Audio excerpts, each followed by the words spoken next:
Oh, excuse. Oh, je m'excuse. Sorry. Maintenant, on va chanter. C'est mercredi. It's Wednesday. The honourable member for Sherbrooke-Saint-Charles is going to lead us in singing the national anthem. Oh, Canada, our home and native land, true patriot love, in all thy sons command, car ton bras s'est porté l'épée, il s'est porté la croix, ton histoire est une épopée des plus brillants exploits. God keep our land glorious and free. Oh, Canada, we stand on guard for thee. Oh, Canada, we stand on guard for thee.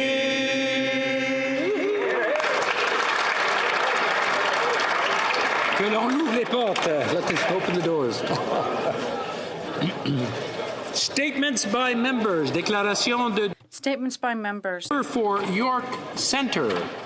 Mr. Speaker, this past Monday was International Holocaust Remembrance Day, when we remembered the murder of over 6 million Jews during World War II. This year also marked the 75th anniversary of the liberation of Auschwitz. On Monday, at Auschwitz-Birkenau, I joined the Governor General, a multi-partisan group of MPs, and over 200 Holocaust survivors to mark this solemn day. The memory of the over 1 million Jews murdered there, relived on Monday through the testimonies of those who survived, must never be forgotten. On Monday, survivor Marian Tursky urged the world to adopt an 11th commandment: thou shalt not be indifferent. For their legacy and ours, we must fight against a resurgence of anti-Semitism and xenophobia and ensure that our vow of never again is matched by our commitment to combat anti-Semitism and hatred in all its forms wherever it rears its ugly head. Let's each of us pledge this day and every day to never be indifferent. The honourable member for Edmonton, Griesbach. Mr. Speaker, I want to commemorate the victims of the Ukraine International Airlines flight PS752. 176 innocent people lost their lives when this plane was shot down by the Iranian military. 57 were Canadians. Of those, 13 were Edmontonians. Loved ones of these victims deserve immediate answers. But their grief has been compounded because they're not getting those answers. Instead, they've suffered through a cover-up since day one. Iranian authorities must be transparent and fully cooperate with independent agencies investigating this horrific event. Families also deserve to see that the remains of their loved ones are allowed to be repatriated to Canada as soon as possible. Anything less is completely unacceptable. These loved ones have suffered enough. Member for Pickering, Uxbridge. Mr. Speaker, 4 years ago, this House unanimously approved M24, designating January as Tamil Heritage Month. Tamil Canadians have had a significant impact on the fabric of our society. Canada has been strengthened by the contributions of over 300,000 Tamil Canadians living in every province and territory across this country. In my community, organizations like the Durham Tamil Association and the Tamil Cultural and Academic Society of Durham advocate tirelessly on behalf of the Tamil community with their continued fight for justice, accountability, and reconciliation. January is also the month Tamil Canadians celebrate the Harvest Festival, Thai Pongal, a time for friends and family to gather and celebrate a generous harvest. I'd like to thank my friend, the member from Scarborough Rouge Park, for introducing M24 and advocating for this important recognition. Happy Tamil Heritage Month. Hear, hear. The honourable member for Shefford. Mr. Speaker, 3 years ago today, January 29th, 2017, our national capital and the entire province of Quebec was faced with that unforgettable tragedy. We were surprised to see an individual gun down many of our fellow citizens who were at the main mosque in Quebec praying. 6 persons were deceased and 19 others were injured, and many families still live with the consequences of this attack. 3 years later, we stand in solidarity with members of the Muslim community. On behalf of the Bloc Québécois, I would like to offer families and victims and the entire Muslim community in Quebec our support and our cooperation. Each of us should be able to practice their religion freely, safely, and with dignity. Thank you. The Honourable Member for Saint-Laurent.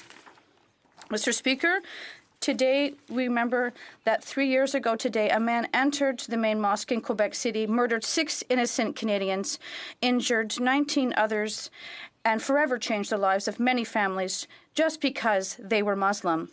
Today, we commemorate the lives of victims of this terrorist attack, including that of Azzedine Soufiane, who is considered a hero by his community for having saved several lives by running towards the shooter in an attempt to stop him. Speaker, is that it hits so close to home, that it happened in my home province of Quebec, that it happened to Canadians. An attack on one Canadian is an attack on all Canadians.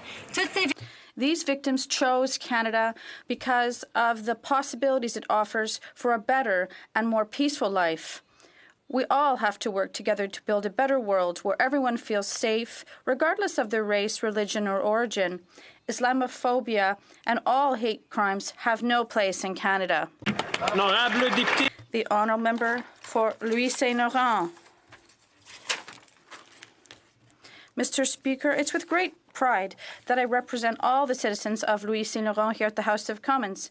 I would like to point out 2 of them who have recently received awards. First, on November 25th, I awarded Patrice Cardin the Medal of Sacrifice. Mr. Cardin served with honor and dignity in the armed forces, and he was also involved in the cadets as a volunteer. He supported soldiers dealing with PTSD.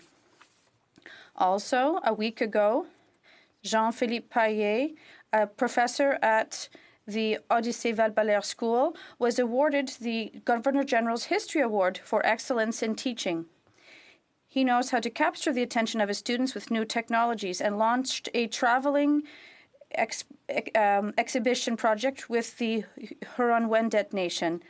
He was given this award by Her Excellency, the Right Honourable Julie Payette. We are very proud of the people of Louis Saint-Laurent.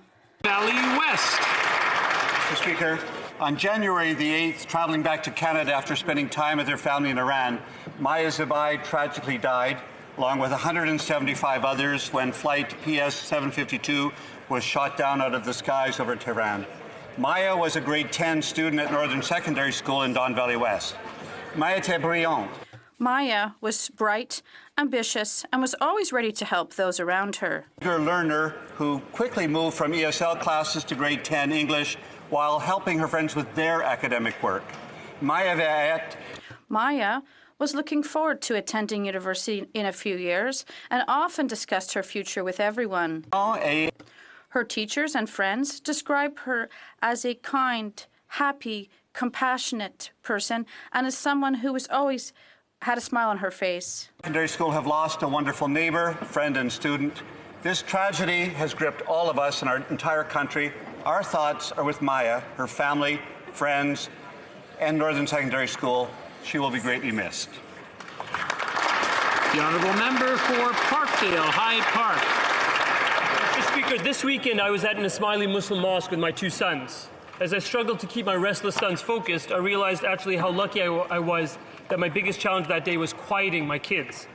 3 years ago today, Muslim parents in Quebec City were not so lucky. On January 29th, 2017, The parents at the Islamic Cultural Center did not have the opportunity to discipline their children, but rather had to protect them from a terrorist consumed with hate who shot down Muslims during their prayers. And while struggling to protect their children, 6 innocent men lost their lives simply because they were Muslim. Recognizing this as a murderous Islamophobic act is critical, Mr. Speaker, but equally critical is ensuring that Muslim Canadians, indeed that every Canadian, can feel safe in their place of worship.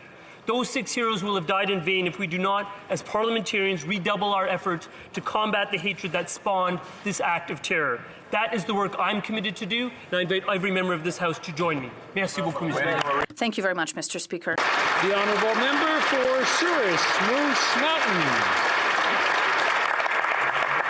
Mr. Speaker, when it comes to mental health, we need to reduce the stigma and raise awareness. Canadians from coast to coast to coast struggle with mental health issues, and the Bell's Let's Talk campaign has and continues to do incredible work addressing the stigma surrounding it. Talking openly about mental health can be difficult, yet many Canadians from all walks of life are affected. One of the main goals of Bell's Let's Talk Day is to open up that conversation without judgment to stigma while also raising funds for Canadian mental health organizations.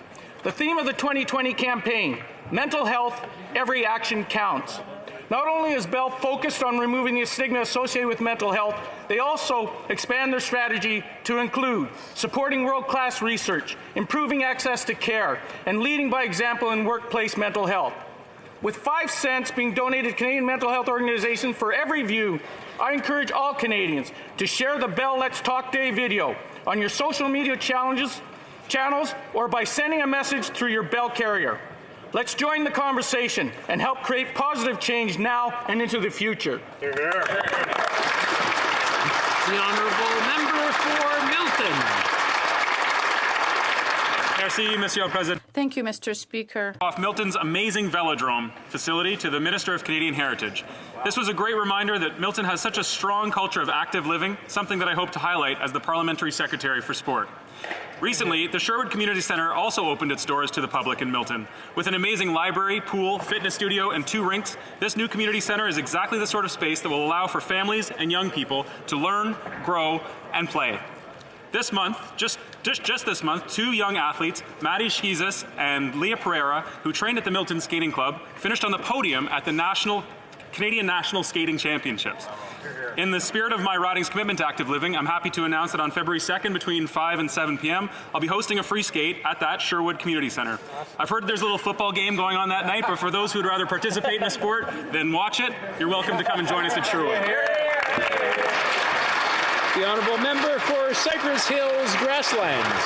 Thank you, Mr. Speaker. I rise in the House today with a heavy heart to pay tribute to the late Darren McClelland, Fire Chief of my hometown of Swift Current, who passed away on January 20th at the young age of 48, following a 3-year battle with cancer. Darren is survived by his loving wife, Nicole, his daughters, Ashley and Haley, as well as by his parents, Jim and Brenda, brother Derek, and sister Kimbrin. All of us in Swift Current have been incredibly blessed to have had Darren's many years of service, and we are grateful for all he has contributed to our community in his role as a firefighter, deputy, and chief. I would also like to thank the firefighters who voluntarily traveled from Saskatoon and Regina to relieve our crews from their duty, so that every member of the Swift Current Fire Department was able to put their work aside and join with Darren's loved ones in grieving his loss. To Darren, thank you for your faithful service to our community. I have no doubt that your legacy will live on in Swift Current and beyond for years to come. The honourable member for Caribou, Prince George. Today is Bell Let's Talk Day, a day where we're all encouraged to talk about mental health. Mental health affects us all. 2 out of 3 people suffer in silence, fearing judgment and rejection, and far too often this leads to suicide. It's on all of us as leaders to break this silence, to build an environment of acceptance and understanding, where those who are suffering silently can come out of the shadows and know that they will be believed, and they know that they're not weak. Mr. Speaker, my best friend committed suicide when I was 14. And since that time, I've attended far too many funerals, sat with far too many families that are left behind to pick up the pieces because of suicide. So on this day, my message to those who are suffering is this: you are not weak. You are loved, and it's okay not to be okay. And our world is a better place because you are in it. And to my colleagues in this House, I urge you to talk about mental health, not just today, but every day. Take a moment to ask these 3 words of a friend, a loved one, a colleague, or even a neighbor. Are you okay? And take a moment to listen. You may just save a life.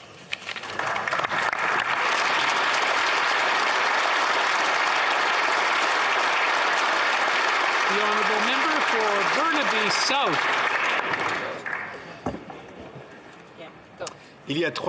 3 years ago today, the Quebec Islamic Cultural Centre was the subject of a hateful and Islamophobic crime. An individual was so filled with hate that he entered into a room of prayer and assassinated 6 men and injured many others. It's not a coincidence that this occurred. It is the consequence of a scary rise in white supremacy and acts against Muslims in Canada. 3 years ago, we have seen hatred continue to rise and families of victims continue to struggle. And we have seen political leaders across the globe endorse messages of hate directed towards Muslims. All of us, we're all connected. And that is why I am raising this today for the 6 widows and the other children left without fathers, for their courage. So whether it's in our schools, streets, or online, we have to send a clear message. Racism and Islamophobia are not welcome here. Honorable député de Rimouski-Neigette, Témiscouata-les-Basques.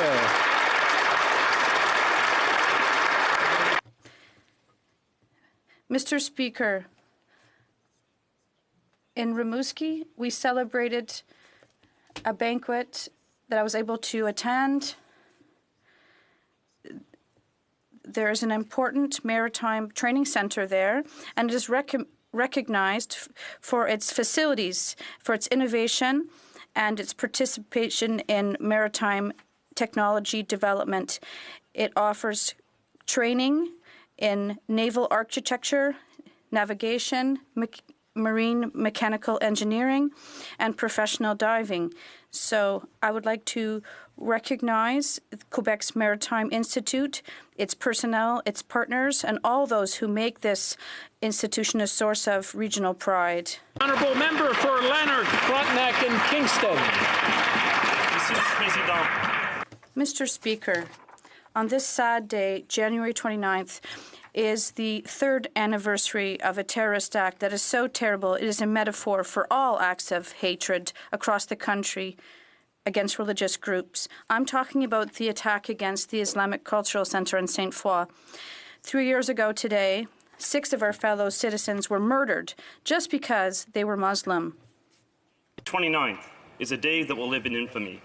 This act of terror was a betrayal of every one of our country's most sacred values: freedom of religion, welcoming newcomers and making them our friends and neighbors and equals, of treating others as they hope that we would be treated by them. To those who feel a pain that can never be healed, except by the infinite compassion of the Almighty, I say, today we all of us on all sides of this House, stand with you.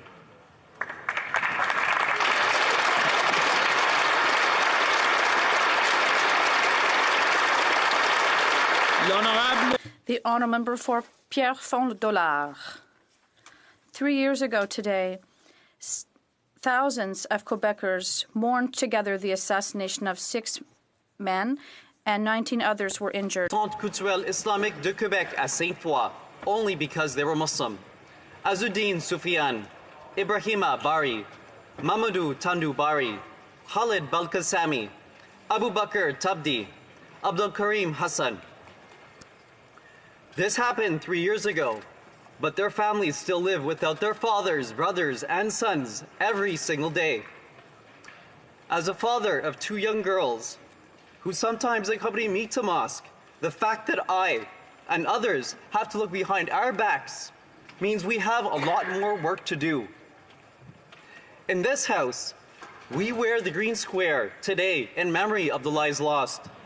We owe it to the victims to confront hate and Islamophobia wherever we see it, clearly, unequivocally, together. Thank you.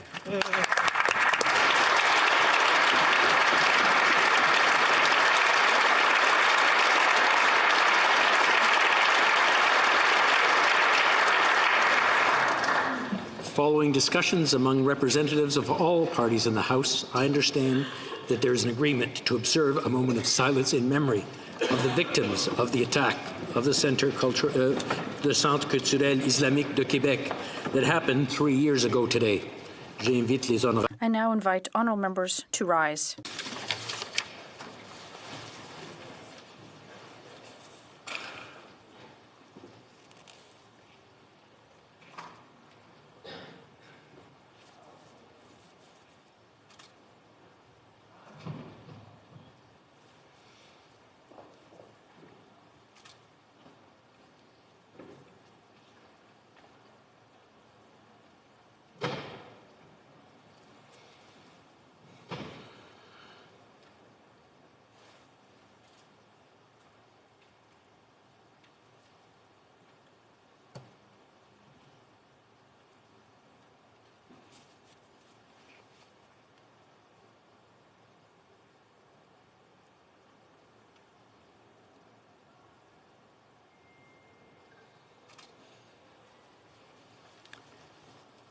Oral questions. Question orale. The Honourable Leader of the Opposition. Well, Mr. Speaker, the Prime Minister has said that his government isn't going to worry about economic data points like GDP, and instead they're going to focus on people's feelings. Well, this Prime Minister has a track record of making wealthy CEOs of profitable companies very, very happy. We remember when he gave BlackBerry a grant that their CEO said they didn't even need, $12 million for Loblaws, and now we find out that he's given $50 million of taxpayers' money to MasterCard. Why did the Prime Minister make taxpayers so sad by giving $50 million to a company that made $16 billion off the backs of hardworking Canadians who can't afford to pay their full balances? Thank you, Right Honourable Prime Minister. Mr. Speaker, over the past 5 years, we've been focused on growing the middle class and supporting those working hard to join it. That's exactly what we've done. As we've seen over 1 million new jobs created over the past years, as we've seen almost 1 million Canadians lifted out of poverty, as we've seen investments that have led to better jobs and better outcomes for Canadians right across the country, we're going to keep looking at investing for a better future for Canadians while Conservatives continue to talk about cuts and austerity. Well, Leader of the Opposition. Mr. Speaker, I understand that this Prime Minister is having trouble defining who qualifies to be in the middle class. I can assure him that the CEO and the wealthy executives of MasterCard do not fall into that category.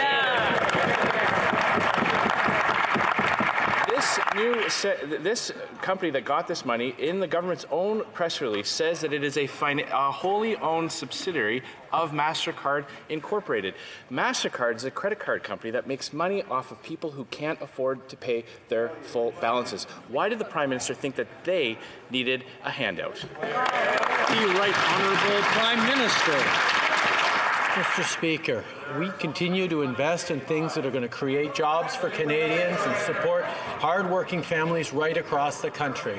We recognize that investing in different sectors of the economy allows us to move forward in a positive way for Canadians. Everything this government does is focused on growing the middle class and helping people working hard to join it, like the tax cut we're moving forward with that is putting more money in the pockets of 20 million Canadians and lifting close to 1 million people off of the federal tax roll. These are the kinds of things that make a difference in people's lives. I just want to remind the honourable members that the Leader of the Opposition asked a question of the Prime Minister and he wants to hear an answer. So I just want to make sure that he does get something back and he can hear what's being said. The Honourable Leader of the Opposition. Well, Mr. Speaker, having a wasteful government that believes in corporate welfare may not quite be priceless. Turns out it's worth $50 million. But if the Prime Minister really wanted to worry about the feelings of Canadians, he can make out-of-work Canadians in the energy sector happy by approving the tech Frontier mine. This project has gone through all the approvals, and now there are signals that the Prime Minister is waffling on it. Will he show Canadians that he believes in Canada's energy sector, side with those who have lost their jobs, not with the activists and celebrities? The Right Honourable Prime Minister.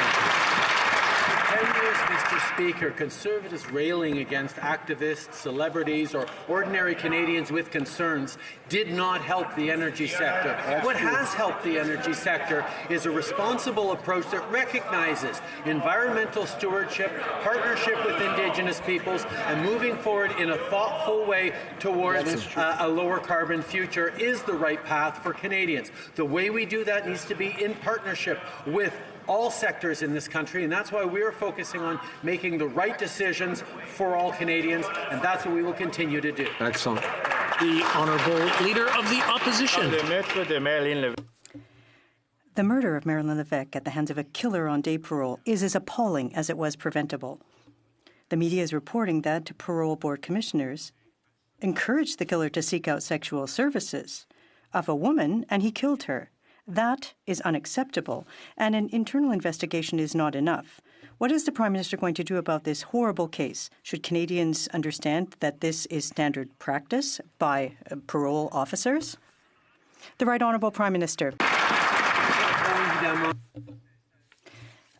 Our sincerest condolences we extend to the family of Ms. Levesque. This is a tragedy for any family facing this type of situation. The individual has been arrested and is facing accusations. The decision by the parole board is made independent of the government.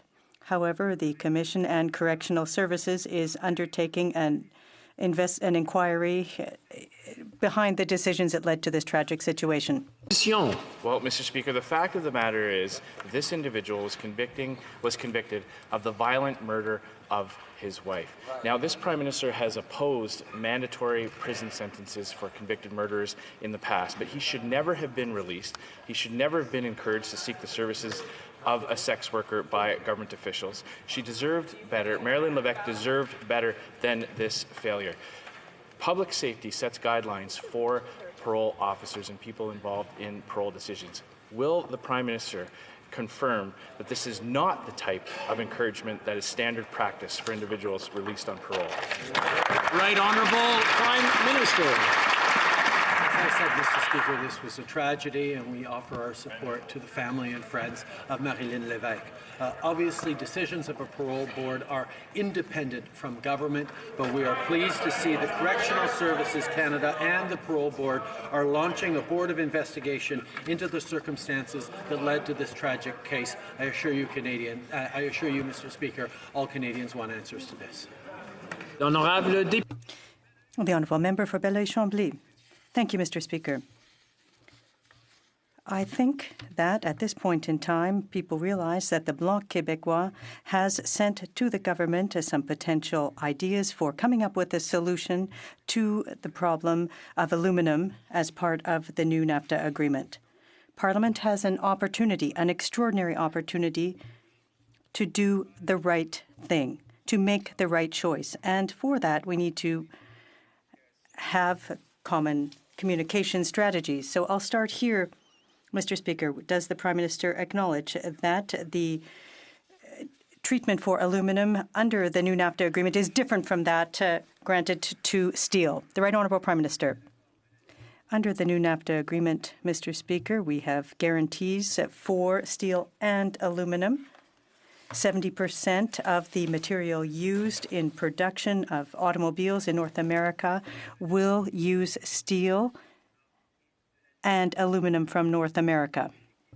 In fact, the U.S. had concerns in the past with respect to steel and aluminum. We continue to defend our steel and aluminum sectors here. The Honourable Member for Belleuil-Chambly.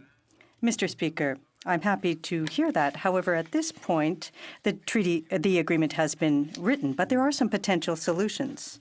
Unfortunately, at this point, Given the current state of situation, the Bloc Québécois will have to vote against the Ways and Means motion. And I hope it's the only time that we will have to vote against it, that we will be able to find reasons that we can vote alongside the government on this treaty. Does the Prime Minister realize that the modernization projects where over $6 billion are in jeopardy because of this agreement? The Right Honourable Prime Minister. Mr. Speaker, I would like to say to the Honourable Leader of the Bloc Québécois that there are many reasons to support the new NAFTA agreement. It is good for workers across the country, be they farmers, steel workers or aluminum workers, small and medium businesses, or investors who want to expand in the country, families who depend on business with the United States. There are a number of reasons, many reasons, in fact, to support this agreement that will put in place certainty and opportunities for workers in Quebec and across the country. Burnaby South. The Honourable Member for Burnaby South. No. Thank you, Mr. Speaker. By the government, but Canadians are deeply concerned about those who are trapped in the region because of the coronavirus. Now, the U.S. and other countries have negotiated an agreement to secure the evacuation of their citizens. What stage are we at with securing similar negotiations or assurances for Canadians who are trapped in the region? Les gens ont des graves. People are very concerned with respect to the coronavirus. What is the government's plan to help Canadians come back home? The Right Honourable Prime Minister. All members in this House take the security and safety of Canadians abroad very seriously. That's why I'm pleased to say that Canadian officials in Ottawa and in China are working closely with their Chinese counterparts. We continue to liaise closely with our international partners on developing options to ensure the safety and health of Canadians in the affected region. Jusqu'à maintenant, nous To date, we have received 160 requests from Canadians who want to be patriated. Each Canadian who has contacted us will receive consular services for assistance given the situation, and we will continue to keep people abreast of the next steps. Merci. The Liberal government always tries to find a way to earmark money for very rich corporations. We've seen the case of Loblaws. Now it's MasterCard. MasterCard made $9 billion in profits in a year. Is jumping to give this profitable company $50 million of public money while they drag their feet to deliver the health care that Canadians need so that they can afford the medication. Why does the Liberal government keep giving money to profitable companies instead of investing in our health care? The Right Honourable Prime Minister. Once again, the NDP is choosing to share this erroneous perception that we have not taken real action on moving forward on reducing the cost of prescription drugs for Canadians. We've moved forward in significant ways that have lowered the costs for prescription drugs for Canadians. We've continued to move forward on creating a national drug agency, on moving forward on a strategy for high-cost rare disease medications. We know there is much more to do. We will continue to work with them and everyone in this House to deliver on affordable health care for all Canadians. The Honourable Member for Carleton. Mr. Speaker, when the Prime Minister first ran for office, he said his fiscal anchor was that the deficit would never exceed $10 billion. Well, now it's reached $27 billion. He said the budget would be balanced in 2019. Now they won't tell us how many decades it will take for that to happen. They said that the debt as a share of GDP would never go up, and this year it is going up. So given that there are at least 3 fiscal anchors that have been detached from the government's fiscal ship, are there any anchors left? Right Honourable Prime Minister. The basic approach that the Liberal government has taken is very different from the approach of Conservatives. We believe that investing in Canadians is the way to grow the economy.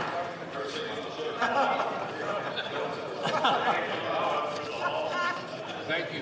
Okay, the Right Honourable Prime Minister can continue, please. Conservatives believe that austerity and cuts are the way to help Canadians, we know that they're wrong, because over the past years we have demonstrated that investing in families, investing in communities, not only has seen Canadians create over 1 million jobs over the past few years, but we've reduced poverty by record amounts, seeing almost 1 million Canadians lifted out of poverty, including over 300,000 kids. We're going to continue to invest in Canadians. Honourable Member for Carleton. Only we're not getting any value for the money, Mr. Speaker. The reality is that unemployment in Canada is higher than in at least 4 G7 countries, higher than in the UK, the US, Japan, and Germany. It's been above the G7 average for the Prime Minister's entire term. Growth in the US is 50% faster than here in Canada.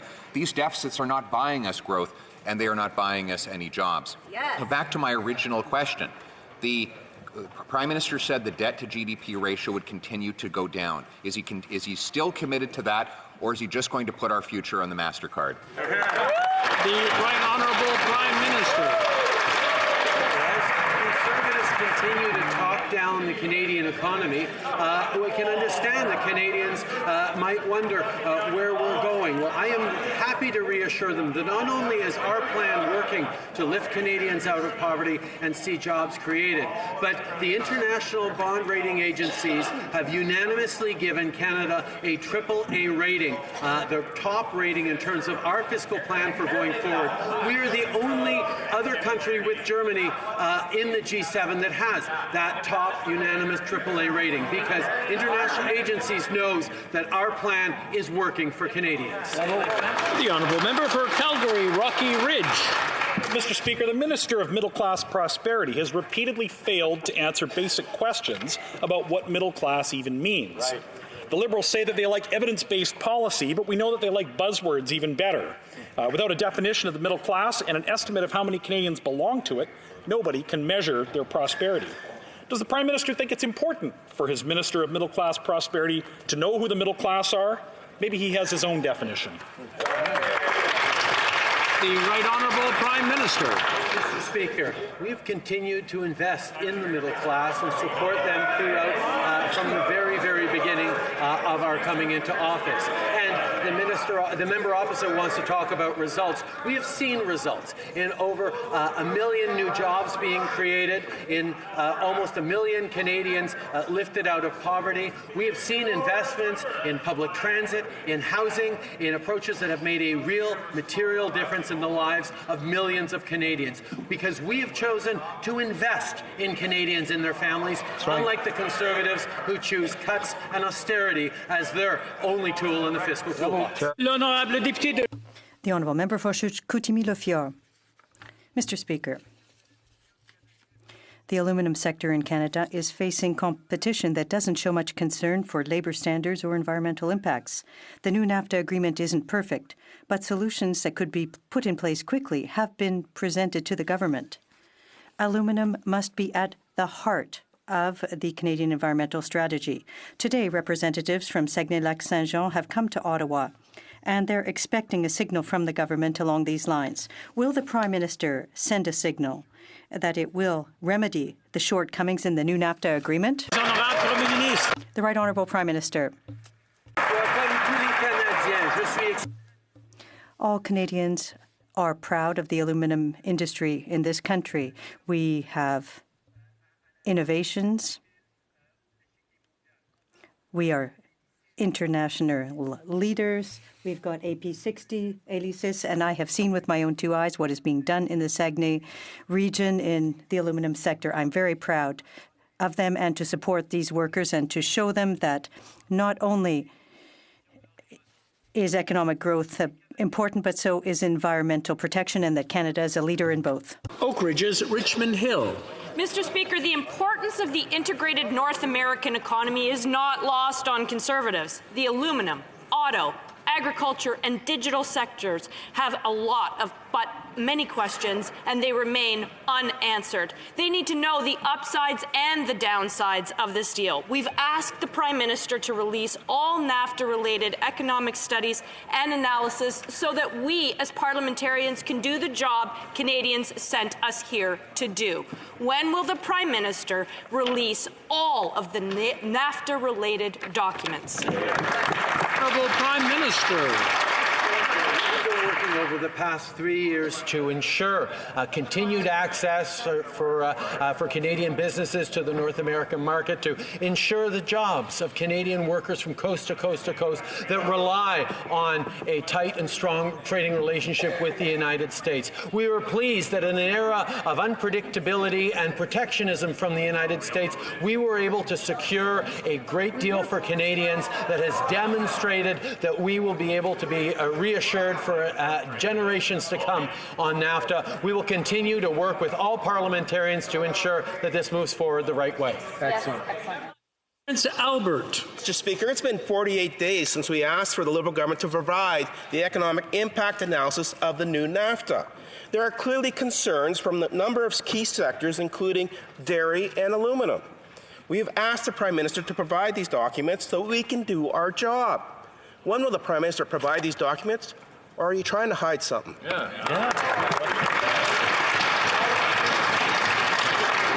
I just want to remind the honourable members that they're speaking through the Speaker, because honestly, I'm not hiding anything.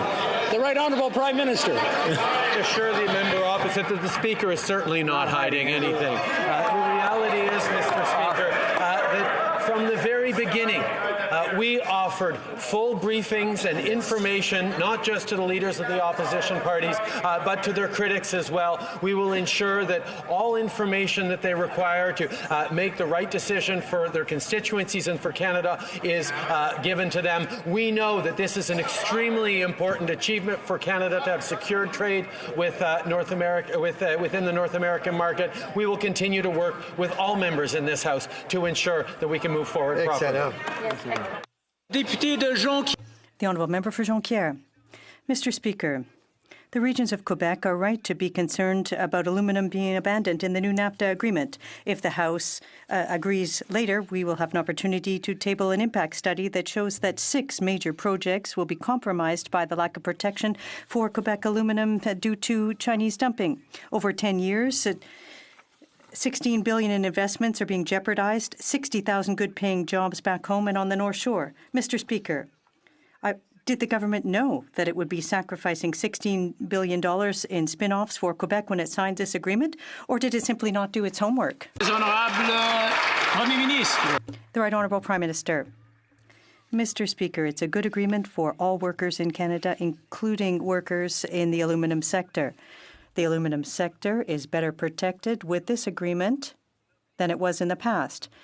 Automobile manufacturers need to use at least 70% aluminum from North America. This is a progressive agreement that will benefit Canadian families. And if he doesn't want to believe my word, he can listen to Jean Simard, the president of the Aluminum Association of Canada, who says that the new NAFTA is the way to go. If he doesn't want to listen to Mr. Simard, he could listen to Premier Legault, who says we need to absolutely ratify this agreement. It's in the interest of Quebec. The Honourable Member for Lac-Saint-Jean. Mr. Simard also said that he was very disappointed in December, and so did Mr. Legault. He said he was disappointed to see the provisions for aluminum. So I'm tired of hearing them talk about 70% of aluminum. It's 70% of parts, and there's a distinction that needs to be made there. The impact study is clear.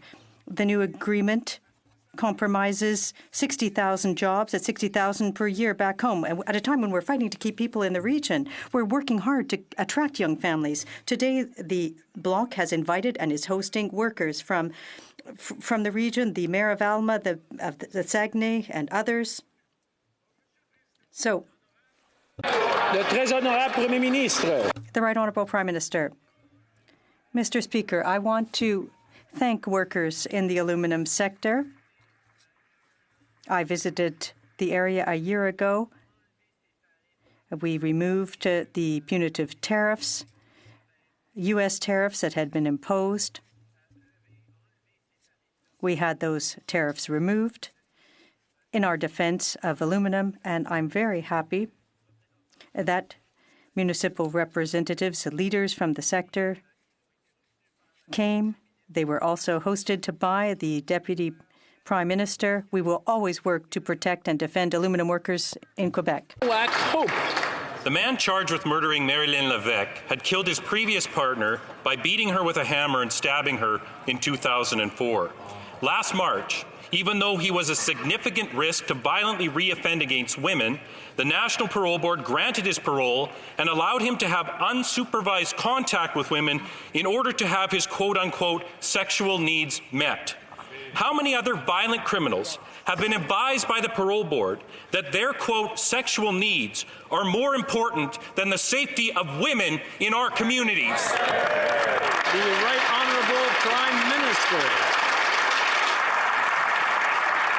Obviously, Mr. Speaker, this is a terrible tragedy, and I will highlight that the decisions of the parole board are, of course, independent from government, but we all have questions about this case, and that's why we're pleased that Correctional Services and the parole board are launching a board of investigation inquiry into the circumstances that led to this terrible case.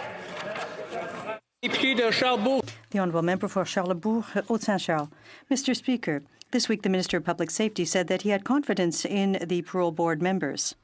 But how can anyone have confidence in a decision-making process made by officers that gave permission to obtain sexual services to someone who brutally murdered his spouse in 2004? There's a serious lack of judgment in a situation where commissioners are responding to the needs of a criminal instead of looking at potential consequences. When will the Prime Minister show them the door? The Right Honourable Prime Minister. With respect to the parole board, they use a merit-based process to find the best possible officers. This makes it possible to find people with vast areas of knowledge in correctional services law, among other things.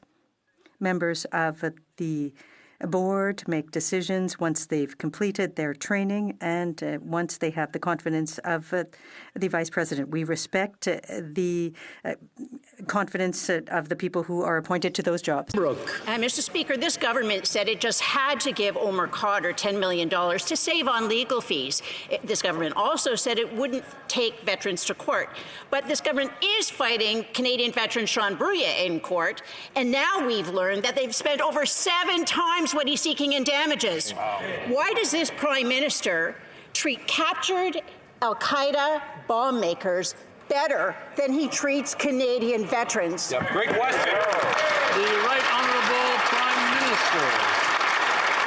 Mr. Speaker, over the past 5 years, we have reversed the shameful legacy of conservative attacks on veterans. They cut over 1,000 jobs from Veterans Services Canada, shuttered 9 Veterans Affairs offices, and over the past years, we have invested in supports for our veterans, for their families, in making sure that they have the tools they can need to lead fulfilled and successful lives in Canada after their military service. We thank them deeply for their service and will continue to invest in the things that they need, unlike what the Conservative governments before. The Honourable Member for Selkirk, Interlake, Eastman. That was a terrible answer. This Prime Minister's personal political witch hunt against Vice Admiral Mark Norman cost taxpayers more than $1.4 million, and that's just for his government's legal fees.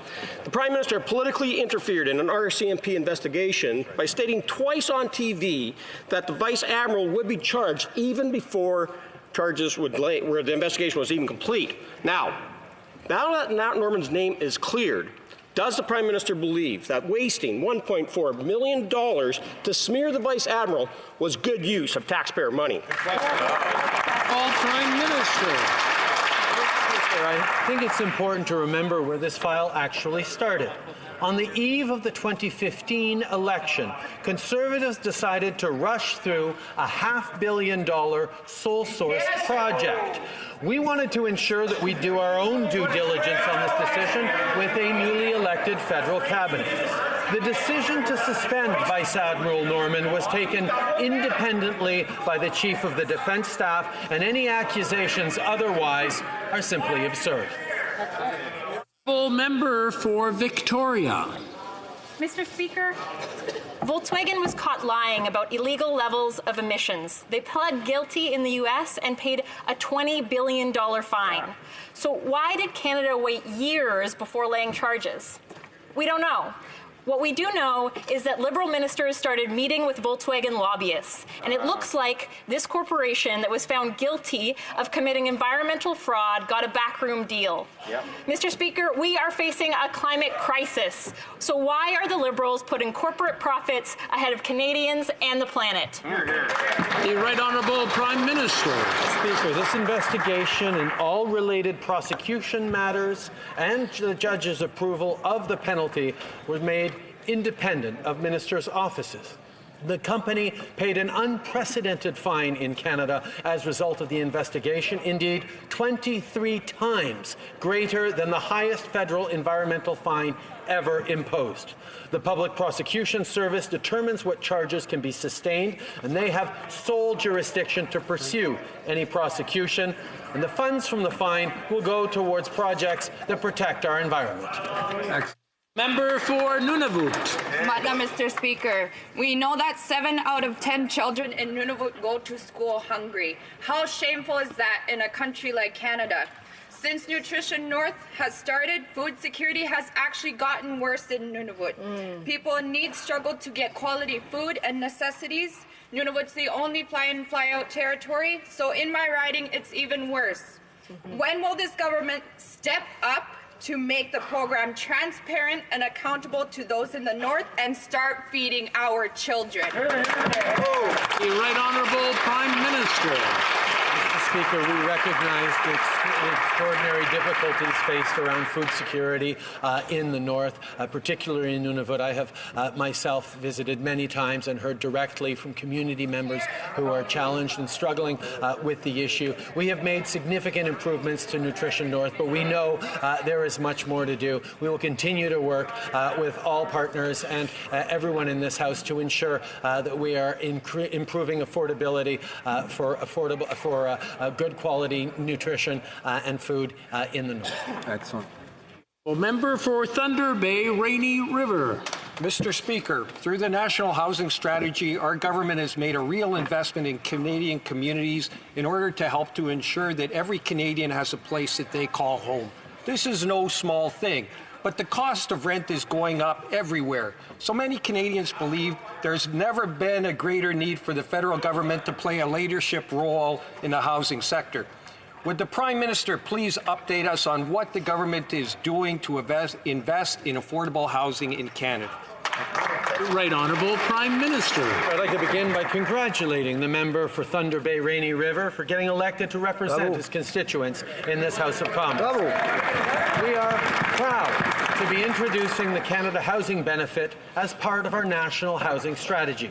For the first time in Canadian history, Canadians will be provided with a direct, portable housing benefit that will help them find affordable places to call home. Hundreds of thousands of Canadians will receive an average of $2,500 a year to support their housing needs. This is good news for all Canadians. Excellent. Excellent. Well, member for Red Deer Lacombe. Mr. Speaker, according to this government's Global Affairs website, economic sanctions can encompass a wide variety of measures. They include financial restrictions, export and import restrictions, and shipping bans. They can even apply to specific economic sectors. So, Mr. Speaker, when is this Liberal Prime Minister going to lift the sanctions he's imposed on Alberta? The Right Honourable Prime Minister. Mr. Speaker, we recognize that workers in the energy sector in Alberta and Saskatchewan has faced difficult years because of rising oil prices. We also know that we need to all work together to support those workers. This is something that Canadians are known for. When folks are facing difficult times in one corner of the country, we all step up for each other. That is what we're going to continue to do. That's why we're pleased that the Trans Mountain Pipeline expansion is being built and will be delivering our oil resources to new markets, something Conservatives were unable to do for 10 years in government. For Red Deer Mountain View. Mr. Speaker, the Liberal attack on the energy sector has had a devastating impact on the people business owners and social agencies in my city of Red Deer. That's right. It's gotten so bad even the CBC has reported on it. Red Deer has worked so hard to contribute to our nation's prosperity. When will the Prime Minister take his foot off the throats of our oil and gas developers and recognize the harm that his anti-resource development policies are having on this great Alberta city? Right Honourable Prime Minister. Speaker, we recognize the difficult times being gone through by families who depend on the Alberta and Saskatchewan oil sector for their livelihoods. Indeed, all Canadians know that we need to be there for each other in times of difficulty. The number one ask for many, many years from the oil sector has been to access new markets other than the United States for our oil and gas resources. That was something that 10 years of Conservative governments were unable to do. And now, with the approval and construction of the Trans Mountain Pipeline expansion, we are finally able to help the folks in Alberta and Saskatchewan. Honorable Member for Montmagny-Listler, Kamouraska, Rivière-du-Loup. Mr. Speaker, businesses in my riding and across Canada are already facing all kinds of recruitment problems, particularly the recruitment of seasonal workers. The situation is getting worse, and this year there have been totally unacceptable delays in launching the Canada Summer Jobs Program. Businesses are being told a solution's on the way. Our riding office is being told a solution's on the way. But can the Prime Minister give us a date as to when the program will actually officially be launched? The Right Honourable Prime Minister. January 30th, Mr. Speaker. We know how the Summer Jobs Program is important for communities, for young people in our ridings, and for community organizations. So we're happy to say that we will be continuing with that program and that we actually doubled the program after the Conservatives underinvested in our young people. We know how to help the community organizations that are working so hard for Canadians. Matsky, Fraser, Canyon. Mr. Speaker, there is an environmental disaster in the District of Mission waiting to happen. Local engineers have confirmed that their aging sanitary sewer crossing under the Fraser River is at risk of imminent breach. Will the Prime Minister take action now to defuse this ticking time bomb and avoid an environmental catastrophe and provide immediate funding to safeguard our wild salmon and the thousands of people who depend on this critical infrastructure? Thank you. The Right Honourable Prime Minister. Mr. Speaker, as the grandson of a proud BC fisheries minister, I can tell you that the health of our wild salmon stocks on the West Coast are extremely important to me. I can assure you that our fisheries minister, as well as our partners in the provincial government of British Columbia, are working closely together to ensure the stability and growth of our salmon stocks that are so important for British Columbians and indeed for people right across the country. The Honourable Member for Avignon, Lamitis, Matane, Matapédia. Mr. Speaker, the moment of truth is upon us. The government can no longer claim to want to fight climate change and, at the same time, approve the Tech Frontier project. Tech Frontier represents 260,000 barrels of bitumen per day for 40 years. That's 4 million tons of CO2 per year, minimum. So much for the Paris Agreement targets. The government knows very well that Tech Frontier would end any hope to protect Canada's environment. Will the Prime Minister immediately and irrevocably say no to Tech Frontier? The Right Honourable Prime Minister. Mr. Speaker, as I said during the election campaign, I want to reassure Canadians that we will meet our greenhouse gas emissions targets. In fact, we'll even exceed those targets. We're also committed to being having net zero emissions by 2050. This is something that is critical not only for protecting the environment, but also for ensuring economic growth. We know that creating good jobs and economic growth for communities across the country is essential if we want to protect the environment, and we will always do both of those things at once. The Honourable Member for Repentigny. Well, Mr. Speaker, it's not by planting trees that you're going to meet those targets. Just yesterday, The government was calling on New Brunswick to abandon the Maritime Iron Project for fear that it would call into question the government's ability to reduce its greenhouse gas emissions. And now we're asking for exactly the same thing with Tech Frontier, an Alberta project that's even more polluting. We're talking about a minimum of 4 million tons of greenhouse gas emissions every year for 40 years. I think that's the only environmental assessment that the Prime Minister should need to be able to make a decision, stand up, and put an end to this project. The Right Honourable Prime Minister. Mr. Speaker, on this side of the House, we would rather look at the environmental assessments and take science into account when we make decisions. Unlike the member across the way, who apparently doesn't care about those environmental assessments. We make our decisions based on evidence and science. And I would also say that planting 2 billion trees will make a difference in the fight against climate change. And I'm disappointed that the member doesn't believe that that's an important strategy, because we know that protecting nature and conserving our forests is part of the solution. Honourable member for Kootenay, Columbia. Mr. Speaker, we know the first 2 cases of the coronavirus detected in Canada were on flight CZ311, which had more than 100 passengers. The question is, and all Canadians deserve an answer, does the Prime Minister and the government know the location, and have they notified every passenger who was on that flight? Good question. Honourable Prime Minister.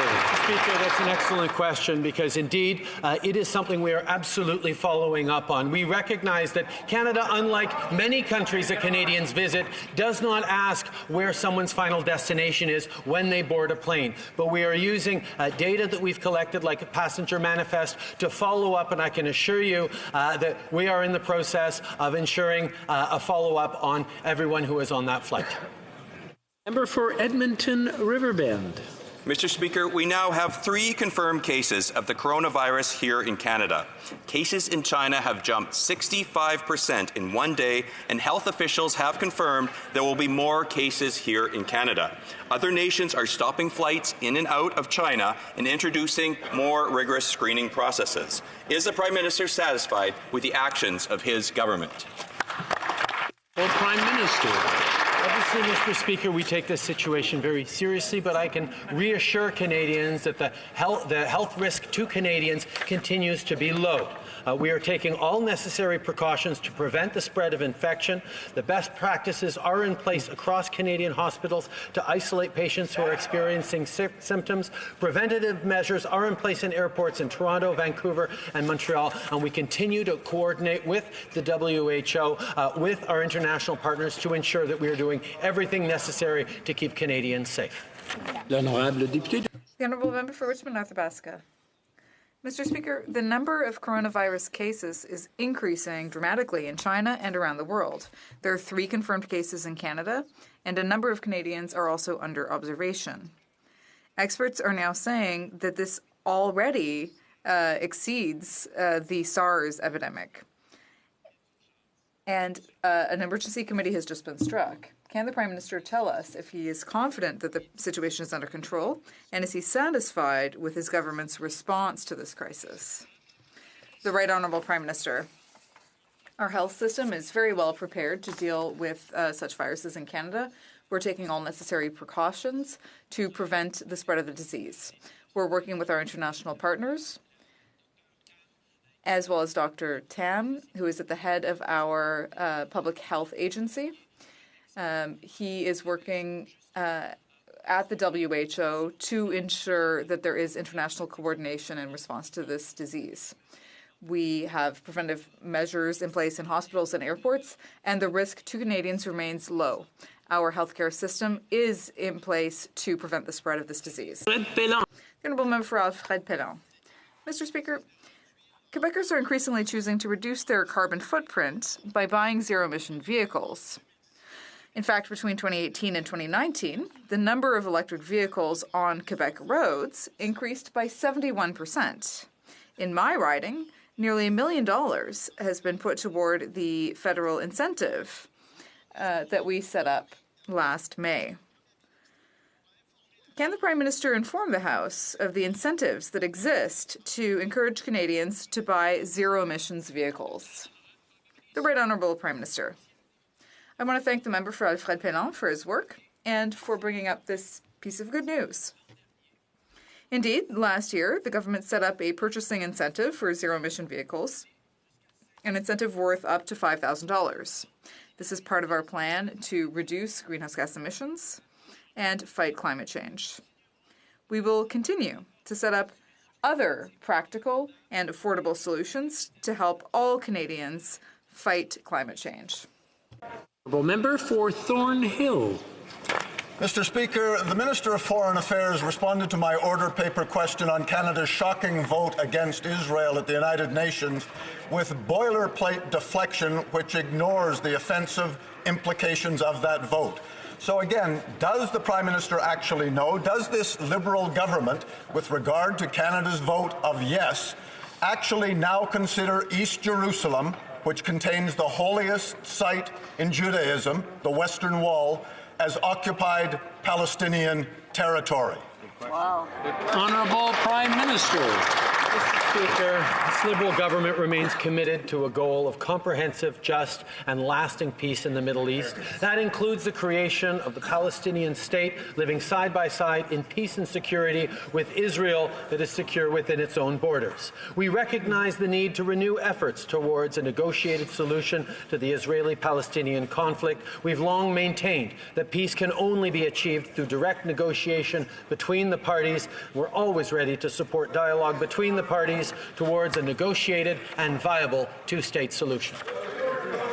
For Leeds, Grenville, Thousand Islands, and Rideau Lakes. Mr. Speaker, last week we learned that under this Prime Minister, Canada's fallen to a 10-year low on the Global Corruption Index. We know the Prime Minister was found guilty of breaking the Conflict of Interest Act. We know he used his office to circumvent, undermine, and discredit the Director of Public Prosecutions and the Attorney General.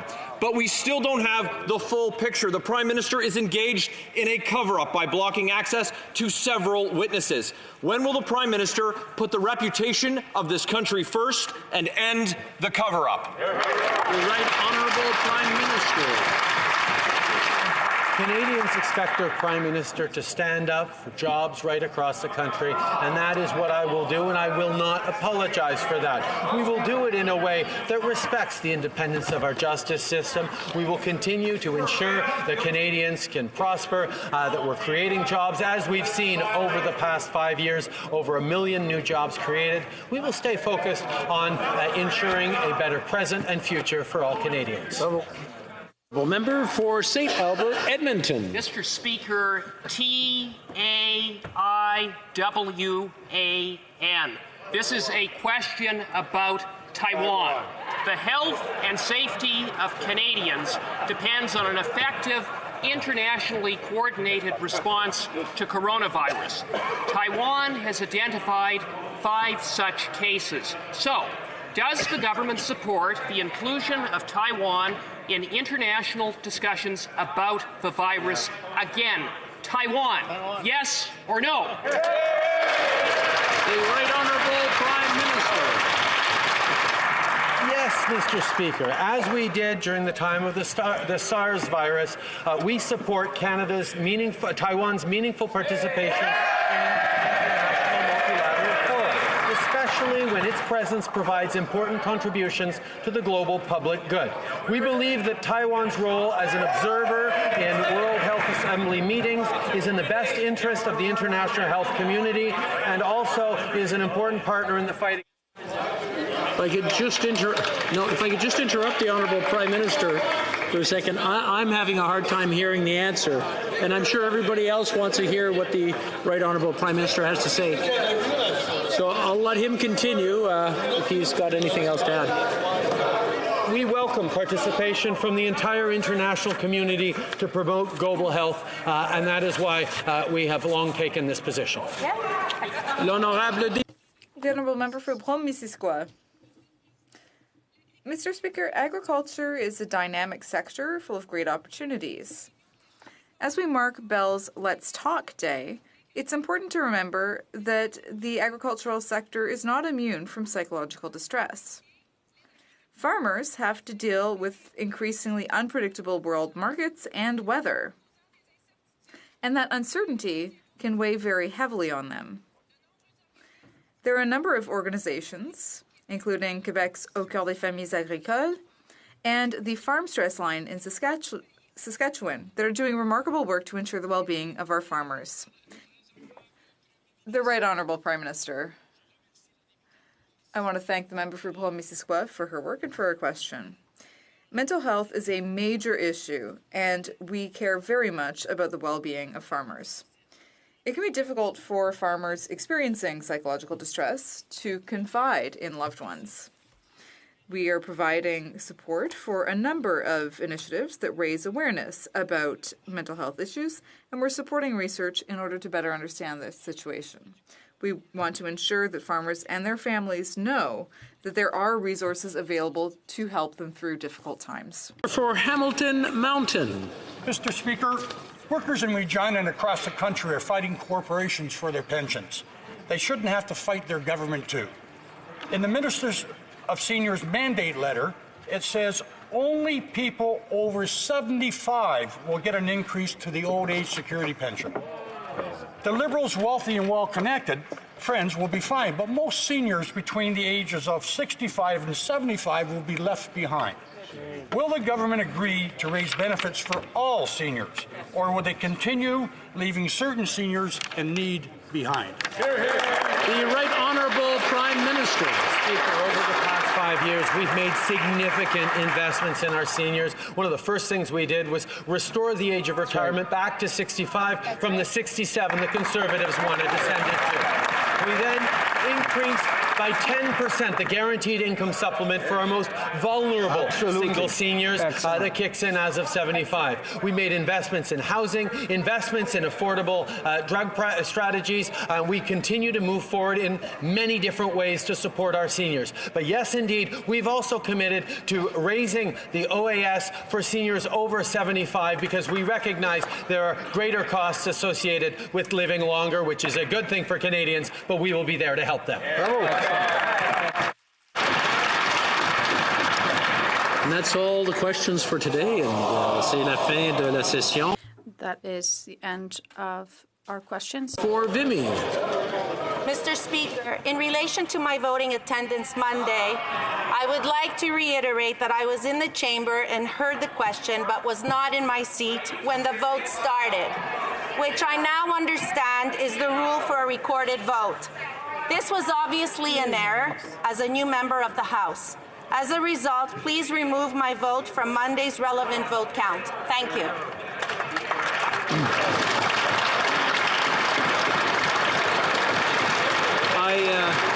I thank the honourable member for the clarification and accordingly direct the table to modify the results of the recorded division held on Monday and consider the matter now settled. Je profite de l'occasion. I'd like to benefit from this opportunity to remind honourable members of the importance of recorded votes. The results of every vote reflects the opinion of the House and of its parties. It is therefore imperative that the voting process be done with the greatest integrity.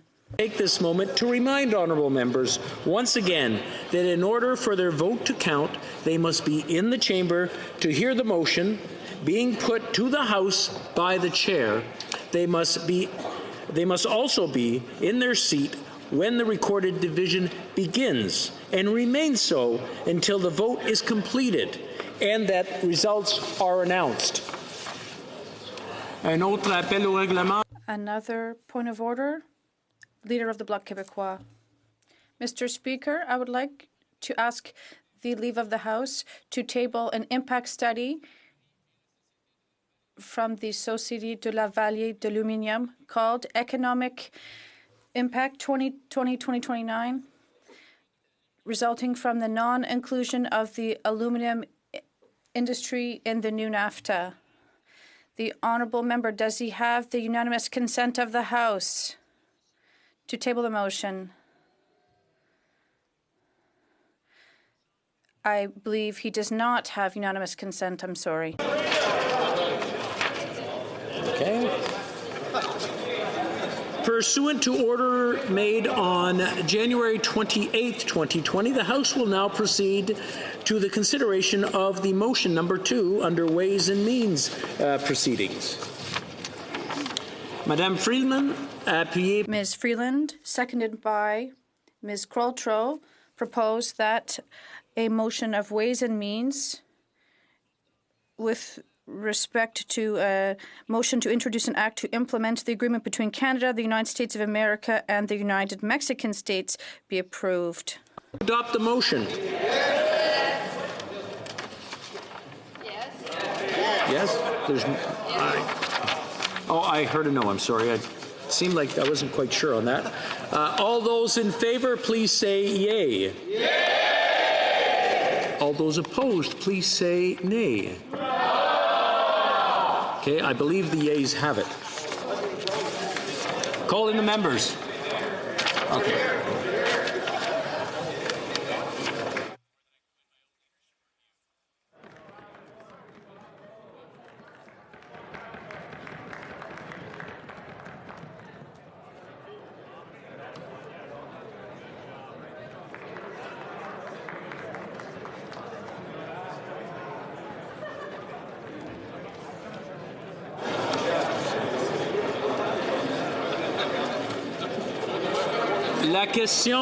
The question is as follows. Ms. Freeland. Moved that a Ways and Means motion to introduce an act to implement the agreement between Canada, the United States of America, and the United Mexican States be concurred in. All in favor of the motion, please rise. Monsieur Trudeau. Monsieur Trudeau. Mr. Macaulay Cardigan. Mr. Macaulay Cardigan. Mr. Sajjan. Mr. Sajjan. Madame Joly. Madame Joly. Mr. Blair. Mr. Blair. Mr. O'Regan. Mr. O'Regan. Ms. Haidu. Ms. Haidu. Monsieur Duclos. Monsieur Duclos. Ms. Qualtrough. Ms. Qualtrough. Monsieur Leblanc. Monsieur Leblanc. Monsieur Rodriguez. Monsieur Rodriguez. Ms. Freeland. Ms. Freeland. Mr. Morneau. Mr. Morneau. Monsieur Champagne. Mr. Champagne. Monsieur Lametti. Mr. Lametti. Madame Bennett. Madame Bennett. Mr. Baines. Mr. Baines. Miss Monsef. Ms. Monsef. Mr. Wilkinson. Mr. Wilkinson. Mr. Miller. Mr. Miller. Ms. Shager. Ms. Shager. Ms. Tassi. Ms. Tassi. Ms. McKenna. Ms. McKenna. Mrs. Scholt. Mrs. Scholt. Mr. Carr. Mr. Carr. Mr. Easter. Mr. Easter. Ms. Ratanzi. Mr. Ratanzi. Mr. McKay. Mr. McKay. Ms. Scrow. Ms. Scrow. Ms. Fry. Ms. Fry. Mr. Regan. Mr. Regan. Mr. McGinty. Mr. McGinty. Mr. Scarpellegia. Mr. Scarpellegia. Mr. Bagnall. Mr. Bagnall. Mr. Oliphant. Mr. Oliphant. Ms. Anand. Ms. Anand. Miss Murray. Miss Murray. Mr. Guilbeault. Mr. Guilbeault. Mr. Holland. Mr. Holland. Miss Ing. Miss Ing.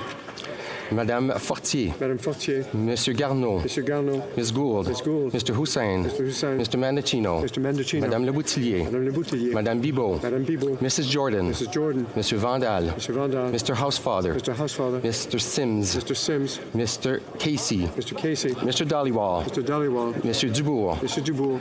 Mr. Area. Mr. Area. Mr. Badaway. Mr. Badaway. Mr. Bertina. Mr. Bertina. Miss Vandenbelt. Miss Vandenbelt. Mr. Duguid. Mr. Duguid. Mr. Lefebvre. Mr. Lefebvre. Mr. Sanson. Mr. Sanson. Mr. Fisher. Mr. Fisher.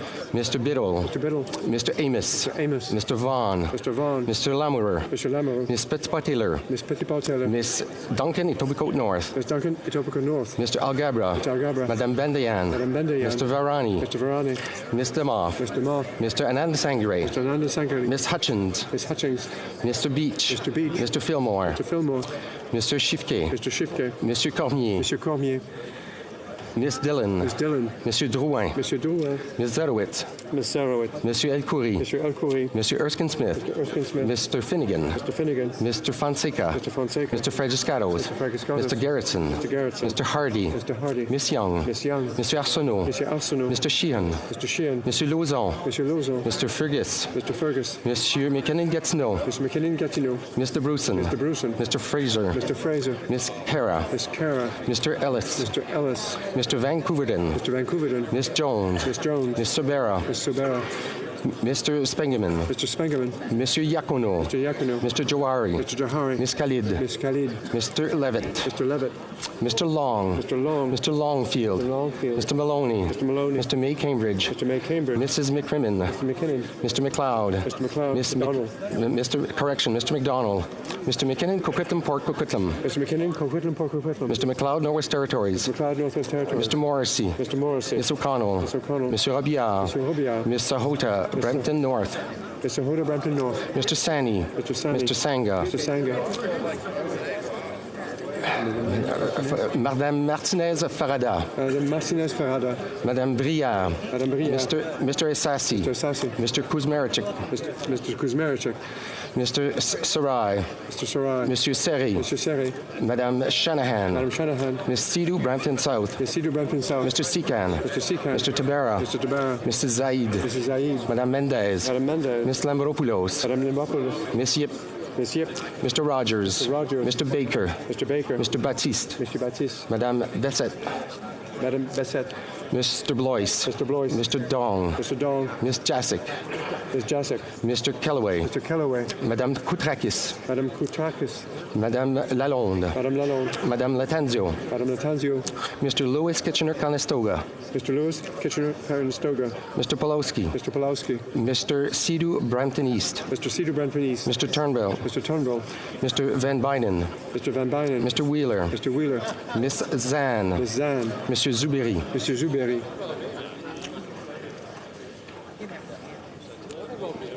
Mr. Julian. Mr. Julian. Mr. Massey. Mr. Massey. Miss Ashton. Miss Ashton. Miss Kwan. Miss Kwan. Miss Blaney, North Island, Powell River. Miss Blaney, North Island, Powell River. Miss Cuckut. Miss Cuckut. Mr. Duval. Mr. Duval. Mr. Canning. Mr. Cannings. Miss McPherson. Miss McPherson. Mr. McGregor. Mr. McGregor. Mr. Johns. Mr. Johns. Mr. Green. Mr. Green. Ms. Gazan. Miss Gazan. Mr. Backrack. Mr. Backrack. Mr. Angus. Mr. Angus. Mr. Davies. Mr. Davies. Mr. Garrison. Mr. Garrison. Mr. Harris. Mr. Harris. Miss Collins. Miss Collins. Miss Matheson. Miss Matheson. Mr. Blakey. Mr. Blakey. Miss May Sanych Golfallen. Miss May Sanych Golfallen. Mr. Manley. Mr. Manley. Mrs. Atwin. Mrs. Atwin. Mrs. Wilson Raybold. Miss Wilson Raybold. Oh, Mr. Shear. Mr. Shear. Miss Finley Haldeman, Norfolk. Miss Finley Haldeman, Norfolk. Mr. McColeman. Mr. McColeman. Mr. Pulius. Mr. Pulius. Mr. Doherty. Mr. Doherty. Mr. Albus. Mr. Albus. Mr. Barlow. Mr. Barlow. Mrs. Block. Mrs. Block. Mr. Bazan. Mr. Bazan. Mr. Ayaz. Mr. Reyes. Miss Bergen. Miss Bergen. Miss Alislev. Miss Alislev. Mr. Polyev. Mr. Polyev. Mrs. Stubbs. Mrs. Stubbs. Miss Rampel Garner. Miss Rumpel Garner. Mr. Moore. Mr. Moore. Mr. Kent. Mr. Kent. Mr. Carey. Mr. Carey. Mr. Lake. Mr. Lake. Mr. Blaney, Bellechasse, Desjardins-Lévis. Mr. Bailey, Bellechasse, Desjardins-Lévis. Mr. Motts. Mr. Motts. Mr. Arnold. Mr. Arnold. Mr. Martel. Mr. Martel. Monsieur Lou. Mr. Lou. Mr. Berthold. Mr. Berthold. Mr. General. Mr. General. Mr. Walkington. Mr. Walkington. Mr. Nader. Mr. Nader. Mr. Strahl. Mr. Strahl. Mr. Upal. Mr. Upal. Mr. Holback. Mr. Holback. Mrs. Cousy. Mrs. Cousy. Miss Finley, South Surrey, White Rock. Miss Finley, South Surrey, White Rock. Mr. Soroya. Mr. Soroya. Sorry. Mr. Schmale. Mr. Schmale. Mr. Vidal. Mr. Vidal. Mr. Williamson. Mr. Williamson. Mr. Reed. Mr. Reed. Mr. Cumming. Mr. Cumming. Mr. Kelly. Mr. Kelly. Mr. Morantz. Mr. Morantz. Mr. Sweet. Mr. Sweet. Mr. Genereux. Mr. Genereux. Mr. Chong. Mr. Chong. Miss Gray. Miss Gray. Mr. Barrett. Mr. Barrett. Mr. Jennis. Mr. Jennis. Mrs. Gallant. Mrs. Gallant. Mr. Kimmich. Mr. Kimmich. Mr. Brassard. Mr. Brassard. Mrs. Vecchio. Mrs. Vecchio. Mr. Richards. Mr. Richards. Miss Harder. Miss Harder. Miss Dancho. Miss Dancho. Mr. Alboutaif. Mr. Abutayev. Monsieur d'Entremont. Mr. D'Entremont. Mr. Cooper. Mr. Cooper. Mr. Allison. Mr. Allison. Mr. McKenzie. Mr. McKenzie. Mr. Calkins. Mr. Calkins. Mr. Lukivsky. Mr. Lukivsky. Mr. Fass. Mr. Fass. Mr. Gould. Mr. Gould. Mr. Dreeshen. Mr. Dreeshen. Mr. Lobb. Mr. Lobb. Mr. Falk Provencher. Mr. Falk Provencher. Mr. McGuire. Mr. McGuire. Miss Rude. Miss Rude. Mr. Hallen. Mr. Holland. Mr. Macaulay, Edmonton West. Mr. Macaulay, Edmonton West. Mr. Seaback. Mr. Seaback. Mr. Chu. Mr. Chu. Mrs. Wagenthal. Mrs. Wagenthal. Mr. Hota, Calgary Skyview. Mr. Hodas, Calgary Skyview. Mr. Yurdega. Mr. Yurdega. Mr. Diot. Mr. Diot. Mr. Shields. Mr. Shields. Mr. Version. Mr. Vierson. Mr. Weber. Mr. Weber. Mr. Waugh. Mr. Waugh. Mr. Kitchen. Mr. Kitchen. Mr. Benson. Mr. Benson. Mr. Lloyd. Mr. Lloyd. Mr. Davidson. Mr. Davidson. Mr. Baldinelli.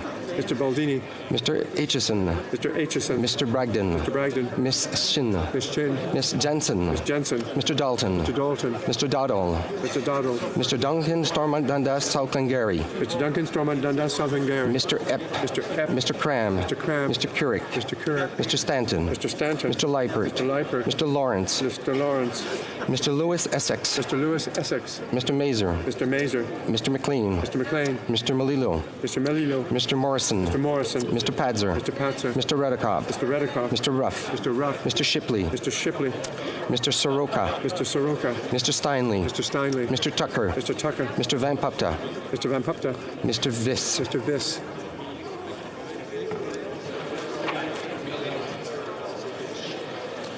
Que tous ceux qui s'opposent à la... All those opposed to the motion will please rise. Monsieur Sainte-Marie. Monsieur Sainte-Marie. Monsieur Thérien. Monsieur Thérien. Madame Normandin. Madame Normandin. Monsieur Fortin. Monsieur Fortin. Monsieur Bergeron. Monsieur Bergeron. Monsieur Barcelou-Duval. Monsieur Barcelou-Duval. Madame Gill. Madame Gill. Madame de Bellefeuille. Madame de Bellefeuille. Madame Michaud. Madame Michaud. Madame Posé. Madame Posé. Monsieur Thérien. Monsieur Thérien. Thériault. Monsieur Thériault. Monsieur Plamondon. Monsieur Plamondon. Madame Larouche. Madame Larouche. Monsieur Perron. Monsieur Perron. Monsieur Beaulieu. Monsieur Beaulieu. Monsieur Boudria. Monsieur Boudria. Madame Chabot. Madame Chabot. Madame Desbiens. Madame Desbiens. Monsieur Champoux. Monsieur Champoux. Monsieur Blanchette-Jonca. Monsieur Blanchette-Jonca. Monsieur Lemire. Monsieur Lemire. Monsieur Brunel-Duceppe. Monsieur Brunel-Duceppe. Monsieur Simard. Monsieur Simard. Monsieur Trudel. Monsieur Trudel. Madame Bérubé. Madame Bérubé. Monsieur Savard-Tremblay. Monsieur Savard-Tremblay. Monsieur Desilets. Monsieur Desilets.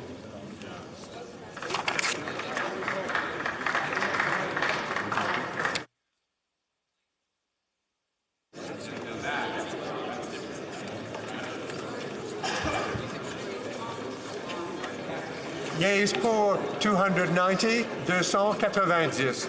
Nays contre 28, 28. Je déclare la motion. I declare the motion carried.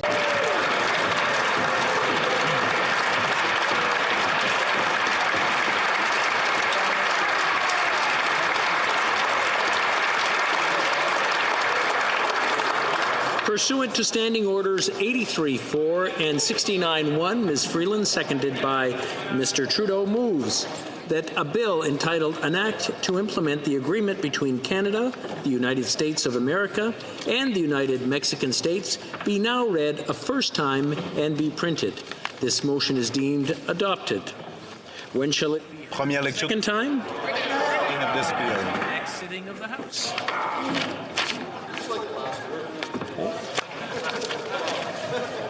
Conformément à l'ordre adopté. Pursuant to order adopted on Tuesday, January 28, 2020, the House will now proceed to the taking of the deferred recorded division on the motion of Mr. Berthold relating to the business of supply. The question is as follows. Mr. Berthold, seconded by Mr. Leroux, moved that given the parliamentary budget officer posted on March 15, 2018, that Budget 2018 provides an incomplete account of the changes to the government's $186.7 billion infrastructure spending plan,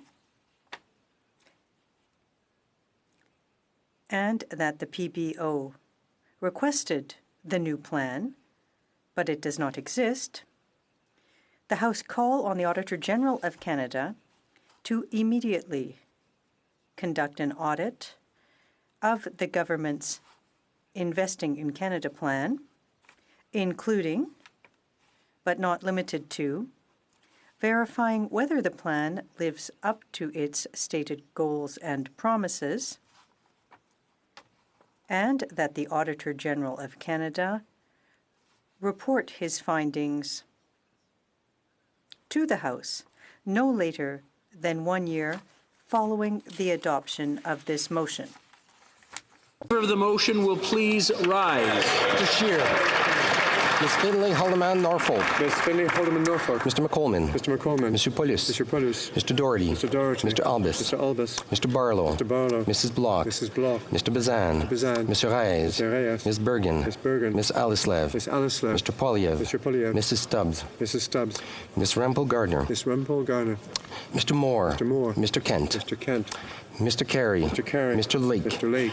Monsieur Blaney. Bellechasse, Les Chemins, Lévis. Mr. Blaney Bellechasse, Les Chemins, Lévis. Mr. Mott. Mr. Mott. Mr. Arnold. Mr. Arnold. Monsieur Martel. Mr. Martel. Monsieur Lowe. Mr. Lowe. Monsieur Berthold. Mr. Berthold. Mr. General. Mr. General. Mr. Walkington. Mr. Walkington. Mr. Nader. Mr. Nader. Mr. Strahl. Mr. Strahl. Mr. Upal. Mr. Upal. Mr. Hoback. Mr. Hoback. Mrs. Cousy. Mrs. Cousy. Mrs. Finley. South Surrey, White Rock. Mrs. Finley, South Surrey, White Rock. Mr. Soroya. Mr. Soroya. Mr. Schmale. Mr. Schmale. Mr. Vidal. Mr. Vidal. Mr. Williamson. Mr. Williamson. Mr. Reed. Mr. Reed. Mr. Cumming. Mr. Cumming. Mr. Kelly. Mr. Kelly. Mr. Morant. Mr. Morant. Mr. Sweet. Mr. Sweet. Monsieur Généreux. Mr. Généreux. Mr. Chong. Mr. Chong. Miss Gray. Miss Gray. Mr. Barrett. Mr. Barrett. Mr. Jennis. Mr. Jennis. Mrs. Gallant. Mrs. Gallant. Mr. Kimmich. Mr. Kimmich. Mr. Brassard. Mr. Brassard. Mrs. Vecchio. Mrs. Vecchio. Mr. Richards. Mr. Richards. Miss Harder. Miss Harder. Miss Danchu. Miss Dancher. Mr. Alboutieff. Mr. Alboutieff. Monsieur d'Entremont. Monsieur d'Entremont.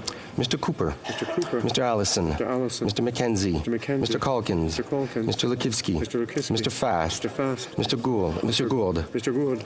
Mr. Dreeshen. Mr. Dreeshen. Mr. Lobb. Mr. Lobb. Mr. Falk Provencher. Mr. Falk Provencher. Mr. McGuire. Mr. McGuire. Miss Rood. Miss Rood. Mr. Hallen. Mr. Hallen.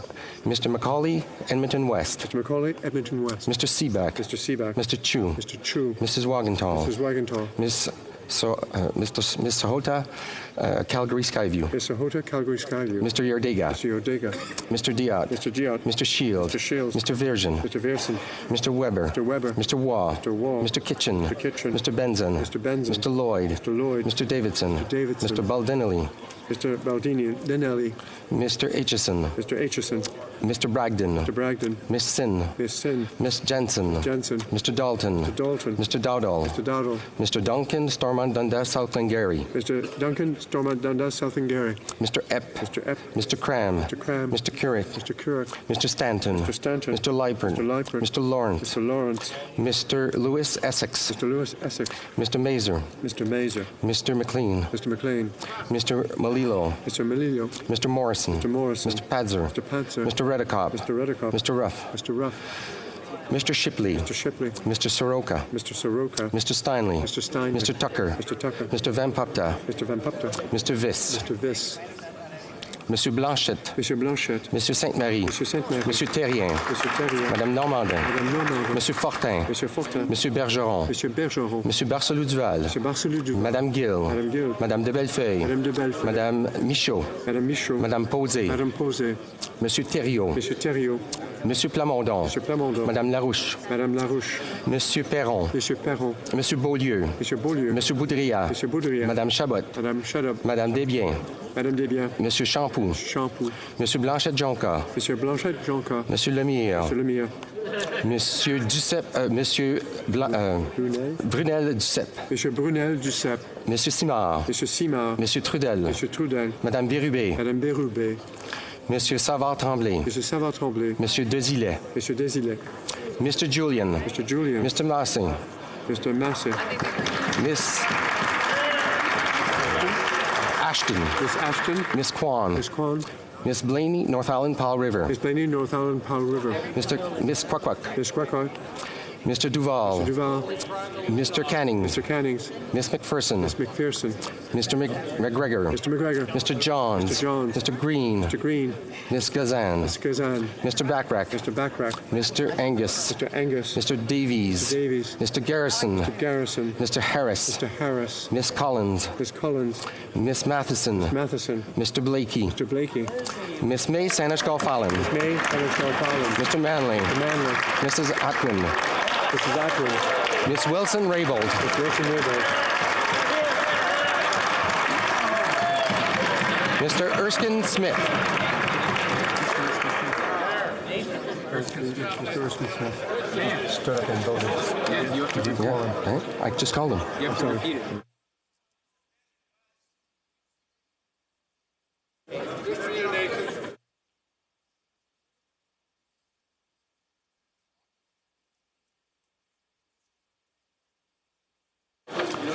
All those opposed to the motion, please rise. Monsieur Trudeau. Monsieur Trudeau. Mr. Macaulay Cardigan. Macaulay Cardigan. Mr. Sajjan. Madame Joly. Madame Joly. Mr. Blair. Mr. Blair. Mr. O'Regan. Mr. O'Regan. Ms. Haidu. Ms. Haidu. Monsieur Duclos. Monsieur Duclos. Ms. Qualtrough. Qualtrough. Monsieur Leblanc. Monsieur Leblanc. Monsieur Rodriguez. Monsieur Rodriguez. Ms. Freeland. Ms. Freeland. Mr. Morneau. Mr. Morneau. Monsieur Champagne. Monsieur Champagne. Monsieur Lametti. Monsieur Lametti. Ms. Bennett. Ms. Bennett. Mr. Baines. Mr. Baines. Ms. Monsef. Ms. Monsef. Mr. Wilkinson. Mr. Wilkinson. Monsieur Miller. Monsieur Miller. Ms. Shager. Ms. Chager. Ms. Tassie. Ms. Tassie. Ms. McKenna. Ms. McKenna. Mrs. Schultz. Mrs. Schultz. Mr. Carr. Mr. Carr. Mr. Easter. Mr. Easter. Ms. Ratanzi. Ms. Ratanzi. Mr. McKay. Mr. McKay. Ms. Groh. Ms. Groh. Ms. Fry. Ms. Fry. Mr. Regan. Mr. Regan. Mr. McGinty. Mr. McGinty. Mr. Scarpellegia. Mr. Scarpellegia. Mr. Bagnall. Mr. Bagnall. Mr. Oliphant. Mr. Oliphant. Ms. Anand. Ms. Anand. Miss Murray. Ms. Murray. Mr. Guilbeault. Mr. Guilbeault. Mr. Holland. Mr. Holland. Miss Ing. Ms. Ing. Madame Fortier. Madame Fortier. Monsieur Garneau. Mr. Garneau. Ms. Gould. Ms. Gould. Mr. Hussein. Mr. Hussein. Mr. Mendocino. Mr. Mendocino. Madame Le Boutillier. Madame Le Boutillier. Madame Bibeau. Madame Bibeau. Mrs. Jordan. Mrs. Jordan. Monsieur Vandal. Mr. Vandal.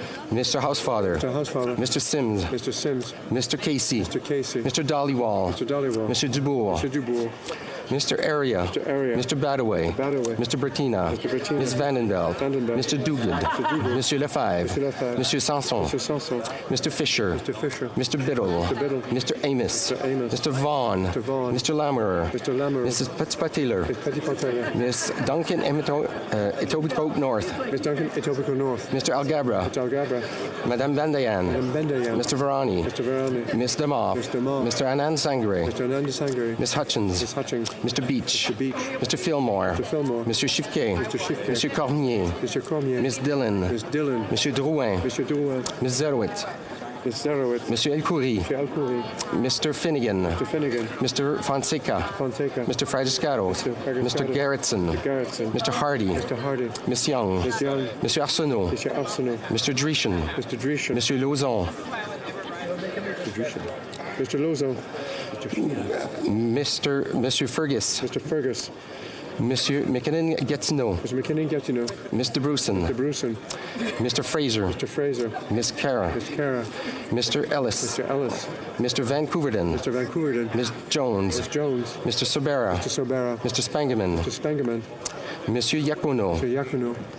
Mr. Johari. Mr. Johari. Miss Khalid. Ms. Khalid. Mr. Levitt. Mr. Levitt. Mr. Long. Mr. Long. Mr. Longfield. Longfield. Mr. Maloney. Mr. Maloney. Mr. May Cambridge. Mr. May Cambridge. Mrs. McCrimmon. Mrs. McCrimmon. Mr. McDonald. Mr. McDonald. Mr. McKinnon Coquitlam Port Coquitlam. Mr. McKinnon Coquitlam.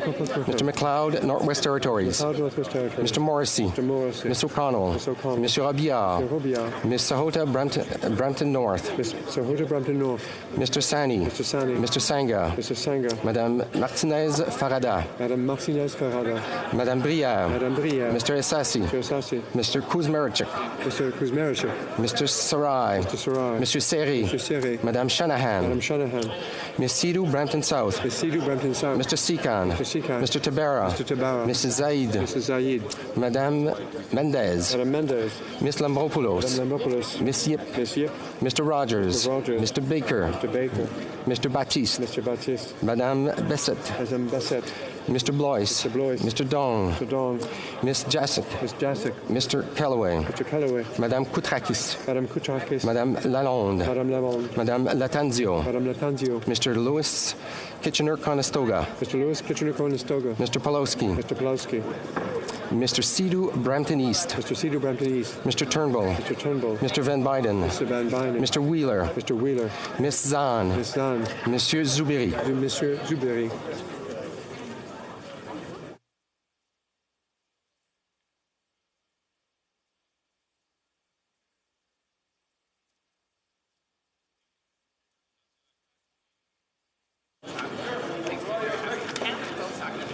Yeas pour 166, 166.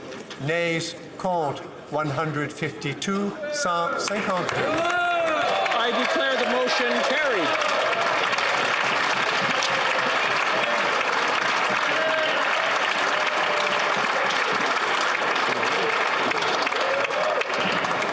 I believe the Honourable Opposition Whip has a point of order. Well, thank you, Mr. Speaker. It's actually a point of privilege, which I've given notice to the table of, regarding the vote that happened on the speech from the throne earlier this week. I understand the member for Vimy has indicated she does not want her vote to be counted, and you said that that would be done, and obviously, Mr. Speaker, we accept that.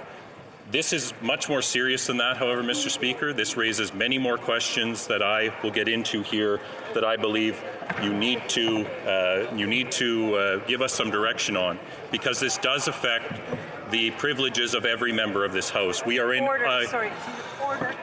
Order, please.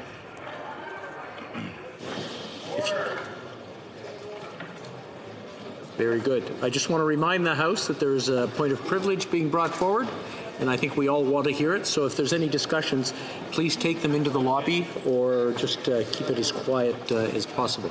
Thank you. The Honourable Opposition Whip. Thank you, Mr. Speaker.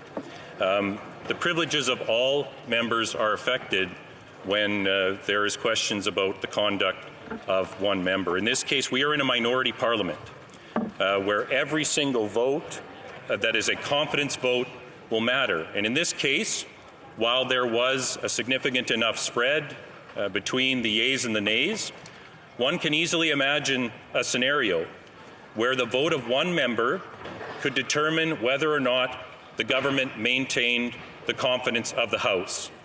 And when we have a situation where a member is given not one, not two, but 3 opportunities to talk about what happened, Mr. Speaker, I say this with respect, and I do not wish to overstate this, but it is so important that the voting rights of members are protected here.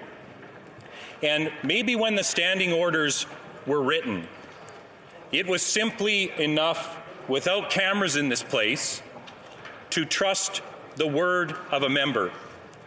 Mr. Speaker, if you review the tape, which we all have access to, which is the official record, the official recorded record of what happens in this House, the member in question was not in her seat for 5 minutes after the vote commenced. Every time the camera pans past her seat, it is empty.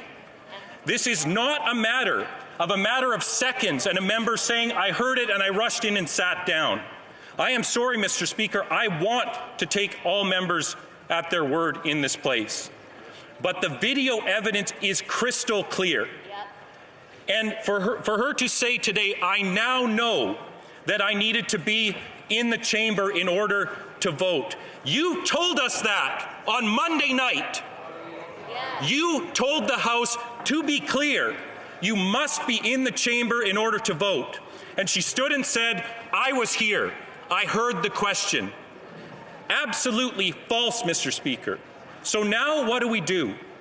What do we do where there's a situation where it could absolutely have been the difference between the government surviving or the government falling? Do we just have a situation where a member can stand in this place and mislead the House and there are no consequences for it? The government survives, the legislation passes, the motion passes, and the next day or 2 or 3 days later they say, oh, sorry, what could we do? I made a mistake. Mr. Speaker, we need you to protect the rights of all members of Parliament. And if some members of Parliament are given the right to vote when they are not in this place, that takes away the rights of every member of Parliament.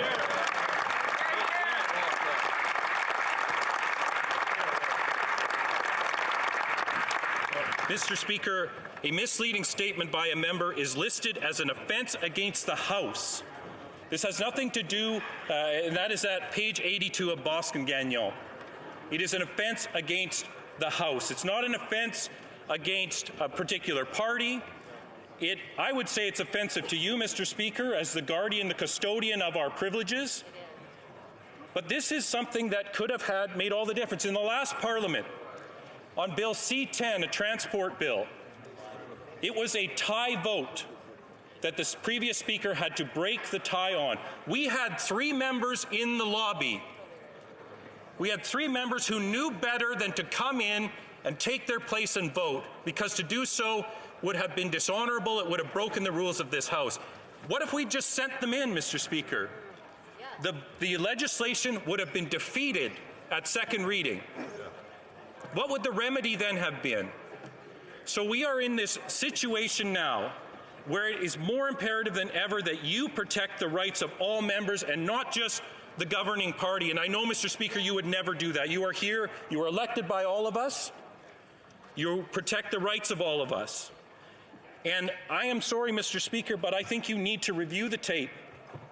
And if you find, as we have done time after time, I wanted that member to get up and unequivocally apologize, but instead what she did is said, I was here for the third time. That's not true. People saw you out in the elevator. Mr. Speaker, it simply, the facts, the tape does not lie. The tape shows exactly what happened. So I believe what we need, Mr. Speaker, is that for this to be found a prima facie question of privilege and the matter be referred to the Standing Committee on Procedure and House Affairs, because we need to know what the path forward is. What if this is just an instruction that is given to any side of this House where they say, you know what, things happen, just run in and say you heard it. There's nothing the Speaker can do. The House has no powers. You just come in, be close to the House, come in, and if it comes up before your seat, before your empty seat is called, just stand up and say, I was here. We'll sort it out in the wash. That is unacceptable. And again, Mr. Speaker, watch the tape. I would implore you to watch the tape. This is not a matter of that single vote. That single vote has been withdrawn. But when the camera pans across the first row, the second row, the third row, and the fourth row before that member is in her seat, I'm sorry, Mr. Speaker, she didn't hear the question. She knows she didn't hear the question, and I'd ask that you rule in favor of moving this to the Procedure and House Affairs Committee so that we can settle this once and for all. Thank you, Mr. Speaker.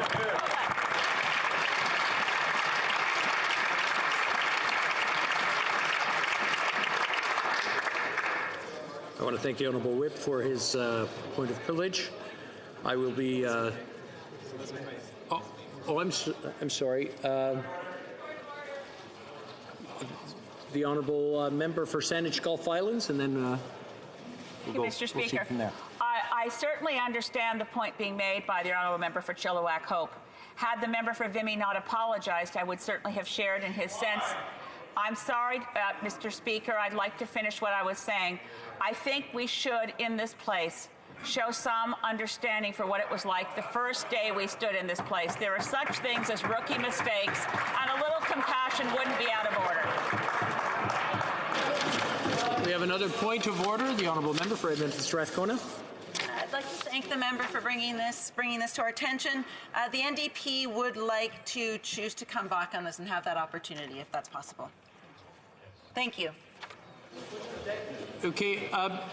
Before we proceed too much, I believe the points have been brought up, and it's very clear for us to observe what's gone on.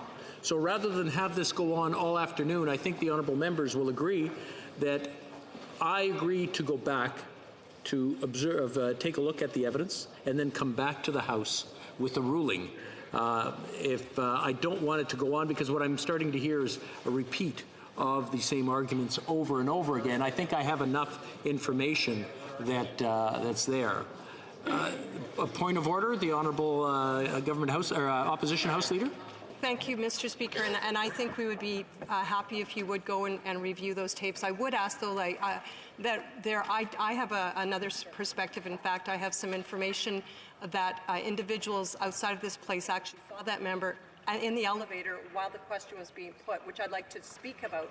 But given your current ruling, I would be very happy if you would review the tapes, but then still allow us. I think there was actually only the whip and the two other members that spoke. So there were a lot of other people that may have to contribute to this. So if we would be allowed that opportunity, it would be appreciated. Thank you. Be part of the investigation, but we'll take it back. We'll rule on it and come back to the House, and we may be coming back for some more information on that. Before proceeding, I just want to remind all the members that in the House, the honor of the House really depends on the honor of the individuals in the House, one at a time, and the weakest link can break down everything. So I encourage all the members, regardless of where they sit in the House or what side they're on, to really take their responsibilities seriously. But we'll come back to the House shortly with something on that. On the point of order, or we're going to close it right now? I think I have enough information, and we'll come back to the House. Okay. Tabling of documents. The Honourable Parliamentary Secretary to the Minister of Foreign Affairs. Thank you, Mr. Speaker. Mr. Speaker, under Standing Order 32.2, I have the honour of tabling in both official languages a treaty entitled Amendments to Annex 1 of the International Convention Against Doping in Sport. Introduction of government bills. Dépôt de projet de loi émanant du gouvernement. Déclaration de ministre. Statements by ministers. Reports from interparliamentary delegations. Presenting reports from committees. Introduction of private members' bills. Dépôt de projet de loi émanant des députés. Première lecture. First reading of Senate public bills. Motions. Motion. Présentation de pétitions. Presenting petitions. Honourable Member for Courtenay Alberni. Thank you, Mr. Speaker. It's a huge honour to table a petition that was presented, e-petition, Mr. Speaker, 2293, that was presented by Joshua Dalling of Port Alberni, Mr. Speaker. And he cites that the Canadian government recognizes the need to support families when a life is brought into this world, yet it does little in regard to support when a loved one dies. It's estimated that for every death, 5 people are impacted severely. Some experience lifelong symptoms, including anxiety, chemical dependency, depression, divorce, suicide, homelessness, and more. And although most people will experience the loss of a loved one in their lifetime, few have adequate long-term supports or resources to assist through bereavement. So currently the Canadian Labour Code only provides 3 consecutive working days for bereavement leave, with strict guidelines regarding pay. And despite the mental health implications associated with loss, there is virtually no government funding designated towards bereavement care. And there are organizations like Camp Carey Society, which provide year-round services to individuals and families coping with illness, grief, and loss, must fundraise for every client they serve across the country. So they're calling on the House of Commons and the Government of Canada to recognize the long-term implications suffered through bereavement, that there's insufficient support, and provide funding designated towards bereavement care and increase bereavement leave from 3 days to an arrangement similar to parental leave. So, Mr. Speaker, they're calling on the government to take a serious look at this and help those people, especially people that may have lost a child. Presenting petitions, the Honourable Member for Saanich Gulf Islands. Thank you, Mr. Speaker. It's always an honour to stand in this place and present a petition. This one reflects an issue that is of burning concern and interest. I just completed 9 rounds of public meetings in my riding of Saanich Gulf Islands. This issue came up every time. It's the issue of anchorages that are basically free parking lots for freighters. When the Port of Vancouver overflows, we have freighters that drag their anchors, park in places like Plumper Sound, off the coast of Gabriola, all through the Salish Sea. And there was an interim protocol that was supposed to have covered the issue with Transport Canada, was looking at interim solutions. It was extended for a full year. The constituents and the petitioners on this petition have really had enough of the free parking lots that are enormous freighters with their generators running, lights on all night. So, Madam Speaker, the petitioners call for the suspension of the use of outside of port anchorages in the areas targeted by the interim protocol. They call on the Government of Canada to develop a comprehensive strategy to resolve the inefficiencies created by the anchoring of freighters. Thank you, Madam Speaker. Presenting petitions, présentation de pétitions. So we move to questions on the other. Nous procédons maintenant à questions inscrites. We'll now proceed to questions on the order paper. The Honourable Parliamentary Secretary to the President of the Queen's Privy Council. To stand at this time, please. So what do we do? Nous procédons. Oui. Agreed? The honourable member for Sandwich-Will Highlands. Madam Speaker, I hesitate to request a favor, but the member for Fredericton was standing at petitions and wasn't noted before we moved. I wonder if the House would permit the member for Fredericton to present a petition. I know we've moved on from the rubric of petitions. Ms. Consent? Yes. Thank you. The honourable member for Fredericton. Thank you, Madam Speaker. This petition is about ending animal cruelty in Canada. It's acknowledging that animals are sentient beings capable of feeling pain, that they are not property, additional protections for wild and stray animals, imperative that those who abuse animals face conviction and significant penalty, and whereas loopholes in existing legislation too often allow those who abuse animals to escape penalty. Thank you. Well. Thank you, the honourable. The honourable member for Sherwood Park, Fort Saskatchewan. Thank you very much, Madam Speaker. I'm pleased to be tabling a petition that is in support of two bills which were up in the last Parliament, Bill C-350 and S-240. These were bills designed to combat the scourge of forced organ harvesting. Unfortunately, those bills did not pass in time in the last Parliament, but no doubt petitioners hope that similar bills will be brought forward and passed in this Parliament. Thank you. Resuming orders of the day. Government orders, Government Bills Commons, starting debate on Bill C-3, an act to amend the Royal Canadian Mounted Police Act and the Canada Border Services Agency Act, and to make consequential amendments to other acts. Monsieur Blair, appuyé par... Mr. Blair, seconded by Ms. Qualtrough, moves that Bill C-3, an act to amend the Royal Canadian Mounted Police Act and the Canada Border Services Agency Act, and to make consequential amendments to other acts, be now read a second time and referred to the Standing Committee on Public Safety and National Security. Debate. The Honourable Minister of Public Safety. Madam Speaker, I'm honoured to rise in this House today and to begin debate on Bill C-3 concerning an independent review for the Canadian Border Services Agency. Madam Speaker, the Canadian Border Service Agency ensures Canada's security and its prosperity by facilitating and overseeing international travel and trade across Canada's borders. On a daily basis, CBSA officers interact with thousands of Canadians and visitors to Canada at airports, land border crossings, ports, and other locations. Ensuring the free flow of people and legitimate goods across our border while protecting Canadians requires CBSA officers to have the power to arrest, detain, search, and seize, as well as the authority to use reasonable force when it is required. Currently, Madam Speaker, complaints about the conduct of the service provided by CBSA officers and about the conduct of those officers are handled internally. It is if an individual is dissatisfied with the results of an internal CBSA investigation, there is currently no mechanism for the public to request an independent review of these complaints. The Government of Canada recognizes that a robust accountability mechanism can help ensure public trust that Canada's public safety institutions are responsive to the law and to Canadians. And Mr. Speaker, it's why I am honoured today to initiate debate on Bill C-3. Before I begin, I wanted to take an opportunity to acknowledge the excellent and extraordinary work of two former parliamentarians, Senator Wilfred Moore and my predecessor, former Public Safety Minister Ralph Goodall, who worked tirelessly to advocate for effective CBSA oversight.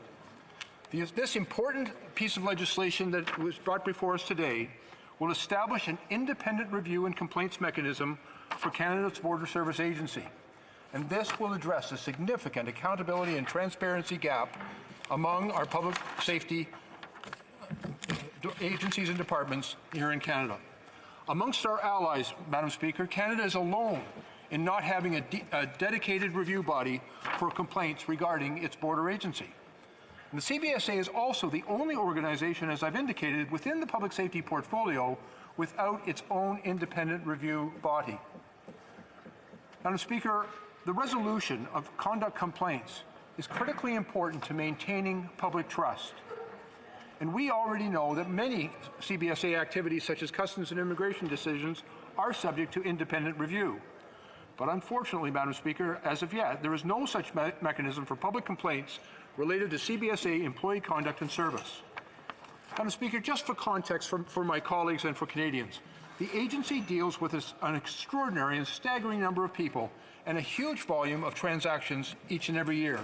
And for example, in 2018-2019, CBSA employees interacted with over 96 million travelers to and from Canada, and they collected on behalf of Canadians $32 billion in taxes and in duties.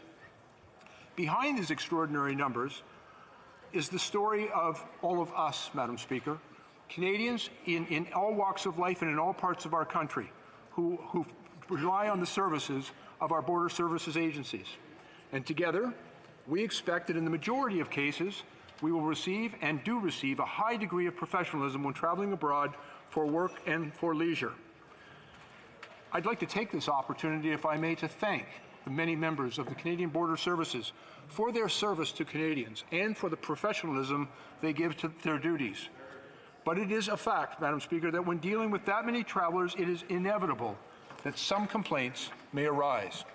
And that is why, in order to maintain the public trust in our system and to strengthen accountability for the important role that Border Service officers perform for us, it is imperative that we have an independent review body to ensure that any negative experience is thoroughly investigated and quickly, transparently resolved.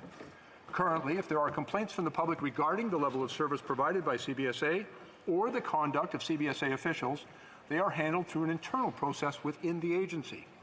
And our government has taken action in recent years to rectify gaps with respect to independent review of national security activities, including, and I think I'll take my earpiece off. Thank you very much. Madam Speaker, I just wanted to take the opportunity to thank the member opposite for his advice. As I was saying, Madam Speaker, currently if there are complaints from the public regarding the level of service provided by CBSA or the conduct of CBSA officials, they're handled internally, and therefore we have taken action to rectify this. We have passed legislation to create the National Security and Intelligence Committee of Parliamentarians, which recently published its first annual report. And with the passage of Bill C-59, our government has also established the National Security and Intelligence Review Agency. With these two initiatives underway, now is the time to close a significant gap in Canada's public safety and national security accountability framework. And this is exactly where Bill C-3 comes in. The existing Civilian Review and Complaints Commission, or CRCC as it's commonly known, is at the heart of this proposed legislation. The CRCC currently functions as the independent review and complaints body for the RCMP. And under Bill C-3, their responsibilities will be strengthened and renamed the Public Complaints and Review Commission, or PCRC. The new PCRC will be responsible for the handling of complaints and conducting reviews for the CBSA in addition to its current responsibilities with respect to the RCMP. When the PCRC receives a complaint from the public, it will notify the CBSA immediately, which will undertake the initial investigation. This is an efficient approach, Madam Speaker, that has proven to lead to the resolution of the overwhelming majority of complaints. And in fact, in the case of the RCMP, some 90% of complaints against the conduct or service of the RCMP are resolved in this way. The PCRC will also be able to conduct their own investigations of a complaint if, in the opinion of their chairperson, it is in the public interest to do so. And in those cases, the CBSA would not initiate an investigation into the complaint, and in other cases where the complainant may not be satisfied with CBSA's initial handling of the complaint, they can ask the PCRC directly to begin a review of it. When the PCRC receives such a request for a review of a CBSA complaint decision, the Commission could review the complaint and all relevant information, sharing its conclusions regarding the CBSA's initial decision. It could conclude that the CBSA decision was appropriate. It may instead ask that the CBSA investigate further, or it can initiate its own independent investigation of the complaint. The Commission also will have the authority to hold a public hearing as part of its work. And at the conclusion of a PCRC investigation, the review body will be able to report on its findings and make such recommendations as it sees fit. The CBSA will be required to provide a response in writing to the PCRC's findings and its recommendations. In addition to the complaints function, Madam Speaker, the PCRC will be able to review on its own initiative or at the request of myself or any minister any activity of the CBSA except for national security activities. And these, of course, are reviewed by the National Security and Intelligence Review Agency, which is now in force. PCRC reports would include findings and recommendations on the adequacy, appropriateness, and clarity of CBSA policies, procedures, and guidelines, the CBSA's compliance with the law and all ministerial directions, and finally, the reasonableness and necessity of CBS use of its authorities and powers. With respect to both its complaint and review functions, the PCRC will have the power to summon and enforce the appearance of persons before it. It will have the authority to compel them to give oral or written evidence under oath. And it will have the commensurate authority to administer oaths, to receive and accept oral and written evidence, whether or not that evidence would be admissible in a court of law. The PCRC will also have the power to examine any records or make any inquiries that it considers necessary, and they will have access to the same information that the CBSA possesses when a chairman's complaint is initiated. Beyond its review and complaint functions, Bill C-3 will also create an obligation for the CBSA to notify local police and the PCRC of any serious incident involving CBSA employees or their officers. That includes giving the PCRC the responsibility to track and publicly report on all serious incidents such as death, serious injury, or criminal code violations involving members of the CBSA. Operationally, the bill is worded in such a way as to give the PCRC flexibility to organize its internal structure as it sees fit, to carry out its mandate under both the CBSA Act and the RCMP Act.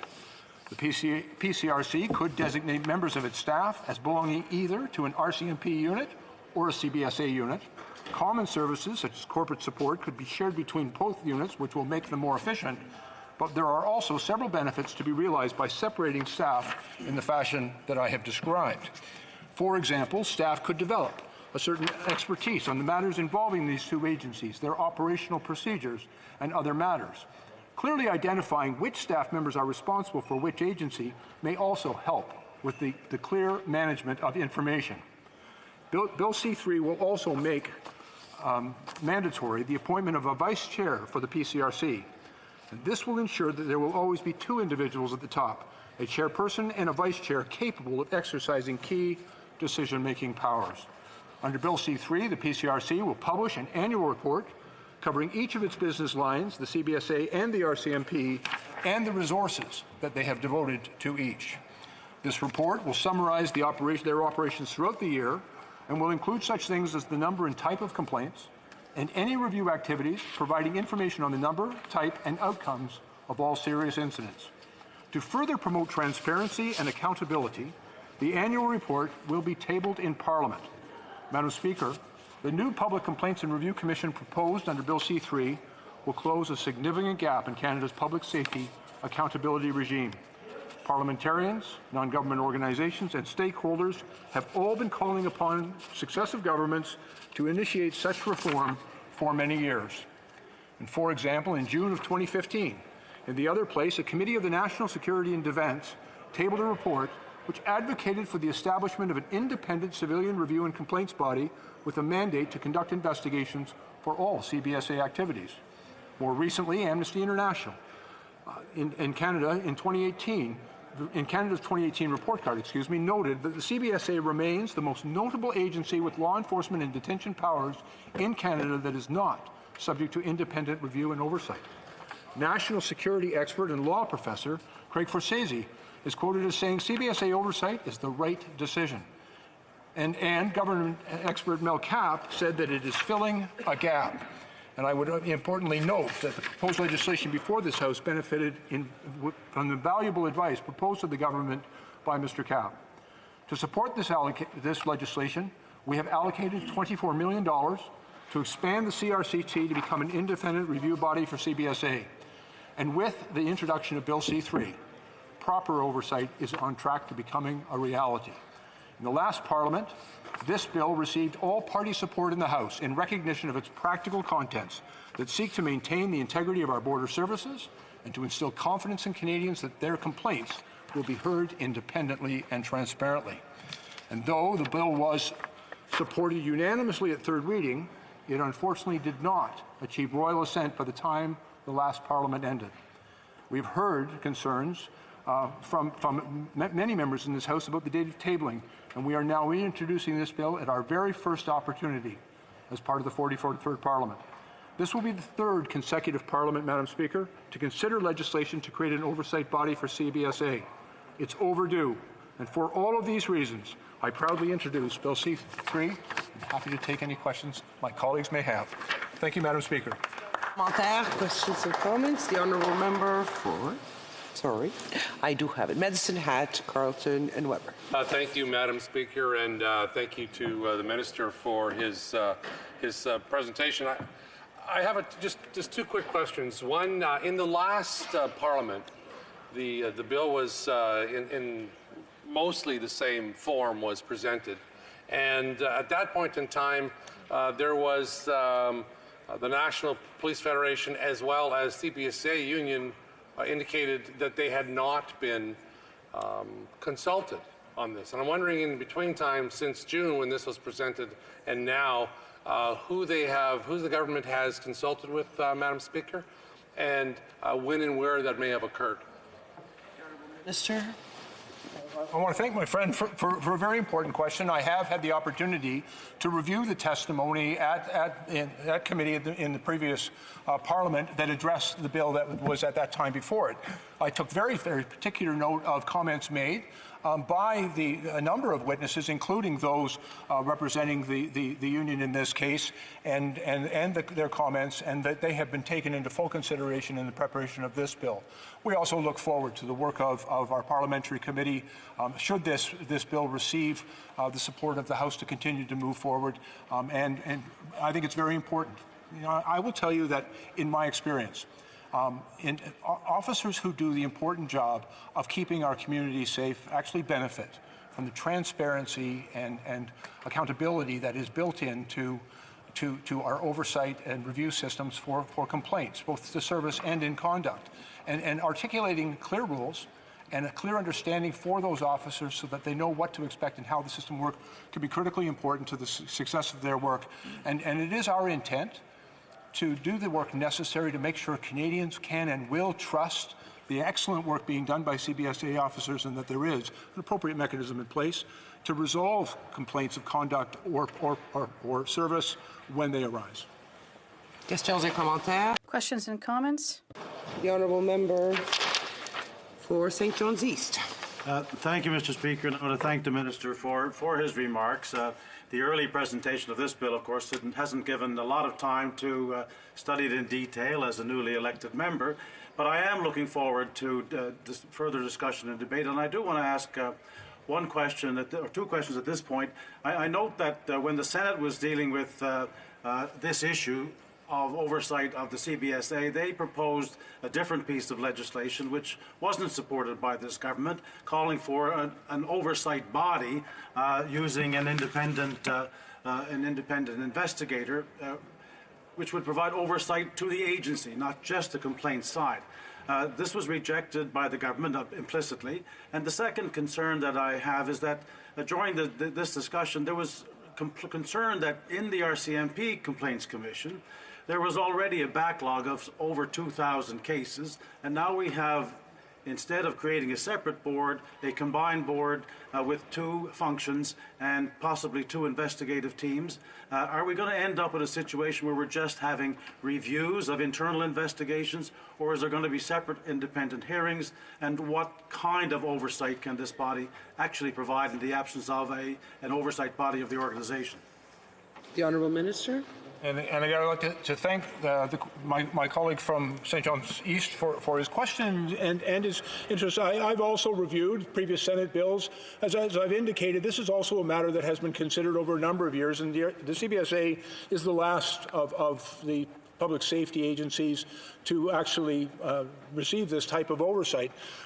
There has been quite a significant discussion about the most efficient way in which to conduct this to ensure that we provide that transparency and accountability that is inherent to a complaints review process.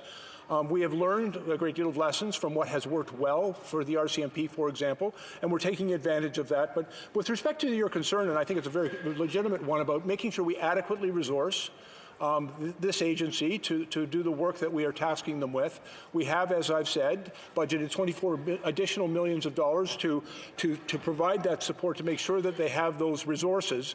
And again, I will also say in my experience, and I would recount what has gone on with the RCMP, about 90% of the complaints received by the RCMP are investigated by the RCMP and reviewed by the existing agency and are found to be adequate and are satisfactory to the people that made the complaints. About 10% are taken on either for additional investigation or review or comment or returned back to the RCMP by the review agency. And I think that is an appropriate balance of work. I think the real test is in how satisfied and trusting Canadians are in these agencies, that the authorities that we vest in our public safety departments and agencies is being used appropriately. And I think there are real opportunities as well to identify deficiencies in the services that we deliver so that they might be improved to the benefit of all Canadians. Questions or commentaires? Questions and comments? The Honourable Member for Saanich Squamish Files. Thank you, Madam Speaker. And to the Honourable Minister, I'm very pleased to see this legislation back in the House. I also want to thank former Minister Ralph Goodale. But there are parts of it's been a concern of mine for a very long time that Canadian Border Services Agency has no oversight body. I agree with the member for St. John's East. It would be better to have a more comprehensive overview body. But a complaints commission is certainly an improvement. What I'm concerned about is the number of exemptions. The minister said in his remarks that any negative experience should be investigated and resolved. With that, I agree. But this legislation exempts decisions that are or behavior and conduct of CBSA agents when they're under the Immigration and Refugee Protection Act and they're operating under their statutory authorities there. Or, and this is, I think, rather discretionary, matters that could be more appropriately dealt with by other bodies, or the conduct of employees at detention facilities where CBSA detainees are housed, or, and this is an additional exemption in this version of the bill, different from the last Parliament, national security. The concern here is that we really need an oversight body that reviews what Canadian Border Services agents do. Most of them I know are exemplary, but I have heard stories that would curl your hair. One was an Indigenous man who came to our office for help a number of years ago. He was taken from his home just before Christmas from Penelakut Island, put in leg irons, and driven from Vancouver Island to a detention facility at Vancouver Airport. I don't think under this law we'd have any room to complain of the treatment of an Indigenous man on Vancouver Island being put in leg irons and driven to sure and certain deportation if we hadn't been able to intervene. So, Mr. Minister, I would ask if you're open to amendments. Ministre. Again, I thank very much the member from Saanich Gulf Islands, and I don't in any means to not take as serious as it should be taken, the story that you retell, but if we're going to curl my hair, we better start early. I'm losing it quickly. Madam Speaker, let me assure the member, it is our intent to establish an open and transparent complaints review system that Canadians can trust. And the circumstances that she described, and I don't have any information on the particulars of that, but in my opinion, that would be captured under a number of different aspects of this legislation. I also will tell you that I very much value the important work of committee. And I am looking forward to this report going to committee, and I believe that either the important work of committees or even in the other place, there is always an opportunity to ensure that the legislation that we pass on behalf of Canadians and this very important new oversight body which we would mean to put in place, we are intent that it will be effective in maintaining the trust of all Canadians, and it will also, I believe, serve the best interest of the officers of the Canada Border Services. And so I look forward to the work of the committees and as we work through this parliamentary process to ensure that we develop the best possible legislation to serve all Canadians. Thanks. Questions et commentaires? Questions and comments? The Honourable Parliamentary Secretary. Yes, thank you, Madam Speaker. And, you know, just listening to the minister's comments and others around in terms of their questions, I just want to reinforce in terms of just the important role and the work that our border control officers actually perform day in and day out. And I suspect that if you were to do some sort of a time test over the last number of years and you look forward, what you'll see is the demand is going to continue to grow for these types of services. And it's one of the reasons why it is that it's important that we establish this oversight committee, because there's perception, there's reality, and bringing the two of them together is a good thing.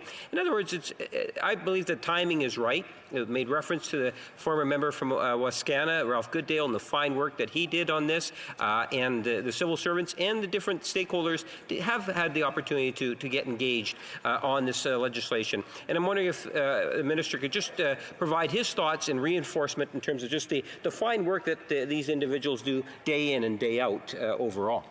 Very quick answer from the minister, please. I'll try to be quick, Madam Speaker, but I also would acknowledge, you know, the CBSA officers, they got a tough job. 95 million travelers crossing our borders each and every year, $32 billion in duties and taxes collected. They've got a difficult task. And unfortunately, there may be some circumstances where, in the performance of their duties, it may arise that someone would not be happy with the service provided or with the conduct of our member. And so we need to make sure that we support all Canadians and all people using those services with a transparent and open system of review, but at the same time ensure that those members are treated fairly and according to the rules, well understood and supported by those who represent them. Resuming debate, the Honourable Member for Medicine Hat, Guardston Warner. Thank you, Madam Speaker. Thank you. It is a privilege, as always, to rise in the House and speak to an important issue, and that issue is the protection of Canadians and our communities. That is the top priority of this House, something I have said for several years, and I'm happy to hear the new Public Safety Minister beginning to echo those same sentiments.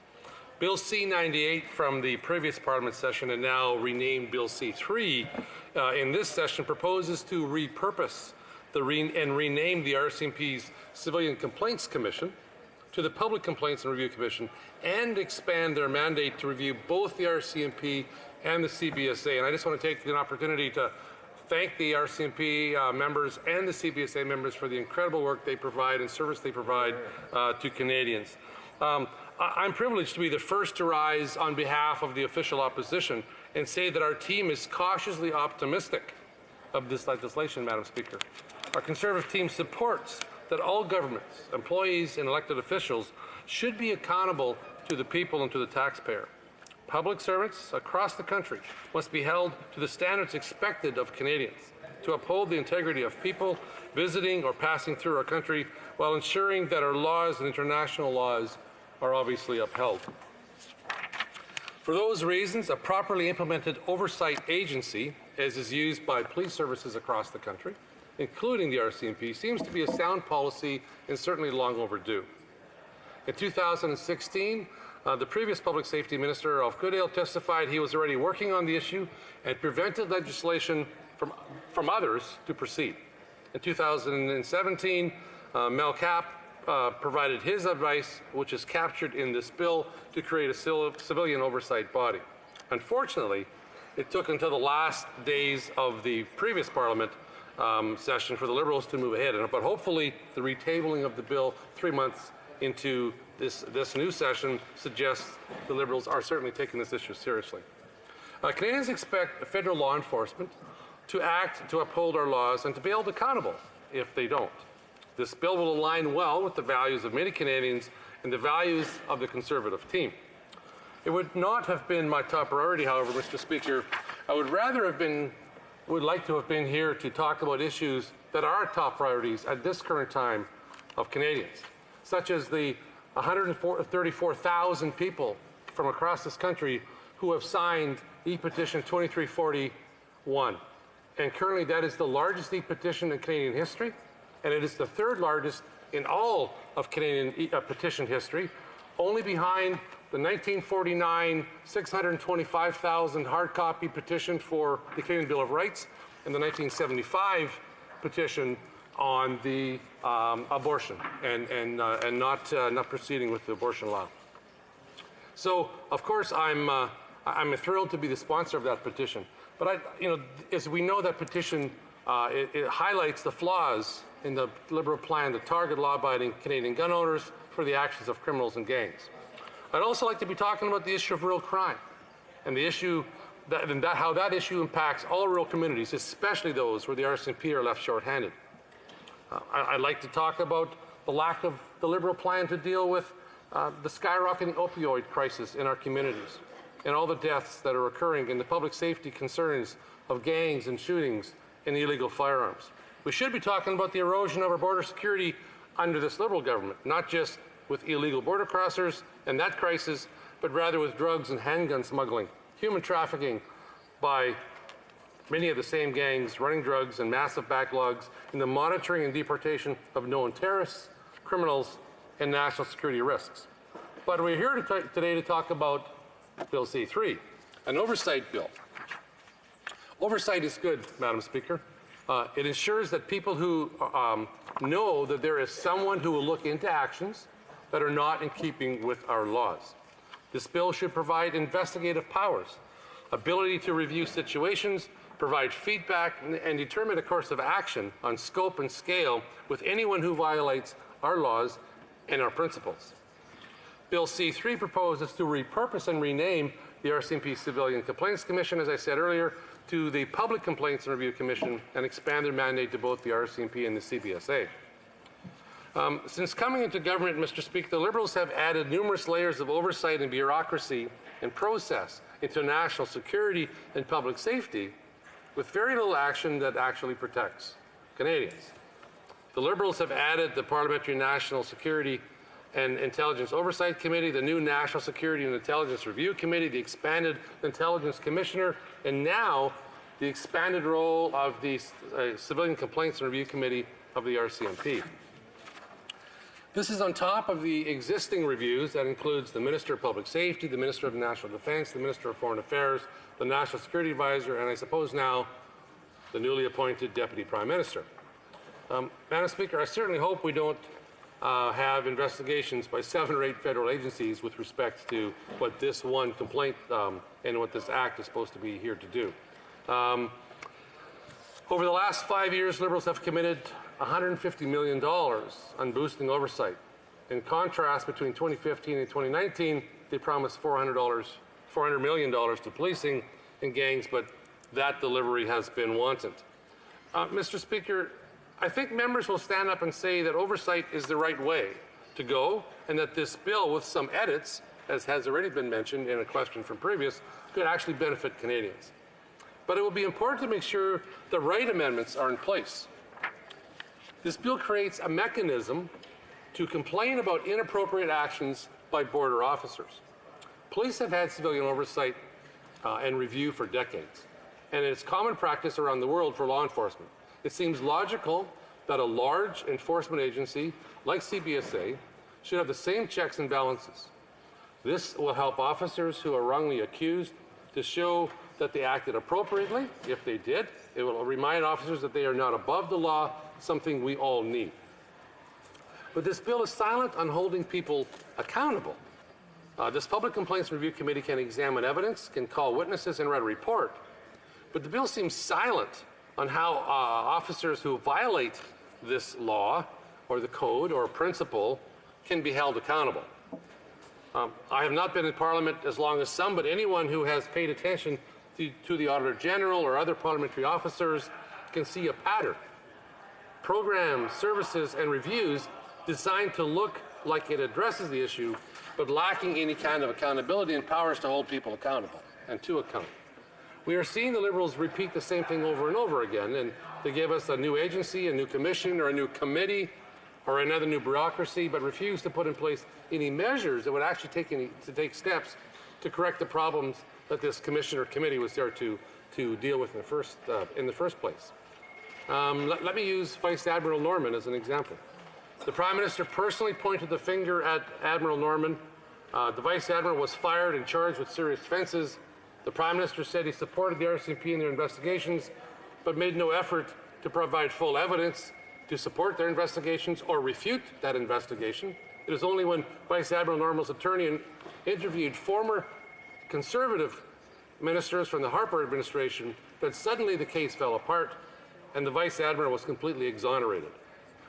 A report into this by a Civilian Oversight Committee, I can only speculate since the Prime Minister continues to use cabinet confidences to cover up his trail, would probably and most likely reveal a use of select evidence, a plan to railroad, and to blame a decorated officer in an attempt by this Prime Minister to hold the truth from Canadians. And under this model, it should stop there. There would be no actions, no recourse to address the issue and to stop it from happening again, as is the case with Vice Admiral Norman. There is no punishment for a corrupt politician to attack and railroad an honored and decorated officer in the Canadian Armed Forces. The House and the committee can and should give this bill proper scrutiny. While the idea seems sound and the model certainly better than they have taken in other legislation, I'm very wary of anything this government does on borders. They have not managed our borders well and have not been upfront with the House of Commons or Canadians about those issues. In 2017, the Liberals told us that there's nothing to worry about with the tens of thousands of people crossing illegally into Canada. They told us that they did not need new resources, security was going well, and everything was just fine. Well, in reality, security was being cut in other areas to deal with volumes of illegal border crossers. Provinces and cities were drowning in costs and overflowed shelters. Border and RCMP agencies were stretched. Refugee screenings were backing up. And according to the ministers at the time, everything was fine. Then three budgets delivered new funding and changes and a promise to deal with issues facing our borders. Billions were spent on this issue, and another example of mismanagement for the taxpayer to clean up, and Canadians are no better off.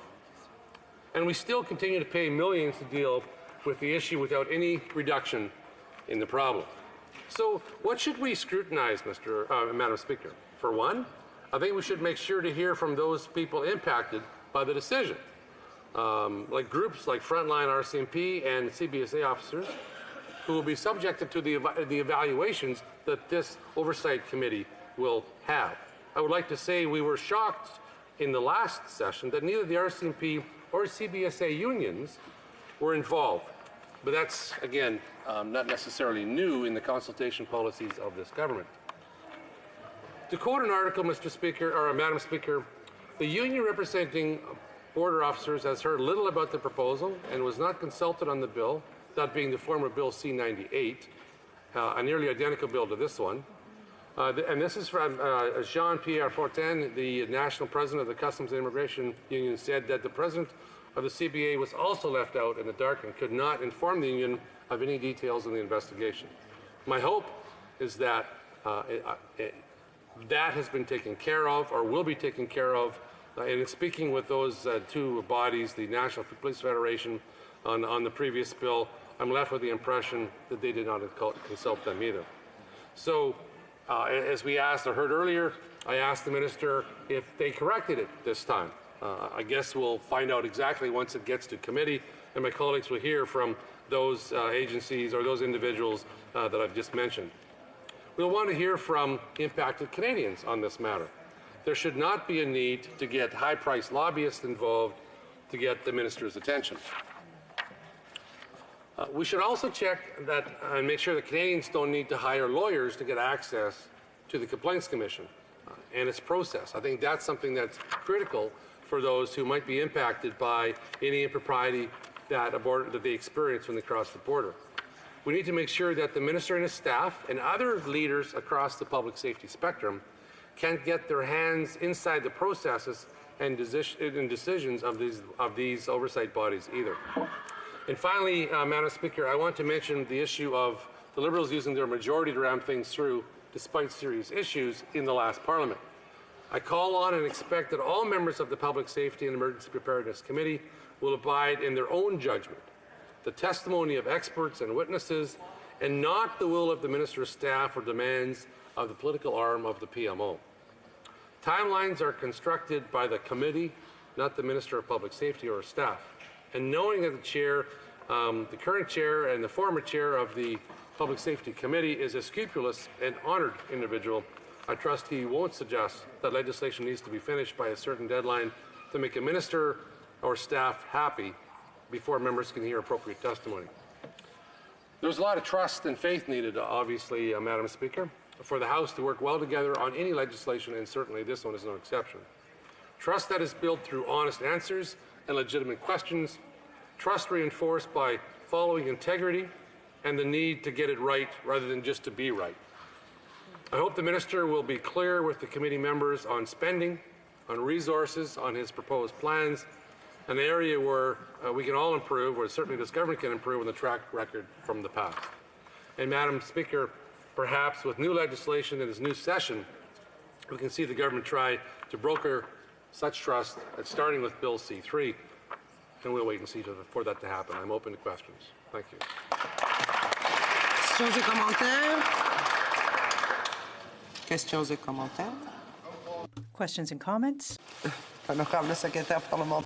The Honourable Parliamentary Secretary. Thank you, Madam Speaker, and is really encouraged by the members' comments. And again, we'll go back to Bill 98 and taking the ideas and thoughts out of Bill 98. I recognize, I believe the member was actually the critic for Ralph Goodale.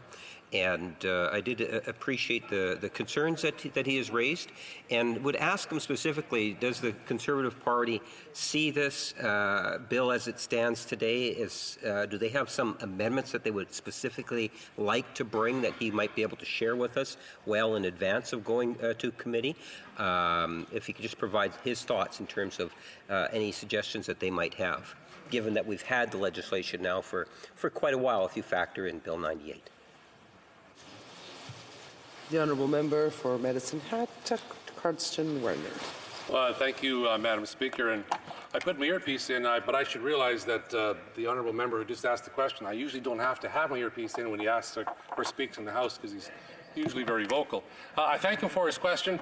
I believe that the spirit and intent of this legislation speaks for itself, and as the official opposition, we are prepared to consider the legislation seriously and support it with the opportunity given at committee to look at some of the amendments that are necessary, we believe, and that we will work with with opposition and with government to ensure that the true intent of this legislation is to ensure that a very large organization that has huge impact on frontline impact with many Canadians and foreigners who travel through and into our country, that there is an oversight mechanism, just like in all matters of law enforcement, that will allow and ensure and provide credibility to that organization, and we're certainly want to be part of making sure that that process is done well, and that how the committee goes about their business, and that the actual fact of oversight is managed in a way that we can all be proud of. Questions et commentaires? The Honourable Member for St. John's East. Thank you, Mr. Speaker. I was interested in hearing the member for Medicine Hat, Cardston Werner, on this issue, particularly the issue of management of committees. I don't think he was here, but during the years of 2008 to 2015, when I was here, the management of committees was particularly egregious. Things called one day and demanded to be passed on a particular evening. So I'm glad to hear that there's a bit of a change of heart on the other side about how committees should conduct their business. But I would also, I understand he welcomes this legislation, but it was resisted for those two parliaments when our party called upon this type of oversight to be brought forward, when the BC Civil Liberties Federation, the Canadian Bar Association, other groups were calling on the need for independent oversight. Why does he think that this was resisted by the Conservative government when they were in power? Member for Medicine Hat, Cardston Werner. Thank you, Madam Speaker, and thank you to my colleague for the question. While he's correct, I was not in Parliament when the dates he's referring to, and I have no way to respond to why things were done the way they were in that particular time. But what I can say is that it is absolutely critical that it's possible, and I'm just guessing in this stage, but is it possible that sometimes in a desire to have oversight in some of these bodies, the desire is to get involved in the operational aspects of oversight rather than the behavioral aspects and the process in which members conduct themselves when they interact with the public. And so I'm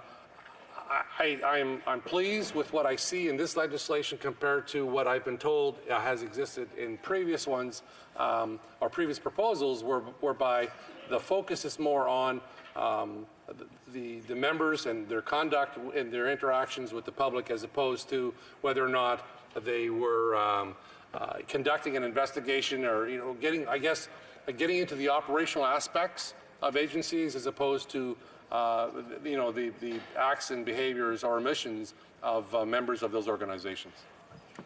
Questions et commentaires? The honourable member for Calgary-Shep.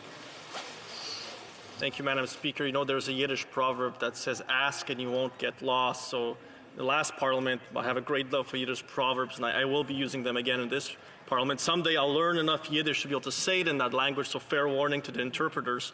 But I want to ask this member, since he has a very long police career in a past life prior to becoming parliamentarian here, and he's a returning parliamentarian as well, what kind of changes does he expect, or things that he would like to see changed at the committee level with this particular piece of legislation? He went into it in his speech. Maybe he can give us more details of what he thinks as a professional in this field, as a former law enforcement official, what kind of changes he would like to see, or changes that other members of Parliament have told him they would like to see in the law. Member for Medicine Hat, Garston Werner. Thank you to my colleague for his question, and I'm glad he didn't give us a Yiddish proverb, but I'm looking forward. Maybe I didn't hear it. No, I think I'm going to focus on one aspect of the question he asked. I mean, quite honestly, Madam Speaker, I came to Parliament, I think, a bit naive. I came to Parliament thinking that when you go to committee and you have these conversations, that there was a genuine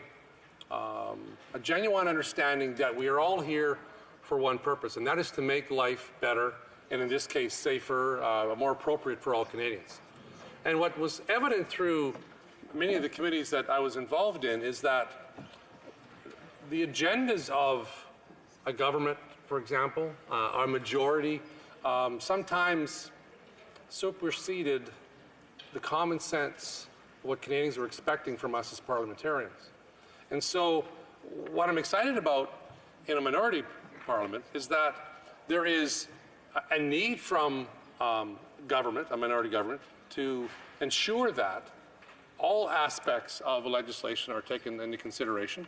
All witnesses and amendments would be given consideration, because in this case, no committee has a majority from the government. Opposition do. And I think that really opens up an opportunity for Canadians to have their voice heard better than in a majority government in some cases. And I'm looking forward to, in this circumstance, that being the case with this legislation. Questions et commentaires? L'honorable secrétaire parlementaire. Questions and comments, the Honourable Parliamentary Secretary. Thank you, Madam Speaker. And I want to congratulate my colleague from Medicine Hat for his speech and also for his suggestions. So I'd just like to learn a little bit more about what he proposed. Now, he said that there should be more oversight, better oversight, when it comes to the activities of border officials. So I'm wondering if you could tell me, like, what direction he would like to go in more concretely, because I was very interested by his ideas. The honourable member for Medicine Hat, Garston Werner. Thank you, Madam Speaker, and thank you to my colleague for the questions. I think a couple of things we need to really look at, and one might be, as I see the bill, there really isn't any clear mechanisms that I see to take actions against valid complaints. You can hear a valid complaint, the committee can see that, but what actions are then going to happen what can be taking place? Like, who directs that? And I think the current act, is how it's read or written, might be void in some of those areas. There is, there's questions about that many people have. Where's the line between who can complain about what? Is there a clear delineation between, for the CBSA, can an asylum claimant who is ordered deported, make a complaint through this? I mean, I would obviously say no, because it's an operational issue, but there's not necessarily clarity. Can the bill itself, or can the committee itself, what assurances do we have that they are properly prepared to expand into CBSA issues? Will they receive additional training? Will they receive an orientation? Will they add to, the number of people that are there? How many complaints are they expected to hear? And what, and how will they manage that in addition to what they have already? So some of those parameters, some of those things we'd like some clarity around. And again, that's just the beginning, and I'm sure I've used up my time. So we can certainly talk about it later. Thank you. Good. Order. It is my duty pursuant to Standing Order 38 to inform the House that the questions to be raised tonight at the time of adjournment are as follows. The Honourable Member for Bow River and the Honourable Member for Regina Lewin. Reprise du débat. Resuming debate. The Honourable Member for Rivière-du-Nord. Madam Speaker, at the Bloc Québécois, we're very pleased that this bill is being tabled now. It didn't get through in the last mandate. Bill C-83 was tabled too late, and unfortunately it died on the order paper. Let's hope that this time, despite the possible election that looms over our democracy, let's hope that we're able to pass C-3 before an election is actually called. Now, the Bloc Québécois will be voting for this bill, as you can see, just as we did for C-83 at the time. I don't think that's surprising. The current situation is untenable, Madam Speaker. The statistics are alarming. Between 2016 and 2018, I believe there were 1,200 complaints. There are 59 allegations of harassment, 48 complaints that have to do with criminal offenses, and 5 allegations of sexual assault. So that's not insignificant. There's also a lack of staff at the CBSA. Complaints are not always perhaps given the attention that they deserve. So we at the Bloc believe that it's time to have an independent commissioner appointed. Now, it also doesn't make sense that the CBSA would hear its own complaints. That obviously doesn't meet the sort of baseline requirement under the Charter. We need to have an impartial hearing for all involved. We think that the commissioner, as a third party, will be able to provide a serious and impartial and fair oversight of all of these complaints. At least that's certainly what we hope for. And we hope that this bill would make that possible. Now, Madam Speaker, I was looking at some of the statistics. In 2017-2018 alone, there were racist and crude remarks made. That's one of the complaints. There were also alleged searches of telephones, which is illegal. As soon as the telephone is on airplane mode, you're not allowed to conduct a search, so that would be illegal. There were also agents who had photographed information that appeared on people's cell phones.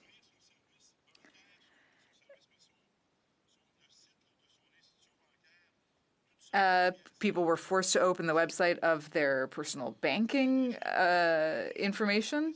So all of this stuff is very unreasonable. Many of these complaints were treated in a cavalier fashion. One agent even yelled and insulted travelers. In some cases, there were complaints that there was not sufficient translation service provided. So people dealing with the CBSA were not able to communicate with the agent in the official language of their choice. And one agent even told a customer that he was ugly. Well, this just doesn't make sense, Madam Speaker. We don't live in a banana republic here. So these complaints need to be dealt with respect. And I think the clients of the CBSA also deserve to be treated with respect. Whether they are right or wrong in what they're doing, they certainly need to be treated with respect. And we need to have a baseline level of respect for the people and for the complaints that are filed. In 2015, no, rather last year, our colleague, the member for Vancouver East, brought up something that Judge O'Connor said over 10 years ago. At the time, he had recommended to have an oversight mechanism for the agency set up. That's 10 years ago, Madam Speaker. More recently, there was a CBC report about Joel Sandlock, an immigration lawyer, who said that for many years, CBSA has ruled itself. And it's difficult, he said, to imagine an organization of the scale and complexity and authority of the CBSA continuing to act completely without oversight. Now, these statistics may be somewhat skewed because temporary residents and visitors to Canada are simply not in the country long enough to be able to file a complaint if they want to do so. And of course, there are also people who don't file complaints because they fear reprisal. So this is a troubling situation. And Mr. Sandlock said, really, the complaints that we actually hear about are probably only the tip of the iceberg. There was also a woman who was deported to Guatemala. This was reported in the CBC. It appears that she was pushed to the ground. The agent kicked her. I mean, this just doesn't make any sense at all. When you read the reports and look at the statistics, you wouldn't think that you're talking about a serious agency that serves a country like Canada and serves Quebecers and visitors to Quebec as well.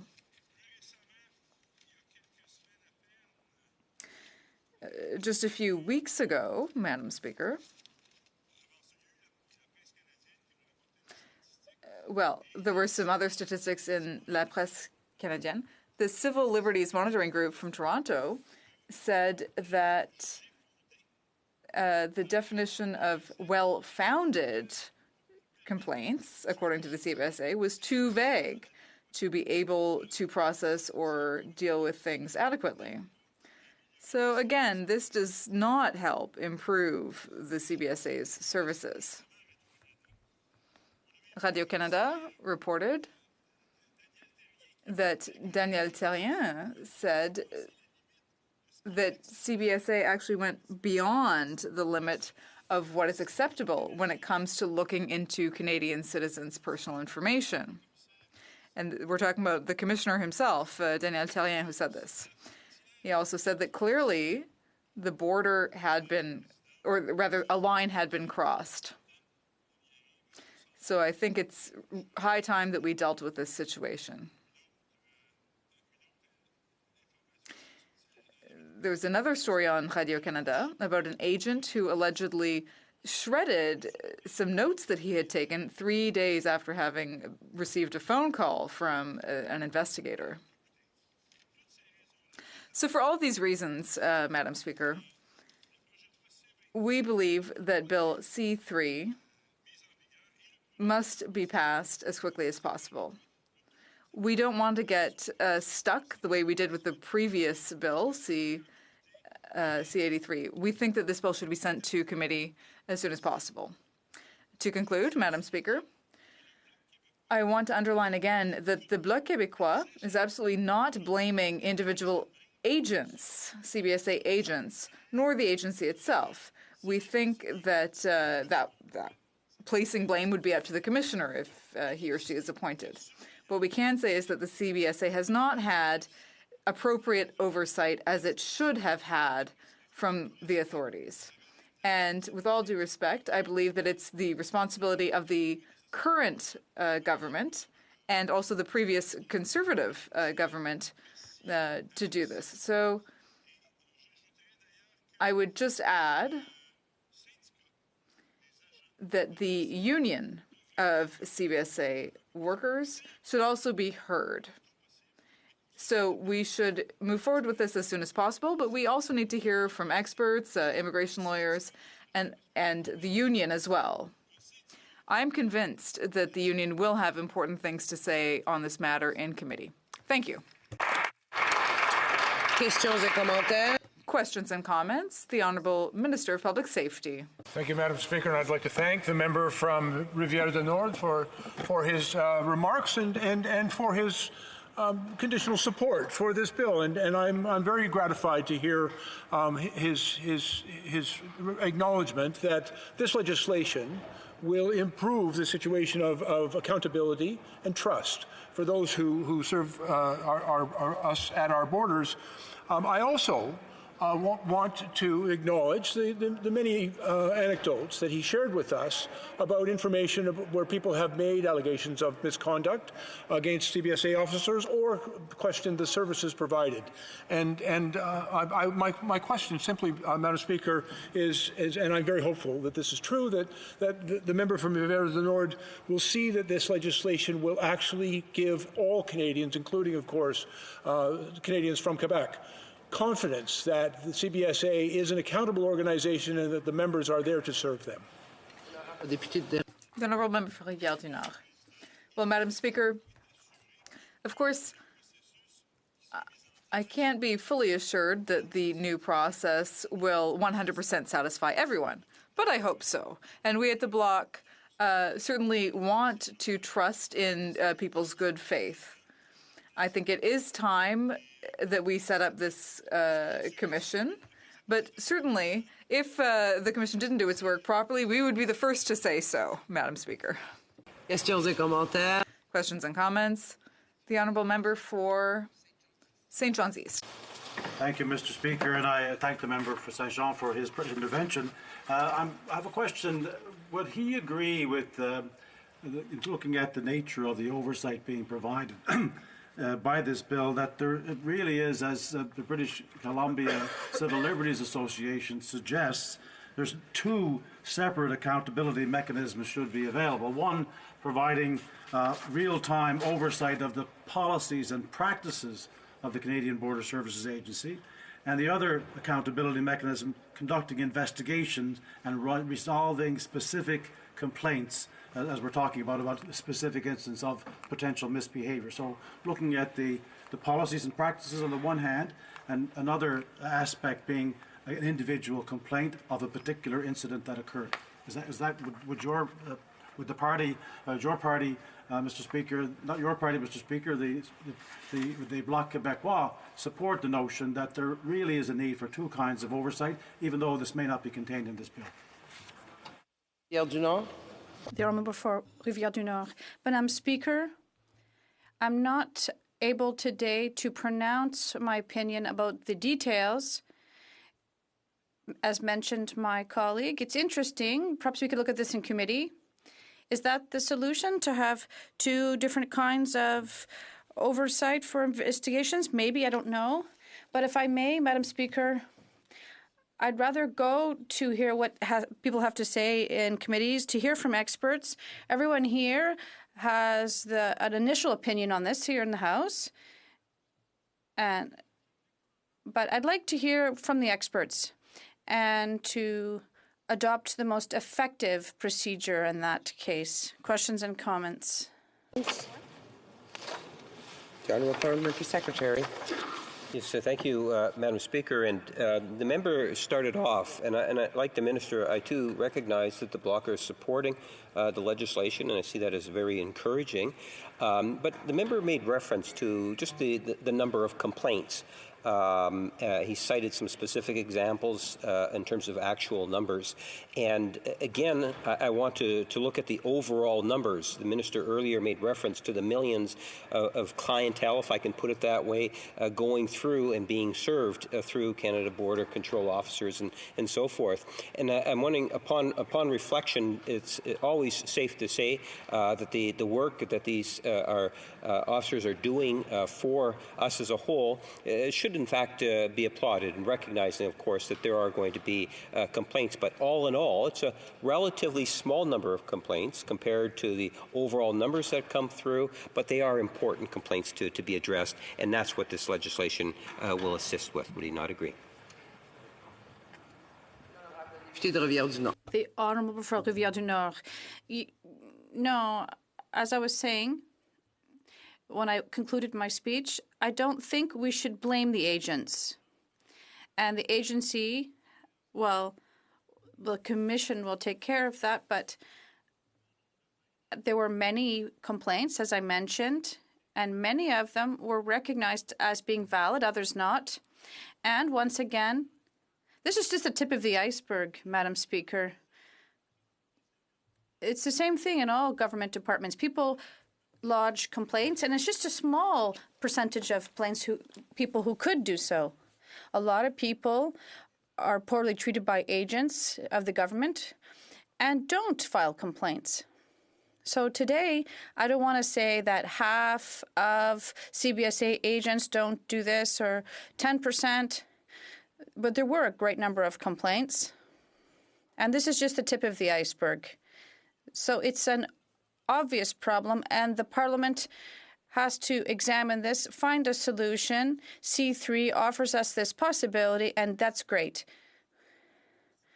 Whatever the percentage of clients that were poorly or properly served, I'm not sure, and I don't think it's necessary to look at every last detailed number to be able to take effective measures that respect people's rights. Thank you, Madam Speaker. Questions and comments? Resuming debate, the Honourable Member for St. John's East.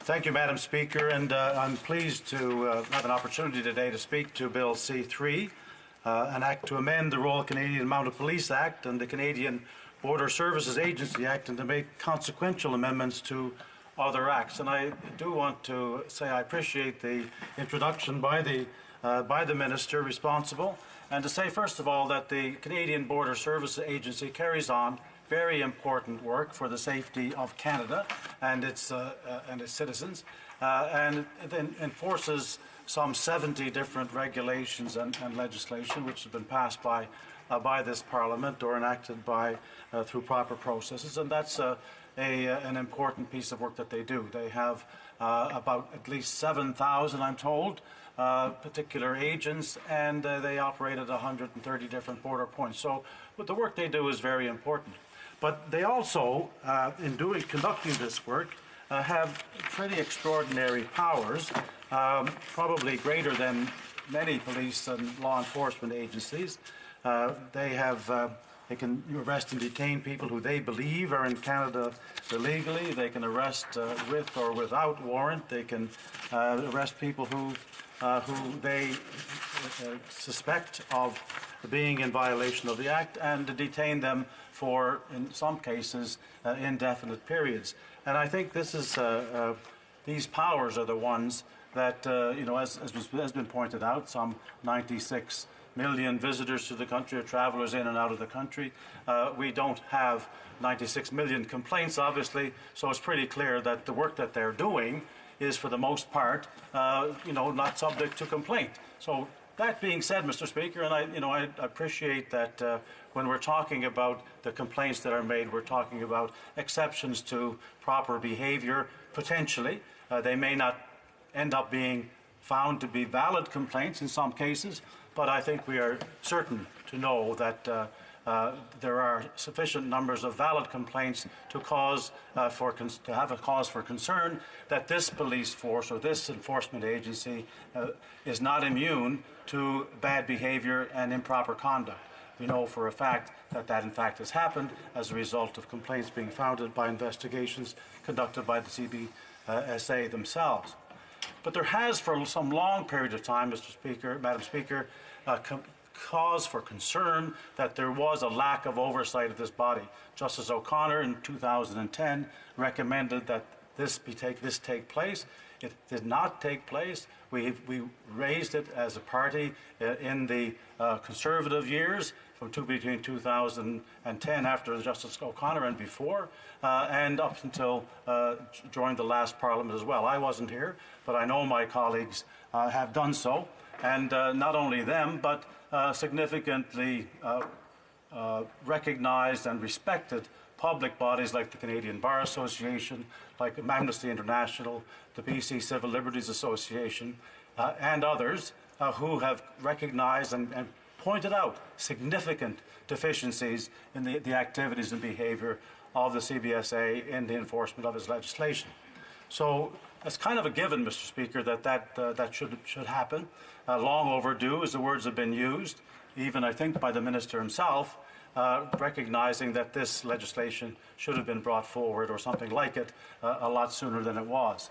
It's unfortunate, Mr. Speaker, that Madam Speaker, that this gap hasn't been addressed before this date, but we are heartened by the fact that it's here today.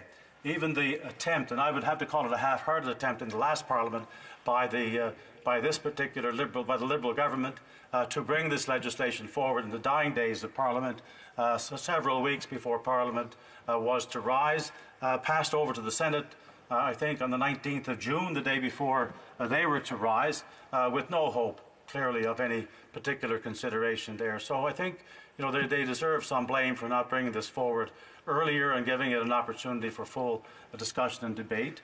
There are some changes that have been made now. I didn't get the sense from the Minister's remarks when he was asked about consultation that any significant consultation has taken place with the union involved, that they did appear before the committee. The Customs and Immigration Union, they do have something to say about this. I think they're generally supportive of the idea that there ought to be accountability because it also provides an opportunity for them who may be subject of a complaint to be exonerated if the complaint is not founded, and to be done so in a public way. Having said all that, Madam Speaker, I think we do have to look very carefully at some of the provisions of this legislation. To what extent is it going to simply be a review of internal complaints that have been made, internal investigations that have been made, or to what extent is going to have independent investigation? I know the power exists there. The practice is something that we have to be concerned about. Are we going to be in a backlog situation as we have seen with the RCMP civilian review system? I know some additional monies have been provided. I see provisions there for standards of performance in terms of dealing with complaints. Whether that can be met by just establishing standards of performance, or whether the government is committed to be responsive to requests by this agency for sufficient funds or more staff if is needed to meet those standards.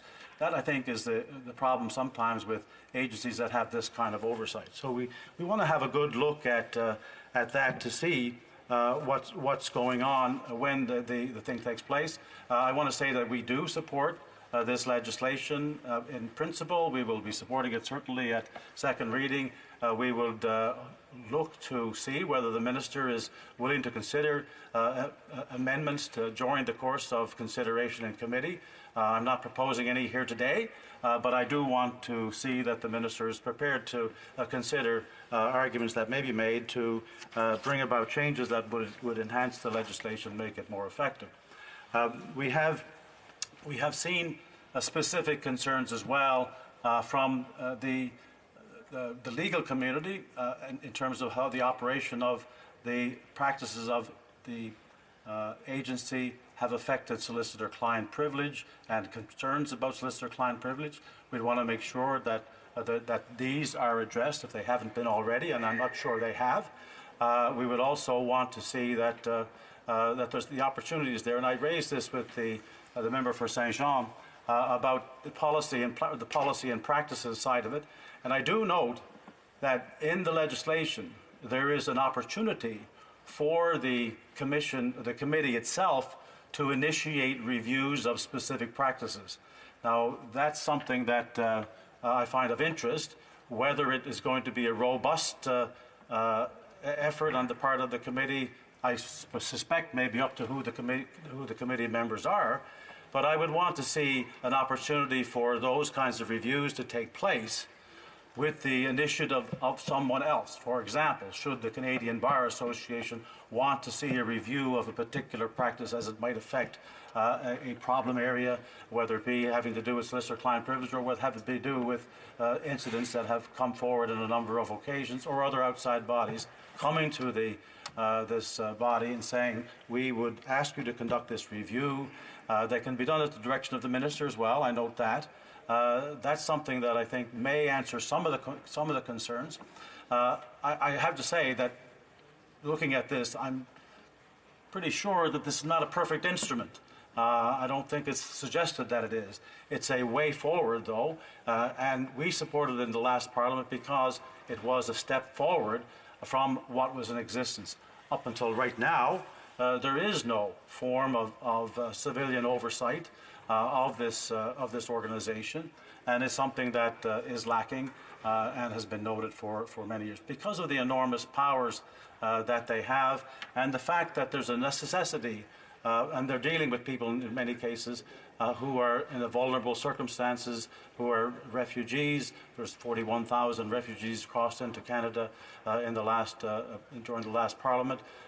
These people are vulnerable. They are susceptible to being unable to complain, or feel that to complain would potentially cause them problems. So the rigorous oversight that you would have is needed there, and I think that's important that we ensure that takes place. And it may have to be third parties approaching this committee to make sure that the policies and practices that are in place are adequate for to meet the standards that are required when enforcement officers are dealing with civilians whom they are entrusted to look after, but also ensure that the law is enforced. So those are some of the concerns that we will be looking at carefully in committee. I'm disturbed to hear that the examination of what happens in detentions is excluded from this Act. We're going to be looking very carefully at that.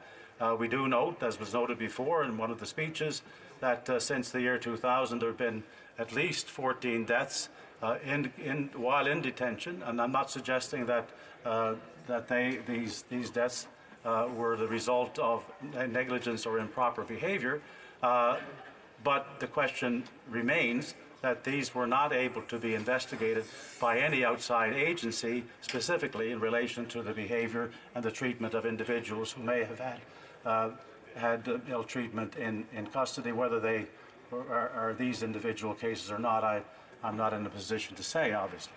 But the public must have ultimately confidence that there's a sufficient degree of transparency and oversight to believe that this agency is acting not only in the public interest and the safety of Canada, but also behaving in a proper way when they are dealing with individuals, that they are not abusing their position of power and trust, and that people know that they do have recourse to a proper, independent, robust, and accessible process that will make sure that justice is done if there is any particular violation of the proper and appropriate behavior. As was mentioned earlier, this is not something that the union of the employees involved rejects. This is something that they regard as proper and appropriate as well. So we do, having said all that, I want to say that we do support this legislation being brought forward at second reading, and we look forward to an appropriate period of time to consider it and to bring forward witnesses who can help the analysis of it and offer their recommendations and opinions. Thank you, Madam Speaker. Questions and comments? Questions et commentaires? Questions and comments? Sir. Very much, Madam Speaker, and quite frankly, more of a comment than a question. I wanted to respond to some of the things that my friend from St. Jean East mentioned in his remarks, and I thank him for his support at this point for this bill. I wanted to assure him and other members of this House that the perspective and opinion of the union representing the members of the CBSA is important to this discussion, and I value and respect it very much. I have made arrangements to meet with that leadership. That will take place in the coming weeks, and certainly this legislation will be something that will be canvassed extensively in that conversation. But I also took very careful note of comments that they made in previous committee appearances with respect to that, and in previous discussions with my predecessor in the public safety portfolio. And so those opinions are important and valued. I also wanted to assure him that though I would never presume to suggest or interfere in any way with the decisions of the committee as to what witnesses they will call, I wanted to assure him that I am very open to considering the important work that I know the committee will undertake and give appropriate consideration to any recommendations that they may bring forward. The Honourable Member for St. John's East. Thank you, Madam Speaker. And I appreciate the Minister's expression of his willingness to meet with the representatives of the workers and not only hear from them in committee, but also meet with them in person and hear what they have to say, and that's encouraging. Also, the fact that we do have the openness to hear what's said in committee. I think we did have a situation in the previous Conservative government. My experience here was that there was a resistance to amendments of any kind, even ones that they finally had to try to make themselves when they realized that they were, if they didn't make them, the legislation wouldn't work. So I hope that we'll see that spirit of cooperation in committee when we have recommendations from good sources to see that we can see some changes. Questions and comments? The Honourable Member for Churchill, I knew this one was a challenge, Kiwetnikok Aski. And thank you, my colleague, for his speaking on this bill. I'm interested in knowing from the audio. One of the major concerns that's often been raised with me with regards to the existing complaints process in the RCMP is the fact that even when complaints are made, it takes too long to investigate, and measures aren't taken right away to address some very serious concerns that people have with the conduct of an officer or a detachment. And so I'm wondering if my colleague could speak to the importance of not just there being oversight, but that there be a swift action, and that also measures be taken to serious measures, adequate measures be taken when people have whether it's RCMP officers or those working at the CBSA are seen to be out of line. John's East. Thank you, Madam Speaker, and I thank my colleague for her question. It is an important one because there was a significant backlog of the RCMP complaints, a procedure, 2,000 complaint backlog, which is awful. If someone makes a complaint and it takes 2 or 3 or more years to deal with it, that's totally inadequate. There were some performance standards mentioned in the Act, and I think we'll have to look carefully at them to see whether they're talking about what the board does when it has a complaint finished, or whether there's actually a timeline that says when you make a complaint, there has to be a response to that, to the individual. I think we should look into that carefully, and I plan to do that, and I'm looking forward to seeing what ways can be done to make sure that complainants have a response time that's adequate and reasonable. So thank you I want to thank the Honourable Member for her intervention and for bringing that to the attention of the House. Commentaires, questions and comments? Reprise du débat, resuming debate, and the Honourable Parliamentary Secretary to the Minister of Justice and Attorney General of Canada. Thank you very much, Madame la Présidente. Merci beaucoup. I'm rising today, obviously, to speak to this important debate about Bill C-3, which will entrench civilian oversight of the Canada Border Services Agency. In following the debate thus far, I'm very encouraged by the comments that I've heard thus far from the other side with respect to the importance of this kind of legislation and its connection to the previous legislation that came forward in the last Parliament, importantly Bill C-98. Canadians know, Madam Speaker, that the CBSA is an entity and an agency that ensures Canada's security and Canadians' prosperity by facilitating and overseeing international travel and trade across our border. What is important is that it ensures the free flow of goods and people across that very border. What is critical to understand is how vast the CBSA is in its scope, Madam Speaker. It has a staff of approximately 14,000 different individuals operating a wide range of integrated border services. It operates in 1,000 locations at 117 land border crossings and 13 international airports, as well as in 39 international offices. It interacts literally with thousands of Canadians on a daily basis and millions of people yearly, including in 2017, 2018, Madam Speaker, the stats are quite staggering. 96 million travelers were processed in total during that one calendar year. That gives you a sense of the size and scope of the CBSA. Madam Speaker, I'll be sharing my time with the member for Oakville, North Burlington. What is critical to understand, Madam Speaker, and the reason why I'm rising here today on behalf of my constituents from Parkdale High Park, is that there are extensive powers that are granted to CBSA officials, and that is for good reason. They need extensive powers in order to operate and to function effectively and carry out these important functions. But with extensive powers has to come extensive accountability. This is what we would call a sine qua non, a critical component of what is required for any law enforcement agency in this country. But what is lacking up until the point of introduction of this bill and eventual hopeful passage of this bill is that accountability piece. So let's talk about those extensive powers now, Madam Speaker. When you're protecting Canadians, when it's protecting Canadians, CBSA officials have the authority to arrest, to detain, to search, to seize, as well as the authority to use reasonable force when required. At the border, as many Canadians will know, officers have the power to stop travelers for questioning, to take breath and blood samples, to search, detain, and arrest non-citizens without a warrant. These are very critical powers. These are very broad powers, Madam Speaker. This list of powers that I've just provided for this chamber underscores the critical need for oversight.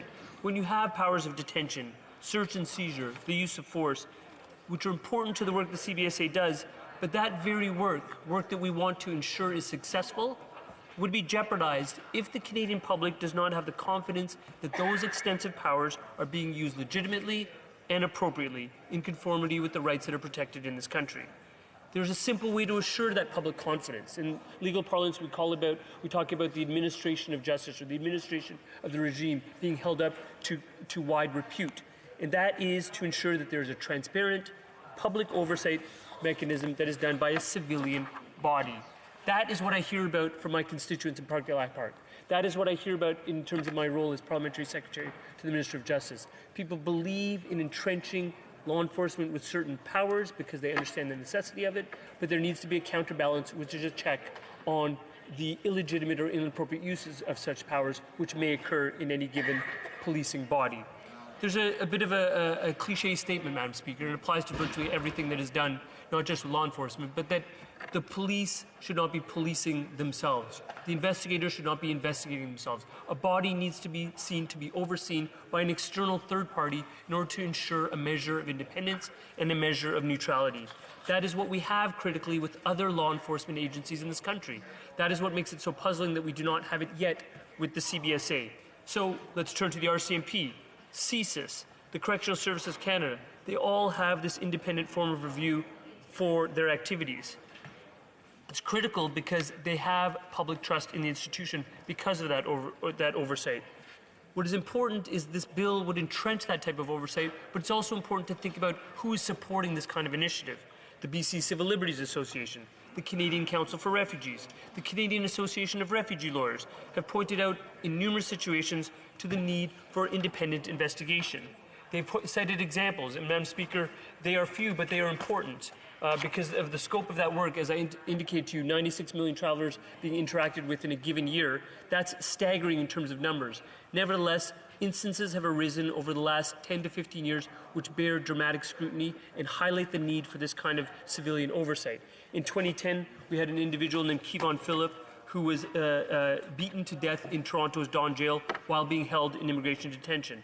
In 2013, we had Lucia Vega Jimenez taken into custody at the Vancouver International Airport, and it was confirmed she was found hanging in a shower stall at the airport's immigration holding center. We had Abdur Rahman Ibrahim Hassan, a 39-year-old Toronto man who was granted refugee status in Canada after coming to Somalia in 1993. He died in June of 2015 in a Peterborough hospital where he'd been taken under police escort. But he had spent 4 years at the Central East Correctional Center in Lindsay after serving a jail term for criminal conviction and was issued a deportation order in 2005. All told, Madam Speaker, since 2000, at least 15 people have died while in CBSA custody, including a 50-year-old woman who died at a maximum security prison in 2017. That legacy, that track record has prompted Amnesty International, a well-known organization whom all of us respect in this chamber, to call for an independent review body. And that call has been echoed by my constituents and others that I've interacted with, not just in Parkdale High Park, but throughout the country. And the call is simple, Madam Speaker. Let's pull back the curtain. Let's assure Canadians that the significant powers that have of necessity been granted to the CBSA to do their important work are at all times exercised appropriately and in accordance with the Charter and with Canadians' fundamental rights. Let's look at some comparators now, Mr. Speaker. So by that, I've listed a few in terms of other law enforcement agencies in Canada. And what those do is by having independent civilian oversight, that ensures that public confidence. But let's look at border service agencies in other allies, other countries that we are wont to compare ourselves to. In the United Kingdom, in Australia, in New Zealand, and France, their border services agencies are all subject to civilian external oversight. In fact, Canada is one of the few developed countries that does not have an independent review body for complaints made about the conduct of border agency staff. When we look at the Five Eyes allies, the United States, Britain, Australia, and New Zealand, again, Canada is the only member right now without an independent review body. Madam Speaker, the position and the rationale is simple. Given the extraordinary powers granted to CBSA officers and compared to all of the other public safety portfolio agencies, as well as the Five Eyes international border agencies, this represents currently a significant gap. A gap which we committed to close in the 2019 election after our previous attempts to do so in the last Parliament, as has been articulated by some of the previous speakers under Bill C-98 as it then was, were unsuccessful. It did receive, however, widespread support in this House at that time in the last Parliament, and I'm very hopeful that it will continue to receive widespread support because the simplicity of the rationale of this bill is there for everyone to recognize and to understand and to get behind. It's a gap that needs to be closed, a gap that we're closing today. In the final 2 minutes that I have, I just want to outline the importance of how this is a user-friendly mechanism, Mr. Speaker, because what it will do is it will ensure this oversight in a manner that addresses things like the recommendations that were made by Justice Dennis O'Connor in 2006 under the Meher Arar inquiry, when he called for independent oversight of border services agencies, including the CBSA and the RCMP. It would have the ability to investigate complaints received from both the public and public interest bodies and have the power to self-initiate reviews, something specifically that Justice O'Connor mentioned in his Arar Commission report. What is important is that the current situation is that people are right now facing a situation where the complaints they make about the CBSA are handled entirely internally. And we know that all told about 2,500 complaints are received by the CBSA on an annual basis. That is quite a significant amount, Mr. Speaker, but the fundamental point to understand in this chamber and for today's debate is that handling those complaints internally is one mechanism, but it is not the most robust mechanism, and is certainly not the mechanism that is applied for other law enforcement agencies in this country. What is critical is that complaints be able to be pursued by a member of the public to an external body, fundamental, but also that external body, this new public complaints mechanism, can initiate reviews on its own volition. So it doesn't require a complaint to be filed in order for it to take initiative to pursue a matter. And apropos of the examples that I listed at the start of my comments, Mr. Speaker, what is critical is that there is a serious incident protocol or a serious incident definition that is entrenched in this legislation. That includes an assault, actions of the CBSA officer that would constitute an assault, serious injury, or death, including death by a person in detention. So when we're dealing with those grave circumstances, it obviously goes without saying that the Canadian public and that we as parliamentarians require a measure of accountability to be put in place. That is the measure of accountability that is forthcoming with this legislation. That is why I'm standing in support of it, and I hope all of my parliamentarian colleagues will do the same. Merci beaucoup. Questions and comments. The Honourable Member for Medicine Hat, Cardston Warner. Thank you, Mr. Speaker. I just have one question, or comment and a question to the Parliamentary Secretary, and I appreciate his comments. In his speech, he indicated that, and very rightly, that the police should not be policing the police. I'm curious to know if that's his position, or that's the position of government. How did C-71 happen in last Parliament, and he voted for it, where C-71 allows the RCMP to classify firearms without any oversight, and reclassify firearms without any oversight? I'm just curious to know his perspective on police not policing police. Honourable Parliamentary Secretary to the Minister of Justice. So I'm thankful for the question. I don't think it's germane particular to this bill, but there's no contradiction whatsoever. That initiative was put in place to avoid the politicization of a specific issue about the classification of firearms. And removing it from political considerations and entrenching it with the neutral civil service is entirely appropriate in that context. What we're dealing with here is a situation where someone lodges a complaint about police action and whether that police action should be handled by other police officials who may not be perceived to be or actually be neutral. The two are entirely disconnected and not at all analogous. Thank you. Comments. The Honourable Member for Skeena-Bulkley Valley. Speaker, and thank you to the Parliamentary Secretary for his remarks. I noted a previous speaker indicated there had been 1,200 complaints related to the CBSA between 2016 and 2018, and the Parliamentary Secretary mentioned 2,500 complaints annually. I'm wondering about past complaints and how those would be handled by the Commission once it is expanded and operational. Would there be a statute of limitations? And admittedly, I haven't scrutinized the legislation, but how does the Parliamentary Secretary see the expanded Commission dealing with past complaints, and with those complainants, should they have the ability to have an independent external review of their situation? Secrétaire parlementaire du ministre de la Justice. The Honourable Parliamentary Secretary. Question and welcome him to this House. That's a very important question. The prospectivity or retroactivity of any piece of legislation or new guideline is critical in terms of understanding how it's operationalized. And to be candid, I don't know the answer to that question on the floor of this House, but I'll endeavor to inquire with him. It is something that perhaps would merit some scrutiny at committee, where this bill will eventually be scrutinized further in terms of clarifying the notion of whether the complaints currently in the system would actually have some application to the new regime, or whether they would be grandfathered under the old regime, necessitating potentially a reinitiation of the complaint to the new body. Thank you. Questions and comments. Questions et commentaires? Members up on questions and comments. The Honourable Parliamentary Secretary to the Minister of Indigenous Services. Thank you, Mr. Speaker. And the Honourable Member spoke eloquently about the need for this agency.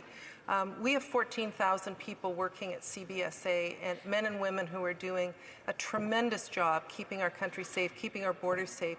And I could just wonder if you could just talk a little bit about the good work that CBSA does as well. The Honourable Parliamentary Secretary. I think the work that CBSA does goes without saying in terms of its tremendous volume and its tremendous impact. Right now, we are living through the new coronavirus that is affecting our borders, and the work of CBSA officials, including public health officials and the Public Health Agency in Canada, has been incredible. It is a particularly stressful time, understandably, but those people are courageously putting themselves right in terms of the middle of this situation and ensuring Canadians, calming Canadians, but most importantly, keeping Canadians safe. That's the work they do all the time. That's why they have significant powers. This bill is about simply ensuring that public confidence is maintained at all times. But the CBSA's work and its important work goes without saying about how lauded it is and how valued it is in this country. Thank you. Time for one more question and response, albeit brief. Questions and comments? The Honourable Member for Medicine Hat, Cardston Warner. Thank you, Speaker. I'm just kind of curious to know, based on the Parliamentary Secretary's understanding of this legislation, if the Commission undertakes an investigation and learns of a civil or legal action or criminal action, does this mechanism allow them to cease that investigation and hand over their information to police of jurisdiction or to the courts in the respect of another legal matter? The Honourable Parliamentary Secretary to the Minister of Justice. So that will, it's an important question. It will obviously have to be addressed on a case-by-case basis, but what this legislation does speak to is whether there is a contemporary process that is ongoing, such as, for example, a complaint filed with the Human Rights Commission or a complaint to some other civilian body. If there's a proper police investigation and criminal code matter that is being pursued, that would have to be addressed in terms of whether this new mechanism is triggered or whether it waits in abeyance until the criminal code matter is sorted out. But that is something that the legislation turns its mind to, but would have to be addressed on a case-by-case basis. Resuming debate. The Honourable Parliamentary Secretary to the Minister of Indigenous Services. Thank you, Mr. Speaker. It's an honour to rise today to speak about Bill C3, which seeks to establish a new independent public complaints and review body for the Canadian Border Service Agency, or CBSA. This represents another step forward in the government's commitment to ensuring that all of its agencies and departments are accountable to Canadians. As a member of the Public Safety Committee during the last Parliament, I'm quite proud to have participated in legislation that made remarkable change and took the number of measures we took to ensure greater accountability of our security agencies and departments. 2 years ago, our Bill C-22 received royal assent, establishing the National Security and Intelligence Committee of Parliamentarians.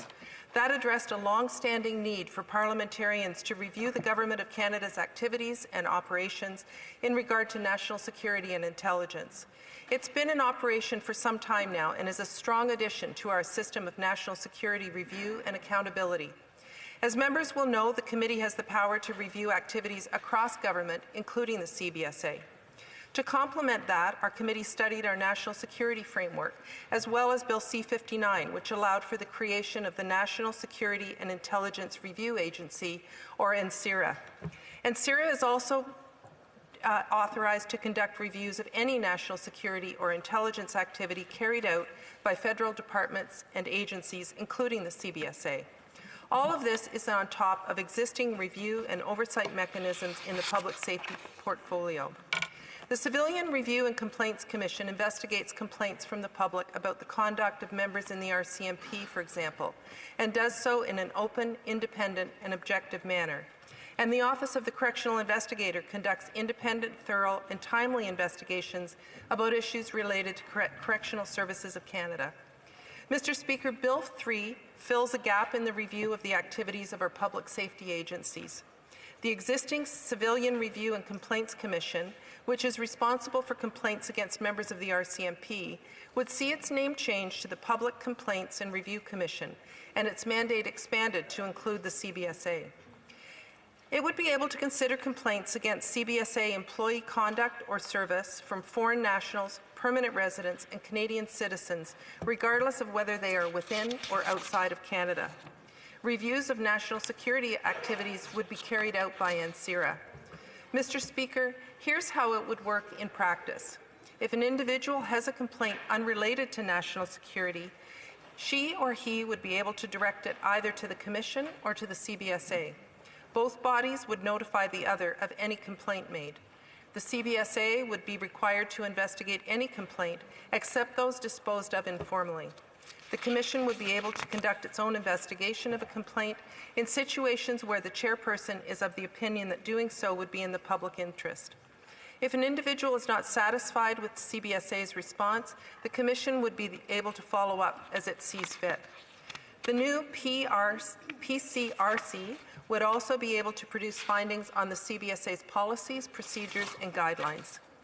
It would also be able to review CBSA's activities, including making findings on CBSA's compliance with the law and the reasonableness and necessity of the exercise of its powers. Indeed, the Commission's findings on each review would be published in a mandatory annual public report. Mr. Speaker, Bill C-3 not only fills a gap in our review system, it answers calls from the public and Parliament for independent review of CBSA. Most significantly, the Standing Senate Committee on National Security and Defense, in their 2015 report, encouraged the creation of an oversight body. I'd like to acknowledge Bill S-205 from our last Parliament, introduced in the other place not long after the government took office, which proposed a CBSA review body as well. Certainly, we've heard from academics, experts, and other stakeholders for the need to create a body with the authority to review CBSA. During testimony at the Public Safety Committee on December 5, 2017, Alex Neves, Secretary General of Amnesty International, said how, and I quote, "crucial it is for the government to move rapidly to institute full, independent review of CBSA," end quote. This was reflective of much of the testimony we heard, and I'm pleased the government is acting on this advice. I would also like to acknowledge my colleague from Toronto, Dan Forth, for her efforts and advocacy for the establishment of a CBSA review body. Mr. Speaker, the CBSA has a long and rich history of providing border services in an exemplary fashion. It does so through the collective contribution of over 14,000 dedicated professional women and men. Women like Tamara Lopez from my community, who is a role model for young women looking at a career in the CBSA. And it already has robust internal and external mechanisms in place to address many of these activities. For example, certain immigration-related decisions are subject to review by the Immigration and Refugee Board of Canada. And its custom rule can be appealed all the way up to the federal court. That said, Mr. Speaker, when it comes to the public, CBSA shouldn't be the only body receiving and following up on complaints about its own activities. Indeed, some Canadians might not be inclined to say a word if they don't have the confidence that their complaint would be treated independently, objectively, and thoroughly. Bill C will inspire that confidence. Mr. Speaker, the Government of Canada is committed to ensuring all of its agencies and departments are accountable to Canadians. Bill C-3 would move the yardstick forward on that commitment. It brings Canada more closely in line with other countries' accountability bodies for their border agencies, including those of our Five Eyes allies. Mr. Speaker, the accountability and transparency of our national security framework has improved greatly since we were elected in 2015.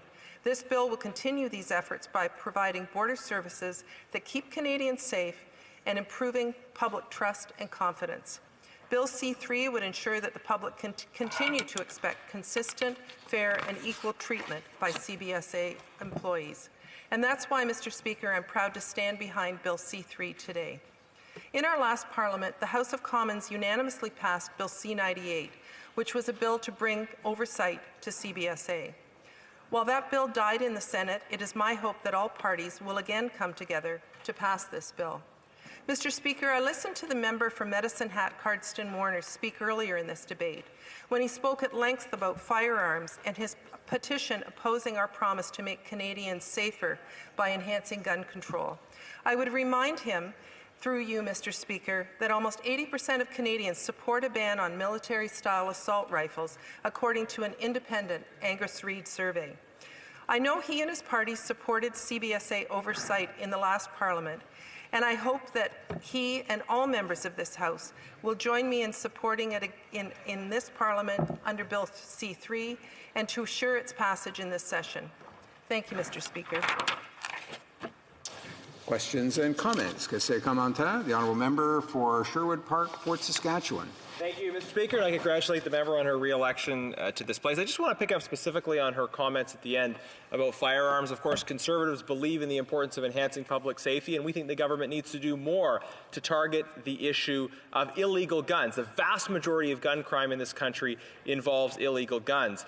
One of the issues that is, I think, provoked by her comments about military-style weapons is this question of classification.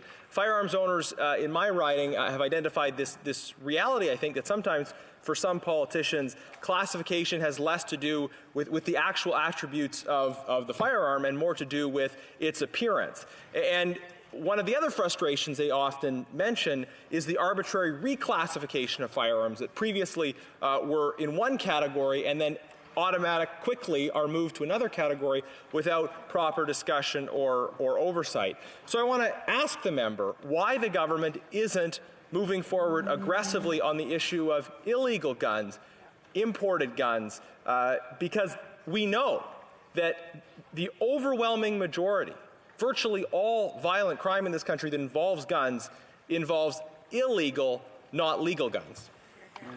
Honourable Secretary of Parliament. Honourable Parliamentary Secretary.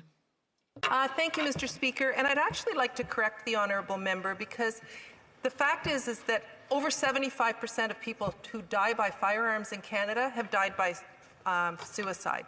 So when there is a firearm in the home, women are less likely to come forward to report issues with domestic violence. They're less likely to seek help in a shelter. There was a survey in Atlantic Canada where 80% of women said they'd be less likely to come forward. So I do think sometimes we get wrapped up in the guns and gangs discussion. Having said that, our government is moving forward by investing in youth to prevent them from joining gangs, from investing $500 million in the last Parliament in border services to replace the cuts made by the Conservative government under Stephen Harper, so that we do have a robust border system to stop guns from coming across the border. Questions and comments? Question commentaire. The honourable member for Skeena-Bulkley Valley. Parliamentary Secretary for her comments, and it raises one question in my mind. I've listened to all of these speakers, and it seems like there's strong support and agreement that this oversight body is needed, and yet my colleague earlier mentioned the 2010 call by Justice O'Connor for this type of oversight, and as a new member to this House, I'm a little bit befuddled as to why it has taken this long to get to the point we are at today, and perhaps the Parliamentary Secretary could comment on her thoughts on that matter. The Honourable Parliamentary Secretary to the Minister of Indigenous Services. Thank you, Mr. Speaker, and through you, I'd like to welcome the honourable member to this place, and I thank him for his question, and it has been called for a long time. I will say that we were elected in 2015. We had a robust number of bills that came to the Public Safety Committee. The Public Safety Minister at the time, Ralph Goodale, was introducing more legislation than any other department, fixing the previous national security framework in Bill C-59. We brought in Bill C-22. We did introduce Bill C-98 to deal with the CBSA review agency, and unfortunately, it ran out of time in the Senate to get passed. So it's my hope we can do this quickly and get it sent to committee, get it sent to the Senate, and we can finally get this review body in place. We have time for one more short question and response. The honourable member for Medicine Hat, Cardston Warner. Thank you, Mr. Speaker, and thank you again to my colleague for his speech. I would be remiss to not, I guess, comment back and ask a question about her parting shot over the bow on military-style assault rifles, a term that has no definition in this country. And if she's referring to military-grade firearms that are already prohibited in this country and have been for decades, I don't understand the use of that term other than to confuse public on the issue who may not otherwise understand the laws that we currently have in this country. So my question, Mr. Speaker, is A, can she describe, can the member describe what a military-style assault rifle actually is, and what legislation that's being proposed will actually target gangs and gun violence perpetrated by criminals in this country, not law-abiding gun owners? The Honourable Parliamentary Secretary to the Minister of Indigenous Services. Thank you, Mr. Speaker, and I will leave it to the Minister of Public Safety to bring forward any legislation. I'm not going to presuppose what he is going to bring forward. I would echo what my colleague, the member from Parkdale Head Park, said about moving to the RCMP the away from politicians the ability to classify rifles. But I would challenge him that guns and gangs are something that our government is taking very seriously by investing in law enforcement, by investing in youth, preventing youth from joining gangs, giving law enforcement the funding and the tools that they need to be able to carry out, to enforce the laws, and investing in border services. The other thing that we've done is we've ensured that firearms, when a criminal is convicted, those guns were forfeited to the Crown. That was in Bill C-71. That was something that was opposed by the Conservative Party. Rather than those guns going to a friend or a relative, those are now forfeited to the Crown. Having said that, this has nothing to do with Bill C-3, so I would call on my colleague, the member from Medicine Hat, Cardston Warner, and other members of this House to support Bill C-3. Resuming debate, the honourable member for Yorkton Melville. Thank you, Mr. Speaker. I'm standing today in this chamber and I'm pleased to speak for the first time as the re-elected member of Parliament for Yorkton Melville. And I, thank you, and my fellow Saskatchewan caucus colleagues thank all of our constituents for painting the province of Saskatchewan completely blue. Bill C-3 actually mirrors Bill C-98, an act to amend the Royal Canadian Mounted Police Act and the Canadian Border Services Agency Act, and to make consequential amendments to other acts. As we all know, the bill took so long to introduce that it wasn't passed prior to the 2019 federal election. This legislation proposes to repurpose and rename the Civilian Review and Complaints Commission for the RCMP to the Public Complaints and Review Commission. Under its new name, the Commission will also be responsible for reviewing civilian complaints against the Canadian Border Services Agency, and this bill would ensure that all Canadian law enforcement agencies do have an oversight body. Canadians expect effective oversight of federal law enforcement agencies. The Liberals made a promise to do this in 2015. During the previous mandate, the Liberal government took so long to act on this issue that Bill C-98 failed to be passed prior to the 2019 election. The former Privy Council Office Chief Mel Capet had been hired to conduct an independent report and provide his recommendations in June 2017, which he did. However, it was only because of an access to information request by CBC News that the Parliament even became aware of this report. For 2 years, the government and the then and now no longer Public Safety Minister from Saskatchewan sat on that report. We who served in the previous Parliament were counting down the days and nights until the session came to a close, and then at the last possible moment, this rather straightforward and simple but essential legislation was finally introduced. Why did it take the previous majority Liberal government 3.5 years to draft and introduce Bill C-98 to this House? In the 11th hour, it was too late to deal with such a critical promise that impacted public safety. The Liberals' poor management and bad decision-making impacted RCMP officers who had to be deployed and dedicated to dealing with illegal border crossings. They were pulled from other details, from monitoring returned ISIS fighters, tackling organized crime. They were pulled from rural detachments where the RCMP is already short-staffed and dealing with an increase in rural crime. The claim that there are more police available in rural Canada is not true, a statement made and not followed through on. When the Liberal majority government was ineptly unable to keep an election promise at the 11th hour so as to not appear to have broken even more promises, it meant an even longer wait through the whole election process, through the weeks of delay before the House was finally reconvened and called back by the Prime Minister, to sit just before Christmas for a short time, only to go into the winter break, and finally, well, here we finally are today, a second attempt to get the job done with Bill C-3.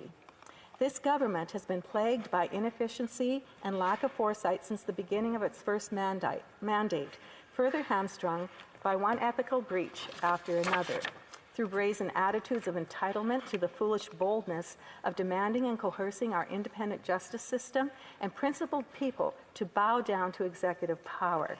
Just this past week, we have seen the frightening fallout of this government putting their friends ahead of good governance. A violent man sentenced to life in prison in 2006 for viciously murdering his wife was granted day parole in the fall of 2019. His case manager indicated a moderate risk of offending, and he was to avoid relationships but could have encounters with women as long as it was strictly sexual. As a result, a young woman lost her life. Who in their right mind would create the environment for any woman to be put in harm's way like this? Ex-parole board commissioner David Blackburn has stated that such a condition is unbelievable. This Liberal government has to take responsibility for a foolish decision it made in 2015 to not renew any parole board appointees. Purely a political decision that removed all historical experience from the board and replaced them all through the Privy Council with Liberal appointees. And Mr. Speaker, I believe that the desk will be pleased to hear that I'm going to be splitting my time with the member from Kootenay, Columbia. Since then, there has been over a 25% increase in the awarding of day paroles in Canada. This is ridiculous. Canadians have no faith that an internal inquiry will get to the bottom of the incompetence that falls on this government. An external inquiry of the National Parole Board must take place. This government doesn't have credibility in dealing with its own self-serving, intentional mistakes. As well, Mr. Speaker, we know the delay in bringing forward this legislation was not due in any way to so many consultations. As a matter of fact, again and again, we heard from stakeholders that they were not consulted. And from what I've heard today on the floor, that hasn't changed. This bill makes changes to the Canadian Border Service Agency, and yet the Customs and Immigration Union were never contacted. Another blatant inconsistency by this government. On one end, no consultation. On the other, virtual signaling of setting up advisory councils for our veterans that did nothing other than give a platform for photo ops and the appearance of consultation before the reveal. The fact that this Liberal government could not be bothered to consult the biggest stakeholders, the union representatives, the CBSA frontline workers, says it's not about the workers. It appears the Liberals feel they can pick and choose which unions they're going to give special treatment to, while others are totally ignored. We will work with this government in the interest of the principles of this bill, but rest assured we want to make sure that the people impacted are part of this committee review process. We want to ensure the proper committee time is taken to look at the changes to the RCMP Act and the CBSA Act, to make sure we're doing a service to the people who will be impacted by them, whether it's on a public complaints process or other elements. But Mr. Speaker, as good as this policy is, it needs good government to implement it, not a government consistently mired in scandal that it loses track of its responsibilities, and then concerns about its re-election attempts to rush this legislation through irresponsibly. Mr. Speaker, not a government that's so out of touch that it fails to consult with the Canadians that would be impacted. This government's approach demonstrates a complete lack of accountability, care, and respect for Canadians. There is unrest, Mr. Speaker, across Western Canada that must not be ignored. And I would warn, must no longer be fueled by intentional actions that encourage that unrest instead of building consensus and recognizing and celebrating healthy interdependence across our amazing country. Our nation, all people of Canada, deserve a government that legislates responsibly, respectfully, and with the best interests of all Canadians in mind. And Mr. Speaker, I look forward to the day we form that government. Thank you. Questions and comments? Question commentaire. The Honourable Parliament Secretary to the Government House Leader. So thank you, Mr. Speaker. And I remember when we came back in 2015, and I'm sure the member herself will recall, there was legislation that was carried over from when Stephen Harper was the Prime Minister, where Stephen Harper had actually ultimately had his legislative agenda, and then towards the very end, a number of bills he was not able to get through because of the time in which he actually introduced them. Liberal ministers reviewed that legislation and on occasion brought forward that legislation. My question to the member is, would she not agree that when you get a session or a parliamentary session coming to an end, that there is benefit in terms of having legislation being debated all the way to the end, and then it provides the opportunity, whether it's the same party in government or a new party taking government, that it's a good idea to take the legislation and continue it on. And that's how I see this particular piece of legislation. I suspect, given the comments from all members of this House, that it is a good piece of legislation and it's a good starting point, and we only owe it this starting point that we have today because it was brought in when it was brought in the last Parliament. For Yorkton Melville. Mr. Speaker, yes, we've agreed around this table that this is good legislation and it needs to come forward. However, the Liberals made a promise in 2015 that this would happen, and it didn't even hit the floor of this place until we were going out the door. And there was studies being done that were hidden. We wouldn't have found out about what was going on unless the CBC actually did a request for information to know what was happening. So if we're working on this as a House and suddenly this legislation is brought forward at the end, I question the motives behind why that was done. I agree that there are times when you get that legislation out there so that at least it's in the eyes of the House. However, as we know, no consultation was done, and that came through loud and clear from the people who are impacted by this legislation. So that says to me, unfortunately, that still hasn't happened, and we're here in the House discussing it again, and it's unfortunate that they weren't didn't have the opportunity to speak to this, the actual people that it impacts.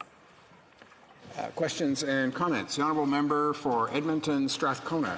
Thank you, Mr. Speaker. I'd like to thank the member for her comments.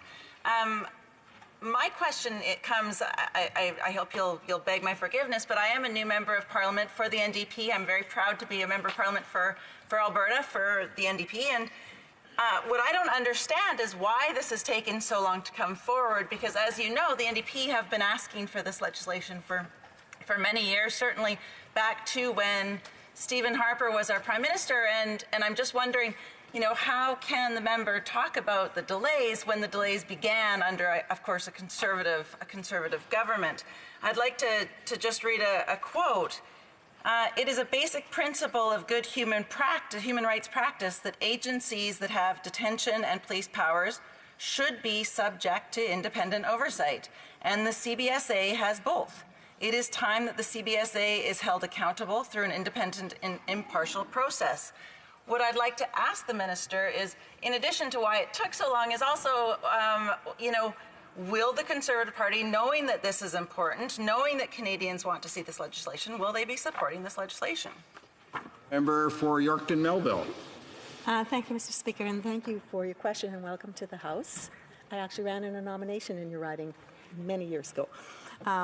It's very good, I agree, that we come to a consensus on this, and that is very much what I am sensing in the House, that it is something that we need to move forward on. Canadians expect it, and it needs to be done, and I look forward to it getting to committee and getting the proper oversight there going forward.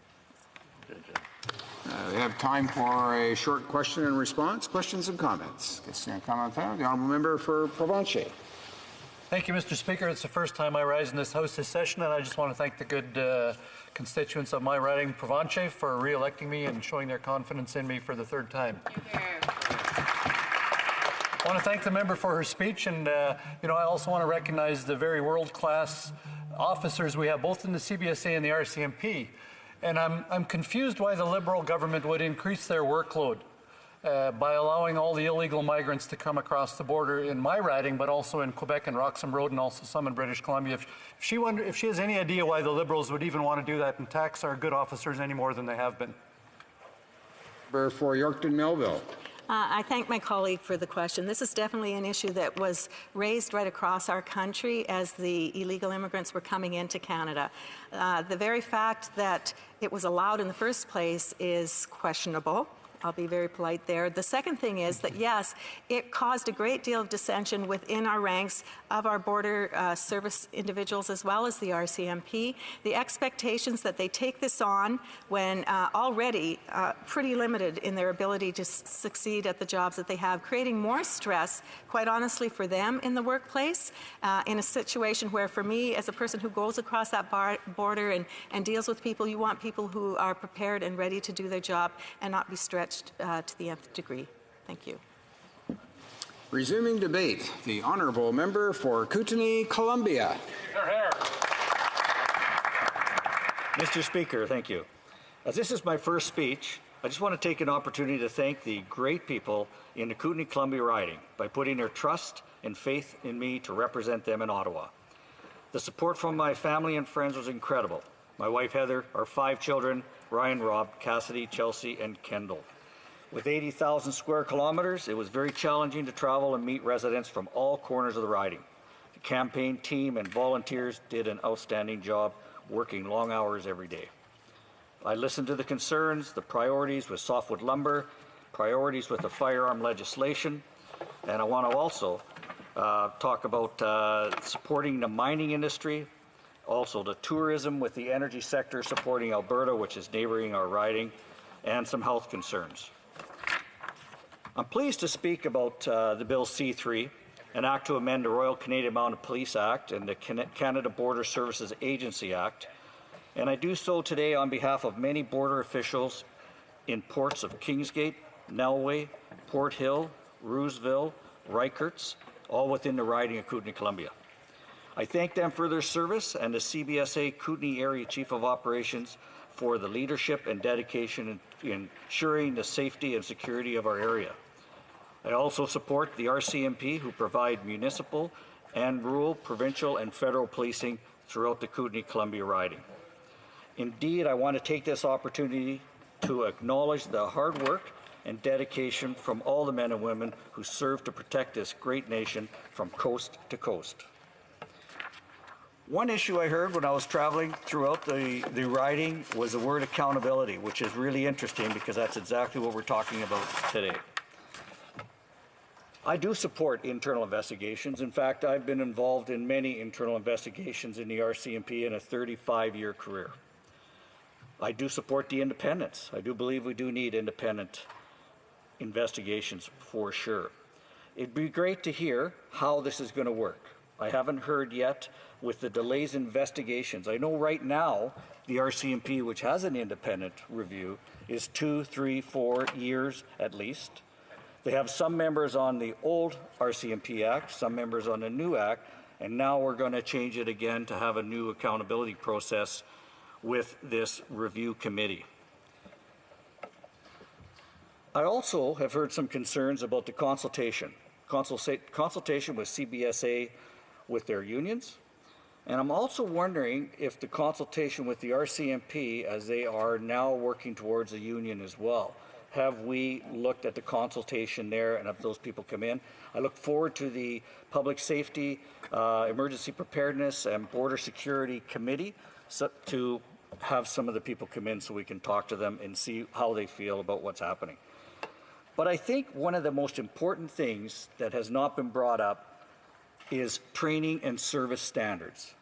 What are the service standards of CBSA? What are the service standards of the RCMP? And what I mean by that, Mr. Speaker, is what exactly is the role of an RCMP member so that the review committee can actually understand what that person's going to do, what they should be doing, and what they shouldn't be doing. So they don't think, because they have no experience, for example, in law enforcement, they don't think, well, that behavior is inappropriate, when maybe it is, or vice versa. So I think developing service standards is a requirement before we can move forward with this act, so that the review committee has a clear understanding of what the role is for CBSA and what the role is for the RCMP.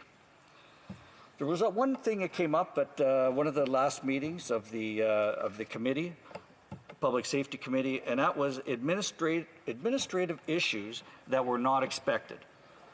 So I'd be interested as well to hear from the government, what are those administrative issues? Is it the hiring of new people? Is it the service standards, or is it a union? I don't understand what administrative issues would have popped up before we resumed, or it was in December, I believe. So what I want to talk about as well is the fact that these are very reputable organizations, the RCMP and CBSA.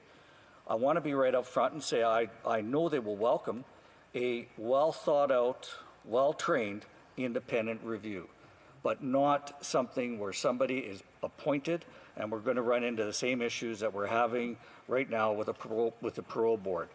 So I request that the government and the Minister for Public Safety can answer some of these questions so we can move forward with supporting this act and the changes.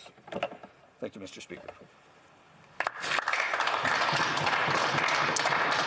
Questions and comments? Questions et commentaires? Questions and comments? The Honourable Member for Medicine Hat, Cardston Warner. Thank you, Mr. Speaker. I made the mistake in the last Parliament session as a rookie MP to actually ask a question from somebody else's seat, and thankfully the chair wasn't aware of that. So, but I learned my lesson. So, thank you. I thank the member for his speech and for the wisdom that he brings to this position as the Deputy Shadow Critic for Public Safety, as well as being on the Public Safety Committee.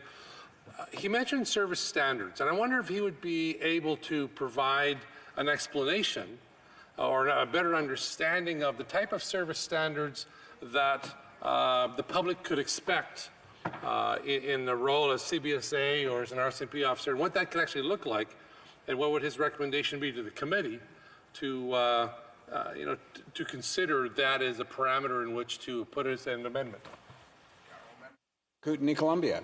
Mr. Speaker, thank you for the question. The service standards, for example, for a law enforcement officer, they're trained through Regina. They have 6 months of training where they go through a whole process of what they can do legally when they're arresting someone, how much force they can use, which is really sensitive in that in most cases, if you don't need to use force, which you wouldn't, you would arrest someone, it would be very calm, they would go to jail, there'd be no other issues. But if there was violence included, how much violence can the RCMP member go back to protect themselves and to protect the safety of others? So I think it's really important that the people on the committee that are going to be selected for this independent review, that they understand specifically what the members of either the RCMP or CBSA, when they're searching vehicles at the border, when they're asking to look at people, what they have in the trunks of their car, what is their powers, and what, when they overextend it, what have they done to overextend it? Thank you. Questions and comments? The Honourable Member for St. John's East. Thank you, Mr. Speaker, and I want to congratulate the new member on his election to Parliament and on his first speech in the House. And I'm encouraged by his support for the need for oversight of this law enforcement agency and its members. But I wonder, does he share the concerns that have been expressed here today about the exclusion of oversight or complaints being able to be considered about the detention of people? The border agents have the power to arrest and detain people with or without warrant, but that seems to be excluded from the oversight. Does the member have any concerns about that, since they can arrest and hold children as well as adults, and without the possibility of complaints being dealt with? Or Kootenay, Columbia. Mr. Speaker, at this time, no, I don't have any concerns right now. I would like to see review the entire act, which we will be when we sit in our committee meetings. Thank you. Questions and comments? The Honourable Member for Bow River. Thank you, Mr. Speaker. And I appreciate listening to my colleague from Kootenay in the sense of his long record in the sense of the RCMP. And I would believe probably from his experience and understanding input in when you're developing policy in the sense that now will affect a new agency in a agency that does similar types of work, that he might understand the value of input as you develop this new policy and procedure. And I wonder if that member could respond to how he feels the input, the value in speaking to those people may have been missed and why it is so important. Thank you, Mr. Speaker. Well, member for Kootenay-Columbia. Mr. Speaker, yes, I think now that I'm in the committee with the public safety that I will have an opportunity to call in the witnesses so that we get a full understanding what the concerns are from the unions, from the RCMP new union type, whatever that ends up being, plus having some input on selection of the oversight committee and what exact skills they will need to fulfill their duties. Resuming debate, the honourable member for Brampton North. Thank you, Mr. Speaker. I'd like to start off by saying that I'll be sharing my time today with a member from Bonavista, Bruin Trinity. And secondly, I'm grateful for the opportunity to add my voice to today's debate on Bill C3, which proposes to establish an arm's-length review body for Canada's Border Services Agency. Mr. Speaker, the CBSA is already reviewed by several different independent boards, tribunals, and courts. They scrutinize such things as the agency's customs and immigration decisions. However, there's no existing external review body for some of its other functions and activities. For example, there's a gap when it comes to public complaints related to the CBSA employee conduct and service.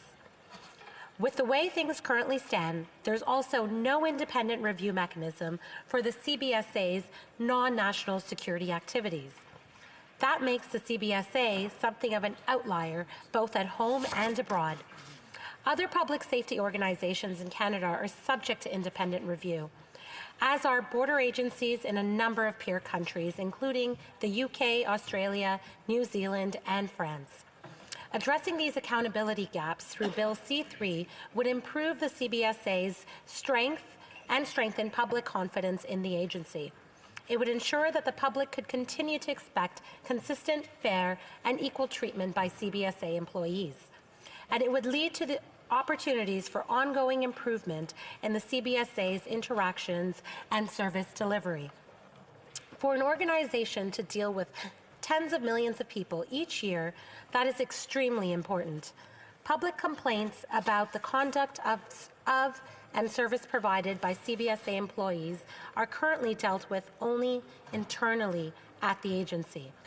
I'm sure all of my honourable colleagues would agree that that is no longer a tenable situation.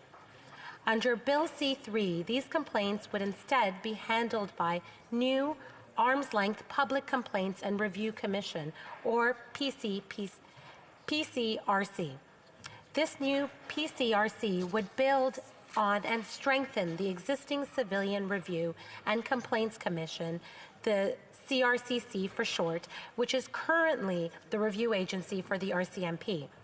The CRCC would thus be given an expanded role under this bill and a new name to go along with its new responsibilities for the CBSA.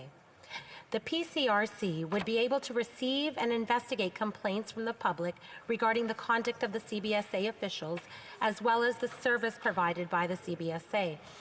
Service-related complaints could be about a number of issues. They could include border wait times and processing delays, lost or damaged postal items, the level of service provided, the examination process, including damage to goods or electronic devices during a search or examination, and CBSA infrastructure, including sufficient space, poor signage, or the lack of available parking.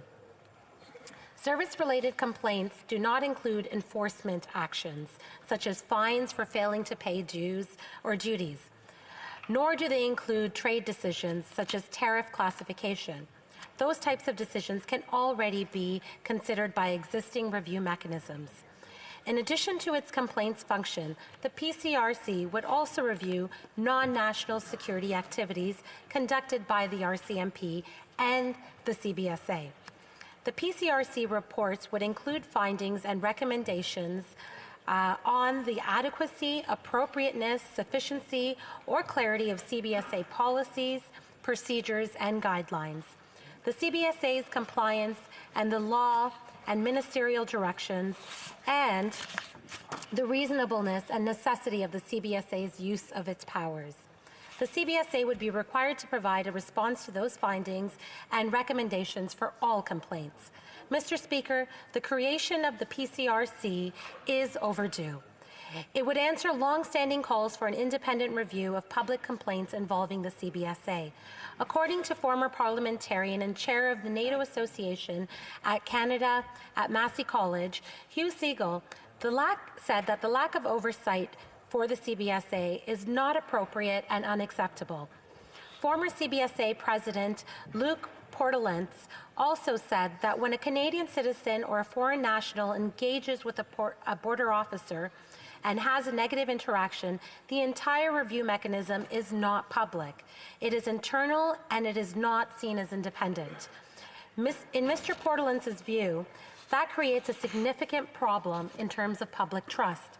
The Government of Canada has committed to rectify this situation by addressing gaps in the CBSA's framework for external accountability.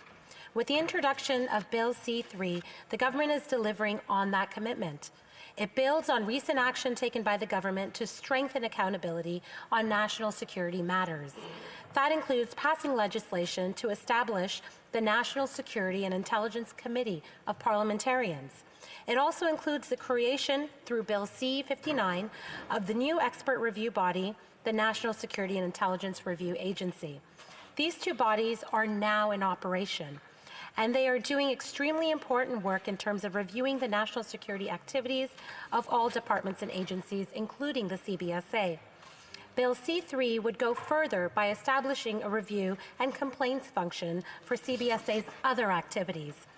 In doing so, it would fill the gap in the architecture of public safety accountability in this country. It would allow for independent review of public complaints related to CBSA employee conduct, issues regarding CBSA services, and the conditions and treatment of immigration detainees. With respect to these detainees specifically, Bill C-3 would offer additional safeguards to ensure that they are treated humanely and are provided with the necessary resources and services while detained. The introduction of this bill demonstrates a commitment to keeping Canadians safe and secure while treating people fairly and respecting human rights. It's a major step forward in ensuring that Canadians are confident in the accountability system for their agencies that work so hard to keep them safe. For all the reasons I've outlined today, I'll be voting in favor of Bill C-3 at second reading, and I urge all my honourable colleagues to join me in supporting the bill. Thank you, Mr. Speaker. Questions and comments. The honourable member for Medicine Hat, Cardston Warner.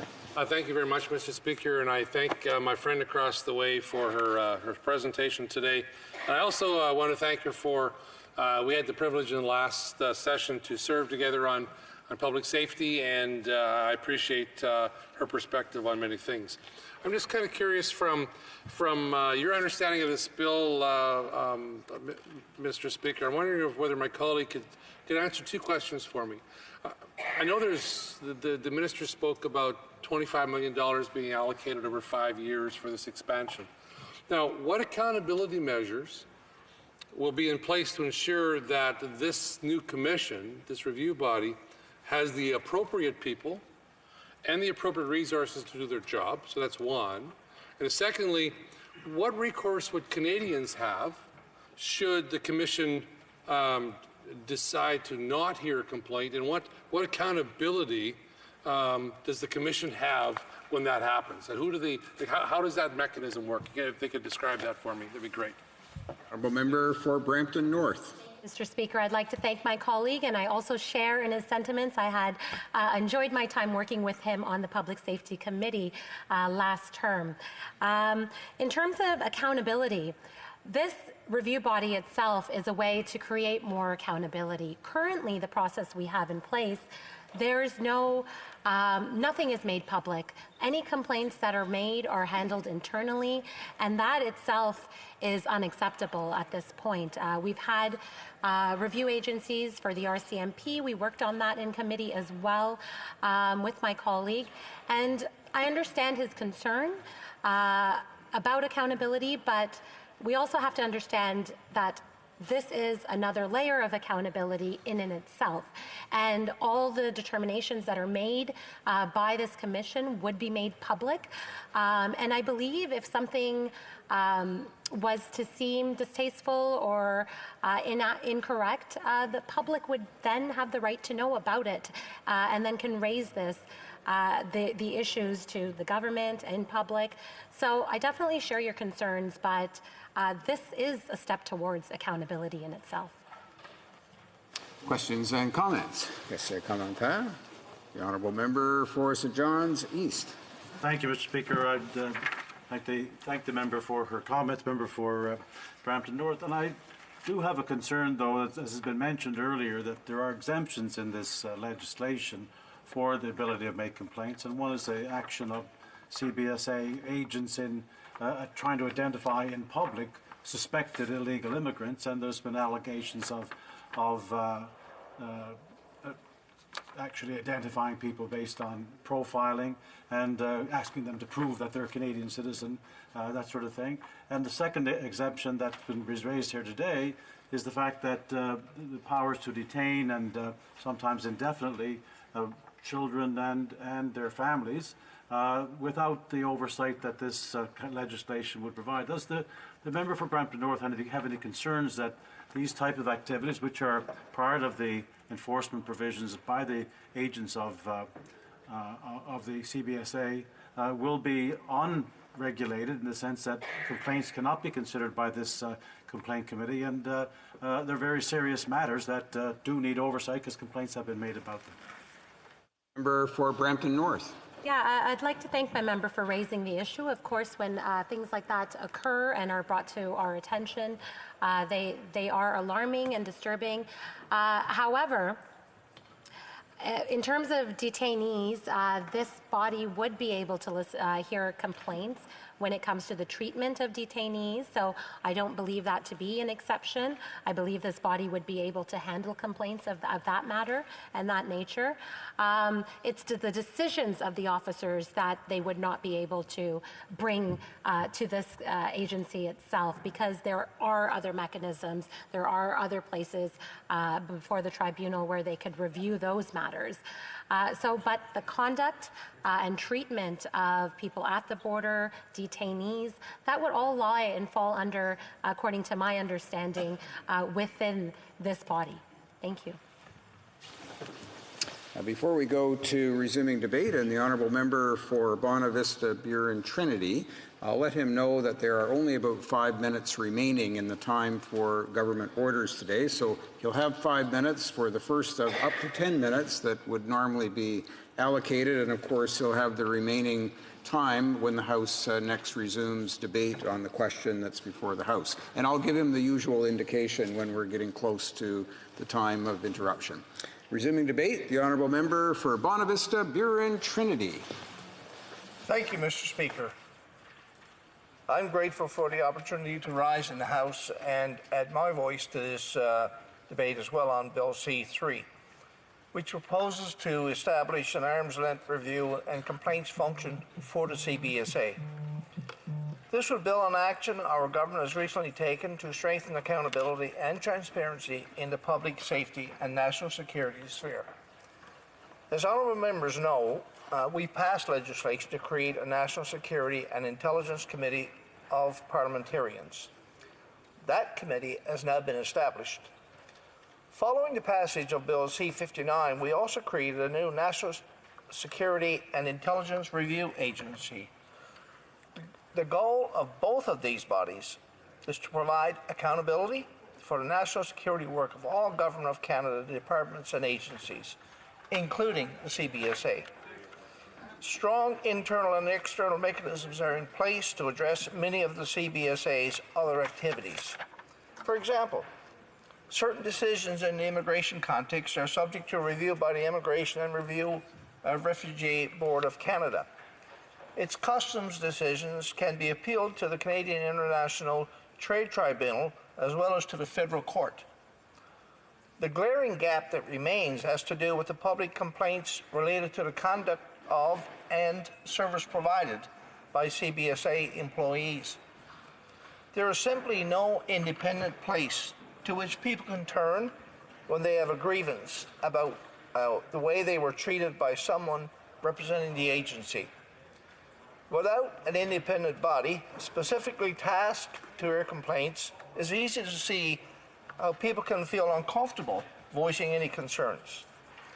Bill C3 will change that by establishing an independent review and complaints function for the CBSA.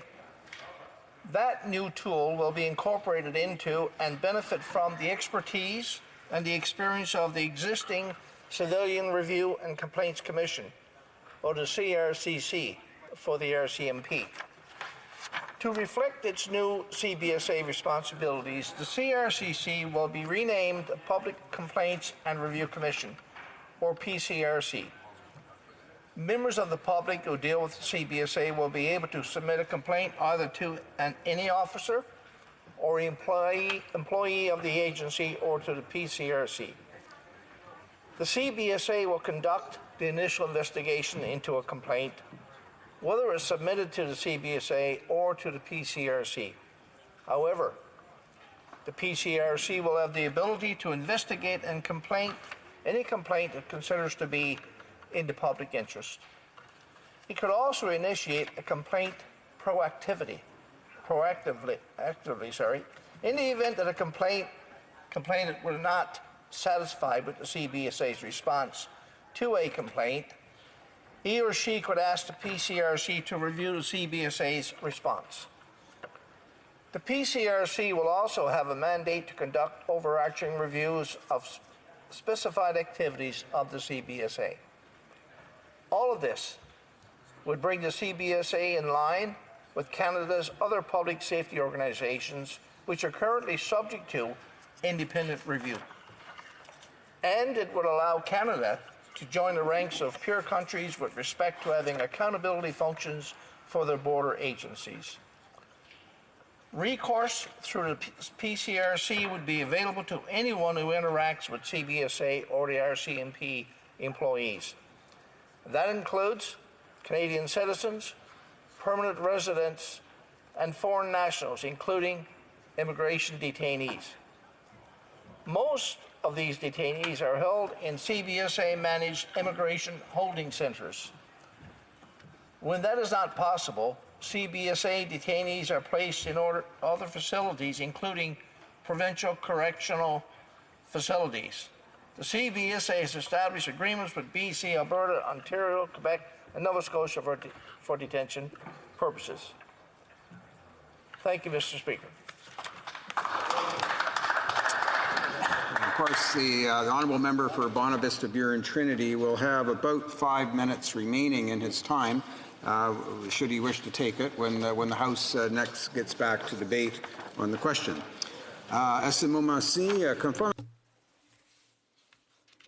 Pursuant to Standing Order 38, a motion to adjourn the House is deemed to have been made and seconded at this time.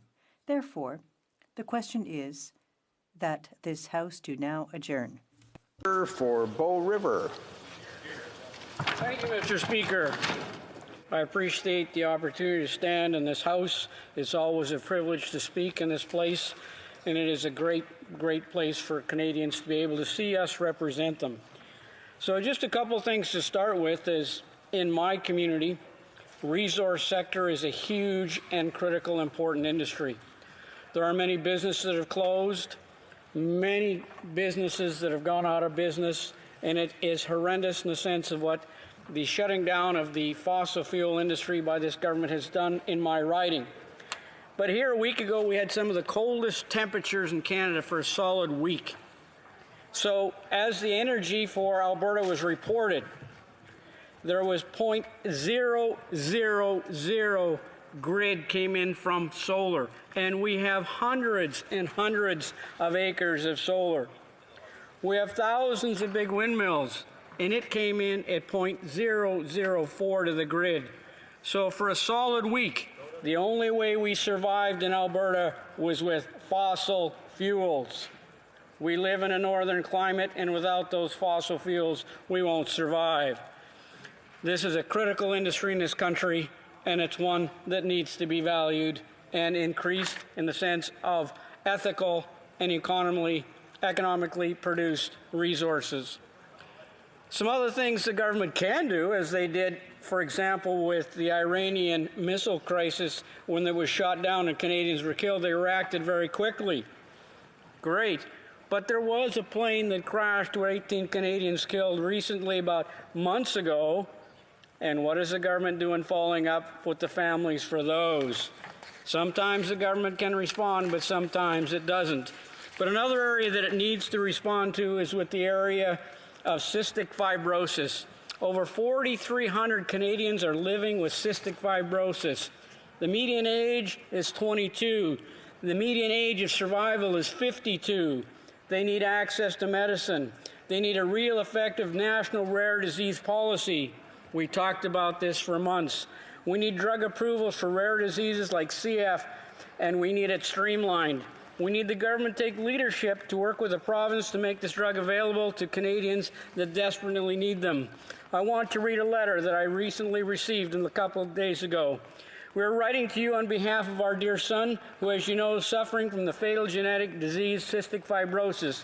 In October, the U.S. released a new gene-modifying drug. This drug could save his life.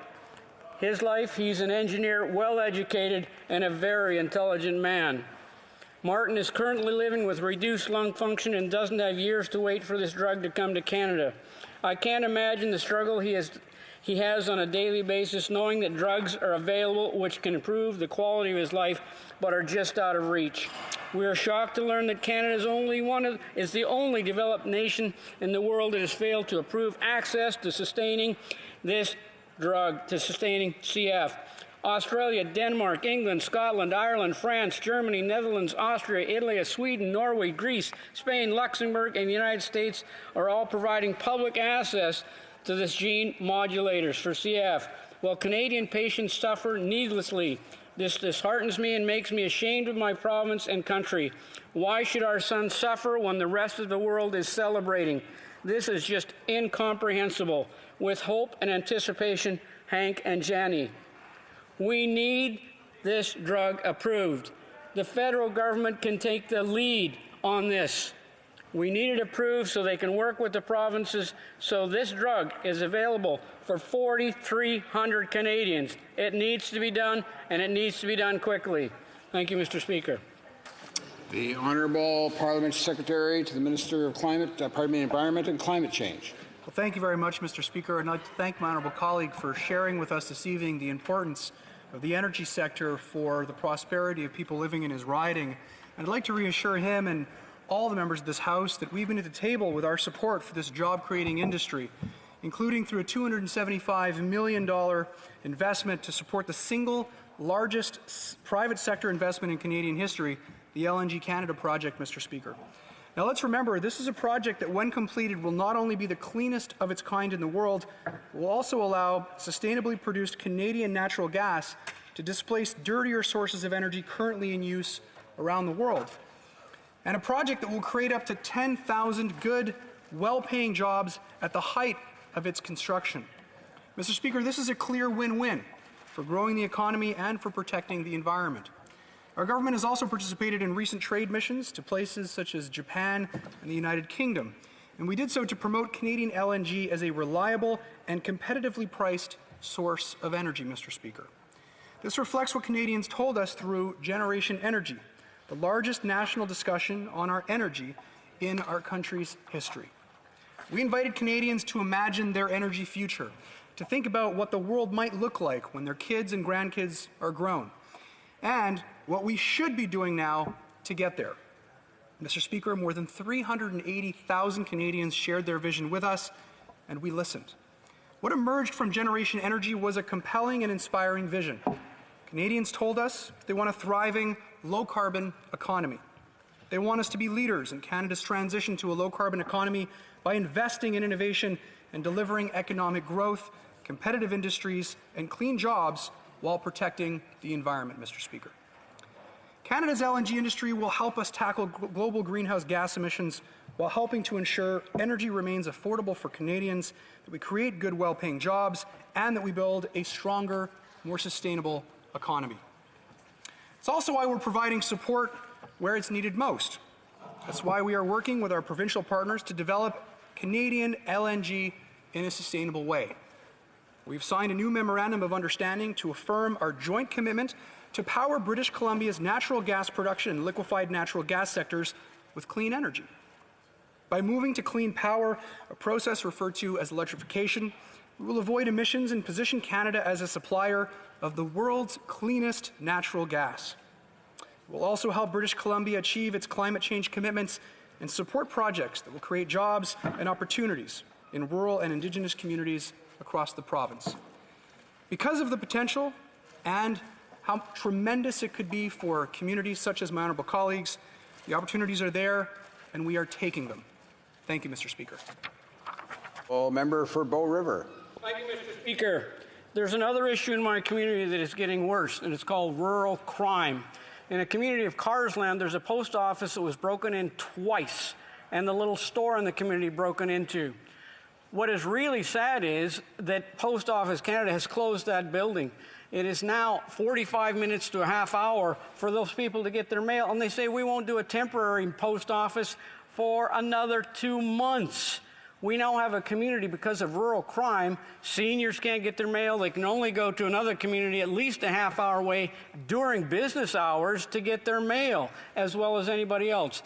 Rural crime is growing in my constituency. The people are angry. Post office, a business that needs to be open, people need to access it, is closed and will not be open for 2 months. Think of seniors who aren't mobile, who can't go to other communities. Other people can't get their mail for them. Think of the anger in this community about rural crime. It needs to be solved now. Honourable Parliamentary Secretary to the Minister of Environment and Climate Change. Well, thank you very much, Mr. Speaker. Unfortunately, this evening I can't speak to the particulars of the crime taking place in my honourable colleague's community. What I'd like to touch upon, though, is our government's actions with regards to supporting the LNG sector. And I want to say to my honourable colleague that actions speak louder than words, and we've taken strong action to make this sector competitive and more sustainable, to create jobs and cut emissions. By working with BC once again, as I stated earlier, to electrify the industry, by investing in clean technology and innovation, we're making it happen. And by putting the conditions in place to attract investment, including the single largest private sector investment in Canadian history with the LNG Canada project. Mr. Speaker, these recent investments and the LNG Canada project show Canadians that our plan is working. Thank you, Mr. Speaker, and once again, thank you to my honourable colleague for sharing his thoughts this evening. Just a small thing before we go to the next round of debate. It's a reminder to honourable members that when we're in adjournment debate, much like when we are in committee of the whole, the rules are slightly more relaxed and members will be recognized from the seat of their choice. We're in the midst of adjournment debate throughout the three different interventions that can take place in the 30 minutes that we have available. I know members are in many ways creatures of habit and always will go to the usual seat in the chamber, but they should know that should they wish, they can choose another seat and make the whole debate a little bit more close and less formal. Now we'll go to the honourable member for Regina Leuven. Thank you very much, Mr. Speaker. And once again, it is an honor for me to rise in the House tonight and deliver some remarks about how the constituents of Regina Leuven are feeling.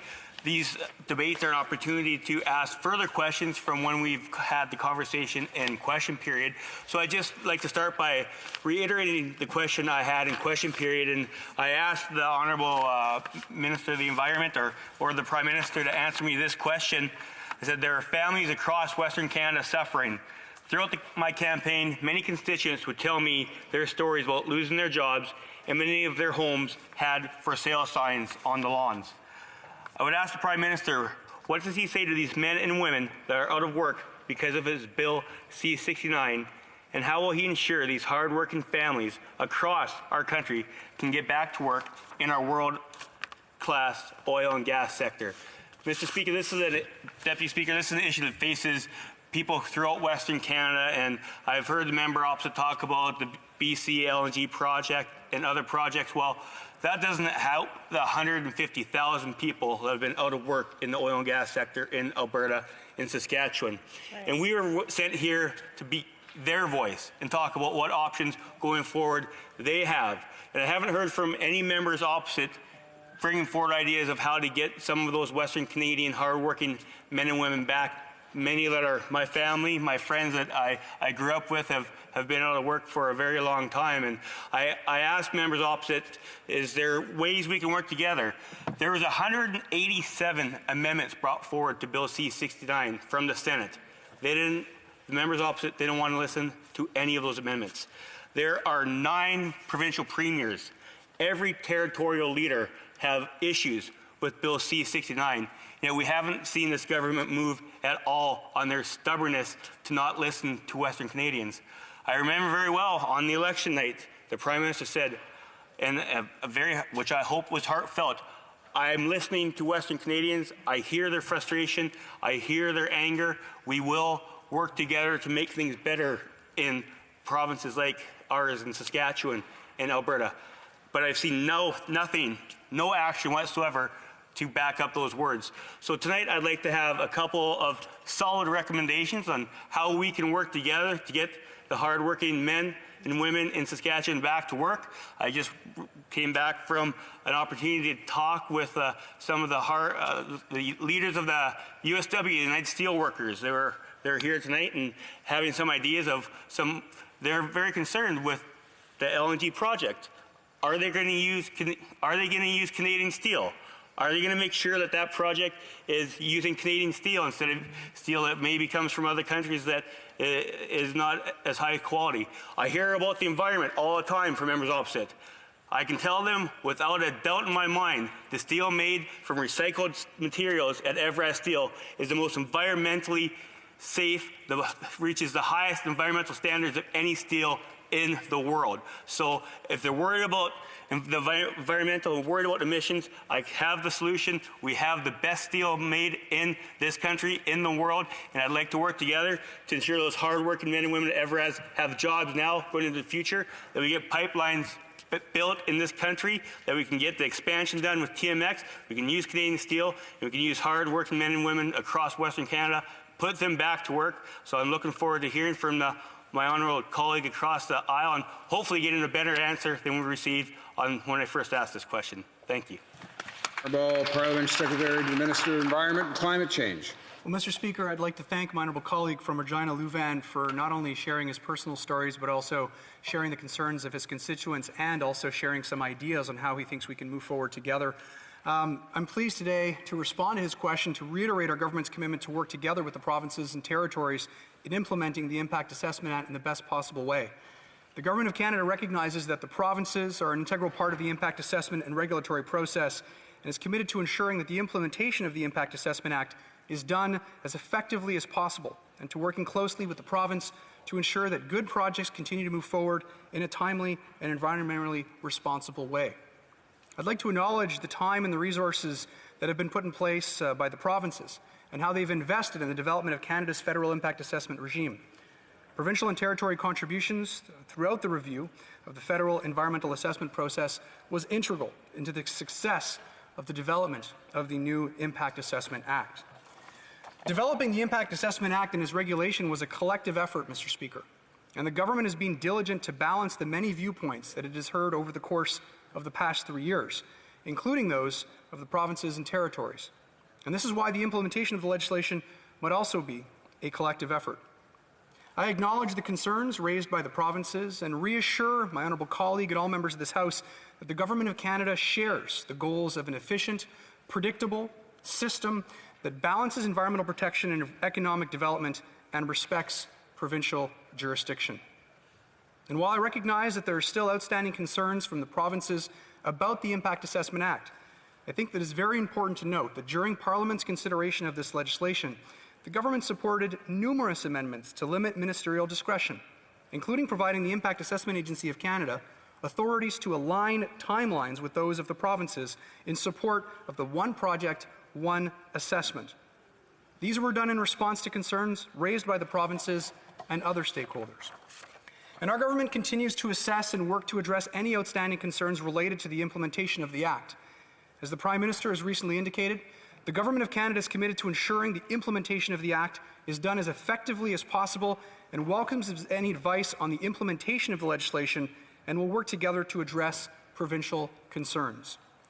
Building on existing relationships and cooperation practices, the Government of Canada is confident that by working together, we can ensure a smooth transition to the new federal impact assessment system, providing more predictable and timely process, increased efficiency and certainty, and quality assessments that draw on the best available expertise.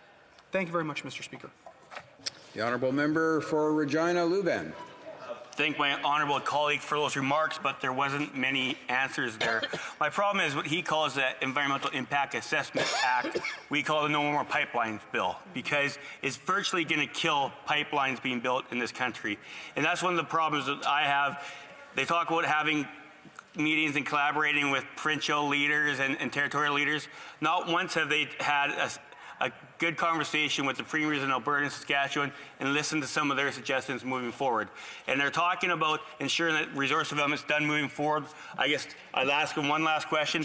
Well then, can we have a firm commitment that Tech Frontier will be moving forward that project, because that will help literally help people get back to work in Alberta and Saskatchewan. So if we're looking forward to having resource development continue and we do a better job of this than anyone else in the world, we have great environmental standards, great labor laws in place where employees are treated fairly. So I'd ask, is this government going to approve the Tech Frontier development, and hopefully in a timely manner so that people can get back to work and have good paying jobs to ensure that their families are looked after?